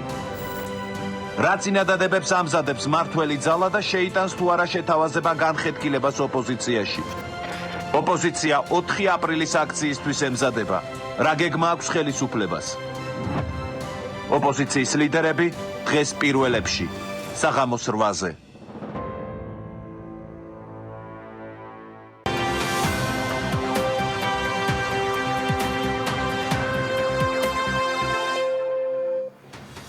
მადლობა რომ ისევ საქმიანი დილის ანალიტიკას უყურებთ. მე ამ რუბრიკის ავტორი ელენე კვანჭილაშვილი ვარ. რა არის სენდბოქსი? თუ ეროვნული ბანკის ვებგვერდზე არ შესულქართ, ალბათ გამოცნობა გაგიჭირდებათ. ეს როგორც თავად ეროვნული ბანკი განმარტავს, რეგულირების ლაბორატორია. ამჟამად SEBI მის ჩარჩოს შექმნასა და გამოყენების პირობების განსაზღვრაზე მუშაობს და ყველას მოსაზრებებს ელოდება, ვისაც ეს თემა აინტერესებს. ვის შეიძლება ეს აინტერესებდეს? რეალურად ყველას, ვისაც გადაწყვეტილი აქვს, რომ სწრაფად განვითარებადი ფინანსური ტექნოლოგიების პირობებში ინოვაციური ფინანსური სერვისები და პროდუქტების შექმნას. ამ სერვისებისა და პროდუქტების რეგულატორ SEBS კი თავის მხრივ სურს რეგულირების მიმართულებით მეტი სიცხადე შემოიტანოს, ახალი მარეგულირებელი მოთხოვნების საჭიროება გამოკვეთოს საფინანსო სექტორში ინოვაციური პროდუქტების ბაზარზე გამოცდას და მათ განვითარებას შეუწყოს ხელი. Sandbox-მა ყველა ეს საჭიროება უნდა დააკმაყოფილოს. ვასილ შენგელია ჩვენი სტუმარი, მას საკმაოდ გრძელი რეგალია აქვს ფინანსური და საზედამხედველო ტექნოლოგიების განვითარების დეპარტამენტის საკრედიტო საინფორმაციო ბიუროების ზედამხედველობის და ღია ბანკინგის ხელშეწყობის განყოფილების უფროსია და ყველაზე უკეთ შეუძლია განგვიმარტოს, მაინც რა არის Sandbox-ი და რა მიზანს ემსახურება. მოგესალმებით. გამარჯობა, დიდი მადლობა მოწვევისთვის. ვასილ, ძალიან დიდი მადლობა რომ ჩვენთან ერთად ხართ. დავიწყოთ მაშინ და ვთქვათ, ანუ ბაზარზე არსებულ რა საჭიროებას პასუხობს Sandbox-ი და თვითონ რა არის, ანუ რა თულია? დიახ, ბაზარზე არსებულ საჭიროებას რაც შეეხება Sandbox-ი, რადგან დღეისათვის ეროვნული ბანკისთვის ძირითადად მხოლოდ ისეთი პროდუქტებია მისაღები, რომელზეც რისკი მეტწილად იდენტიფიცირებადია. Sandbox-ი თავაზობს საშუალებას რეალურ გარემოში გაიტესტოს ისეთი სერვისები, პროდუქტები, რომელიც ინოვაციურია, თუმცა მისი რისკი ნაკლებად იდენტიფიცირებადია. Sandbox-ის შედგება 3 ეტაპისგან, რაც გულისხმობს ინოვაციურობის ტესტირებას, რეალურ გარემოში ტესტირებას და კონცეფციის ტესტირებას. ამ 3 ეტაპის წარმატებით გავლის შემთხვევაში ეროვნული ბანკი მისცემს კონკრეტულ ტექნოლოგიას გამოყენების უფლებას. ან შეიძლება ეროვნული ბანკის საზემხედველო ჩარჩოში მოხდეს ცვლილებები და კონკრეტულ დებულებებში შეიცვალოს მიდგომები. ეს Sandbox-ის დებულება საინტერესოა იმ მიმართულებით, რადგან არის გარკვეული მიმართულებები, სადაც ეროვნულ ბანკს მიდგომა არ აქვს ჩამოყალიბებული, ან შეიძლება იყოს ისეთი ინოვაციური პროდუქტი ან სერვისი, რომელიც ამჟამად არ არის თანხმდროში ეროვნული ბანკის მოთხოვნებთან გარკვეულ საკითხებში და შეიძლება ექვემდებარებოდეს ცვლილებას. აუცილებელი პირობა Sandbox-ში მონაწილეობისთვის არის პროდუქტი ან სერვისი უნდა იყოს ინოვაციური და Sandbox ამ ეტაპზე თავაზობთ მხოლოდ ზედამხედველობის ქვეშ მყოფ ორგანიზაციებს, ან ისეთ ორგანიზაციებს, რომელსაც შემოტანილი აქვთ რეგისტრაციაზე ან ლიცენზიაზე განცხადი ეროვნულ ბანკში. ეს შეიძლება ასევე საინტერესო იყოს იმ ტიპის ორგანიზაციებისთვის, რომელიც უშუალოდ არ არიან ეროვნული ბანკის ზედამხედველობის ქვეშ, თუმცა განიხილავენ თავის საქმიანობას, შემდგომ საქმიანობას ეროვნული ბანკის ზედამხედველობის ქვეშ მყოფ სუბიექტთან და საერთო პროდუქტით შეუძლიათ რომ შემოვიდნენ ბაზარზე. ამ შემთხვევაში უნდა მოგვიმართოს, რა თქმა უნდა, Sandbox-ში მონაწილეობაზე ზედამხედველობაში ყოფნა ორგანიზაციამ, თუმცა Sandbox-ის დებულება, რომელიც ჩვენს ვებგვერდზე დევს განხილვისთვის 13 მარტამდე და შეუძლია ნებისმიერ დაინტერესებულ პირს ნახოს, დაინტერესებს, რა თქმა უნდა, ფინანსური ტექნოლოგიების ბაზრის წარმომადგენლებსაც, ისეთ კომპანიებსაც, რომლებიც ტექნოლოგიურ სფეროში მოღვაწეობენ, თუმცა არ არიან ფინანსური ტექნოლოგიებში ჩართული და განიხილავენ შემდგომში შემოსვლას და ჩვენ მოლოდინი გვაქვს, რომ ყველა მათგანი ჩაერთვება და მოგაწვდით რაღაც უკავშირს შენიშვნებს და ასე შემდეგ, რომ ეს ჩარჩო იყოს დამხმარე ამ ინოვაციების განვითარების და არა შემაფერხებელი, ხო? ანუ რა გაზომვადი შედეგი უნდა მიიღოთ ამ ჩარჩოს ამოქმედების შემდეგ? ანუ რა არის მიზანი ამ შემთხვევაში ეროვნული ბანკის მიზანი არის ის, რომ გაუმჯობესდეს ეს საზემხედველო ჩარჩო ფინანსური სენდბოქსის საშუალებას აძლევს როგორც ფინანსური ინსტიტუტებს, ასევე ფინტეკებს მონაწილეობა მიიღონ საზემხედველო ჩარჩოს გაუმჯობესებაში. ეს მიდგომა არის რეგულატორის გახსნილობაზე და რისკებზე დაფუძნებული ზედამხედველობის მოწინავე სტანდარტი, რასაც ეროვნული ბანკიც მიყვება.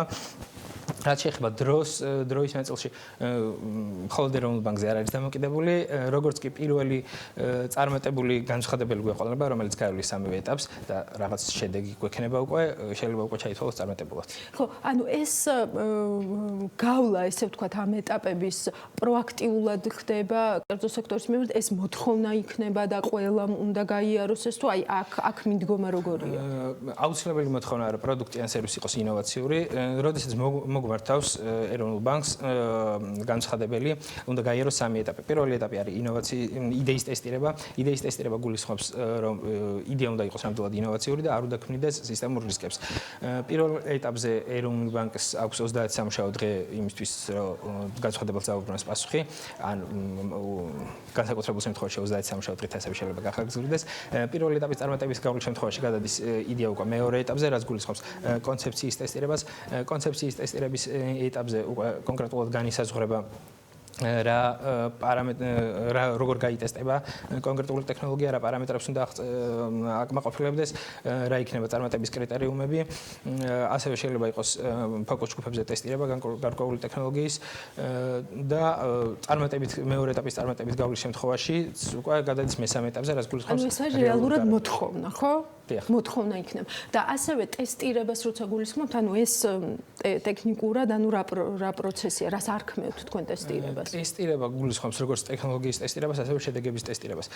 მესამე ეტაპი, რაც არის უკვე რეალურ გარემოში ტესტირება, გულისხმობს რეალურ გარემოში გაშვებას პროდუქტის ან სერვისის, გარკვეული შეზღუდვებით და ეროვნული ბანკის ზედამხედველობით, რაც წინასწარ შეთანხმებულ პერიოდში უნდა მიაღწიოს იმ შედეგებს, რაც განსაზღვრული იქნება კონკრეტული შემთხვევიდან გამომდინარე. წარმატებით მიღწევის შემთხვევაში ამ წინასწარ განსაზღვრული შედეგების ეროვნული ბანკი, რა თქმა უნდა, თანხმობას მიცემს კონკრეტული ტექნოლოგიის გამოყენებაზე ორგანიზაციას და ასევე განიხილავს საზემხედველო ჩარჩოში ცვლილებების ასახავს. მესმის. და პირველ ორ ეტაპზე, ანუ შემფასებელი ვინ არის აი ამ ესე ვთქვათ? პირველ ეტაპზე, რა თქმა უნდა, ზედამხედველია შემფასებელი. ხო, ანუ ეროვნული ბანკი იღებს გადაწყვეტილებას იმასთან დაკავშირებით, გაიარა თუ არა ეს პირველი ეტაპი, გაიარა თუ არა მეორე ეტაპი და მესამე ეტაპი არის უკვე, ესე ვთქვათ, გარე შეფასება, ხო, ესე შეგვიძლია დავარქვათ. წარმატების კრიტერიუმი მესამე ეტაპზეც გადაწყვეტილებას ეროვნული ბანკი იღებს, მაგრამ მეორე და მესამე ეტაპზეც წინასწარ განსაზღვრულია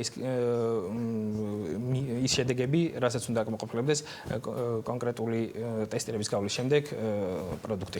და საზედამხედველო ჩარჩოს ესე ვთქვათ მორგებისთვის არისო ესე რომ ამბობთ, ანუ აქ რას გულისხმობთ, ანუ დაინერგოს ეს ტექნოლოგია ეს იქნება და გავრცელდეს ეროვნული ბანკის ზედამხედველობა თუ ეს შეიძლება თვითონ საზედამხედველო ნორმების ცვლილების შესაძლებლობაც შეიძლება განსაზღვრული იყოს, შეიძლება განსაზღვრული არ იყოს კონკრეტული მიდგომა ტექნოლოგიისადმი ამ პროდუქტის ან სერვისისადმი, რომელსაც მოიტანს განსხვავებული ეროვნულ ბანკში.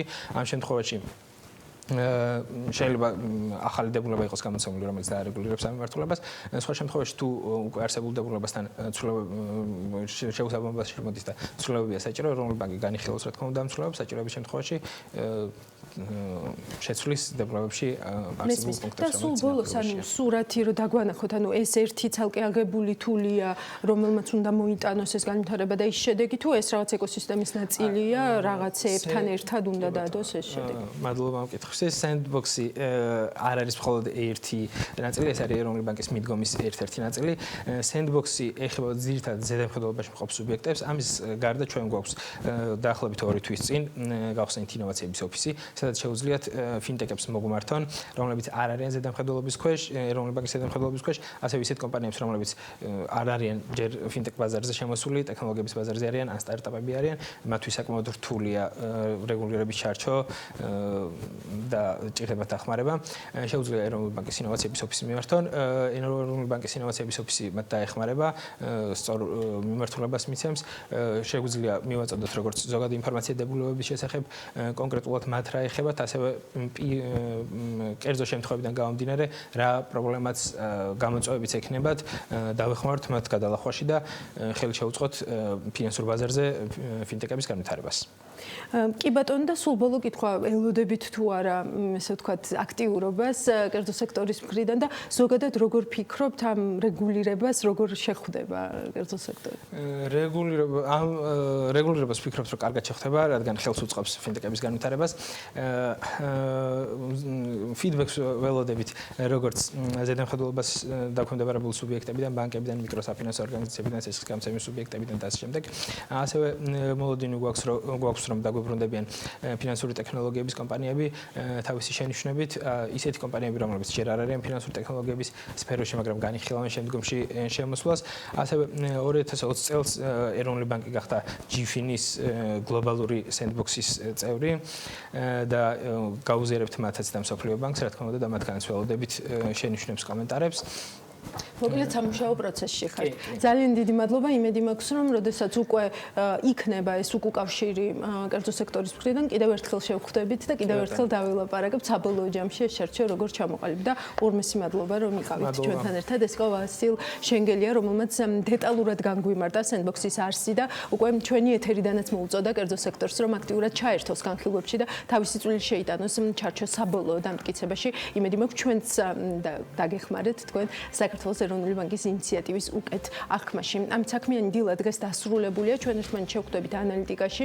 ჯანდაცვა იქნება ჩვენი თემა. მოვახერხეთ და შედარებით ვრცლად ჩავწერეთ ჯანდაცვის მინისტრის, ანუ დაგემშვიდობებით სოსოფ ხაკაძესთან ანა ლაპიაშვილის ინტერვიუდან ერთ ამონარით შემოგთავაზებთ, რომელიც კარგად ეხმიანება ჩვენს მიერ არაერთხელ დასმულ ორ მთავარ კითხვას არის თუ არა ჯანდაცვა ბიზნესი და რამდენად კარგი მენეჯერი ყავს მას სახელმწიფო საკით. როგორც ეკონომისტი გიპასუხებთ, რომ სახელმწიფო შეიძლება იყოს კარგი მენეჯერი და სახელმწიფო არც ერთ ქვეყანაში ეს პრეცედენტი არ არის. გარდამავალ ეტაპზე შეიძლება თავისი სპეციფიკიდან გამომდინარე, მაგრამ სახელმწიფო არ არის უფრო კარგი მენეჯერი ვიდრე კერძო სექტორი და ეს არის ასევე აქსიომატური ჭეშმარიტება და ამაზე მთელი სოფლიო არის შეთანხმებული, ხო? ეხლა რაც შეეხება ამ ინდუსტრიას, ვფიქრობთ, რომ თანდათანობით ნაბიჯ-ნაბიჯ კერძო სადაზღვევო ინდუსტრიამ უნდა ჩაანაცვლოს დღეს არსებული საყოველთაო დაზღვევის სისტემა. ამ დროს პირველი რომ სახელმწიფო შეძლებს ბიუჯეტის ახსნების შემცირებას ასიგნებების შემცირდება ამ კუთხით და ასევე როგორც დასაწყისში ვახსენე, კერძო სექტორი უფრო ეფექტურად შეძლებს სამეურვეო საქმიანობის განხორციელებას და ეს არის კერძო ბიზნესი.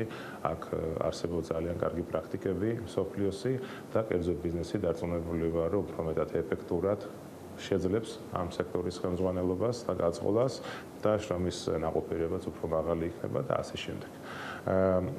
რაც შეეხება თვითონ იმას რომ სახელმწიფოს რა როლი უნდა კონდეს, სახელმწიფოს ექნება განსაკუთრებული როლი ამ ინდუსტრიისთვის. ის არის რეგულატორი, ის დაადგენს თამაშის წესებს, ეს იქნება სადაზღვევო პირობები, ფასების დონე და ასე შემდეგ და ის ოპერატორები კერძო კომპანიების სახით, რომლებიც ინტეგრირებულები იქნებიან ჯანდაცვის სფეროში, ბუნებრივია იმოქმედებენ თამაშის წესებით, რომელსაც დაადგენს სახელმწიფო და მერე სახელმწიფო გააკეთებს ამ თამაში წესების მუდმივ მონიტორინგს, ამიტომ სახელმწიფო სადგური ძალიან მნიშვნელოვანია, მაგრამ ის რომ უნდა იყოს კერძო სადაზღვევო სისტემა, ის რომ კლინიკები და საავადმყოფოებიც უნდა იყოს კერძო მეწარმეების ხელში და ისინი უფრო კარგად მართავენ ვიდრე სახელმწიფო, არ შეიძლება ახლა რაღაც გამორჩეული შემთხვევა იყოს, რომ ერთი კონკრეტული საავადმყოფო სახელმწიფოს ხელში დარჩეს, არ ვიცი ესეც კითხვის ნიშანი შეიძლება აქაც დაისვას, მაგრამ ფაქტია რომ კერძო სექტორი თანდათანობით მე ისე ვფიქრობ, რომ ეს ნაბიჯ-ნაბიჯ მოხდება, უფრო კარგად შეძლებს ამ ინფრასტრუქტურის მართვას და ეს უფრო მეც იკეთებს მულტანს ჩვენს ქვეყანას. ასევე აქ შეიძლება ერთი რისკი არსებობდეს და ამას სახელმწიფო სწორად ხედავს, რომ ცოტა ცუდი პრეისტორია ამ მოდელის არსებობის, ეს ძალიან კარგად გვესმის, ჩვენ ძალიან ობიექტურად ვცდილობთ ყოველთვის რომ ვისაუბროთ, მაგრამ იცით რა არის მაშინ არც სადაზღვევო ინდუსტრია იყო იმ სიმაღლეზე, როგორც ისინი დღეს არიან და არც კლინიკებში და საავადმყოფოებში იყო მომსახურების კულტურა და სერვისი მაღალი და სპექტრი მომსახურების ფართო არ იყო, მაგრამ დღეს უკვე ეს კომპანიები ჩვენი წევრებიც არიან რამოდენიმე, დღეს ვფიქრობ, რომ სადაზღვევო ინდუსტრია სხვა ადგილზე დგას, უფრო უფრო მეტად განვითარებულები არიან, ასევე უფრო მეტად განვითარებულები არიან როგორც კლინიკები, ასევე საავადმყოფოები და სწორედ იმ ცუდი გამოცდილებით და იმ ახალი გამოცდილებით, რაც ამ წლების განმავლობაში მათ დაუბრუნდათ, ვფიქრობ ისინი რაღაც კარგი მოდელის შექმნას შეძლებენ და დარწმუნებული ვარ, რომ მართვის კულტურა განსხვავებული იქნება და დღეს ამ რეფორმის განხორციელება შეიძლება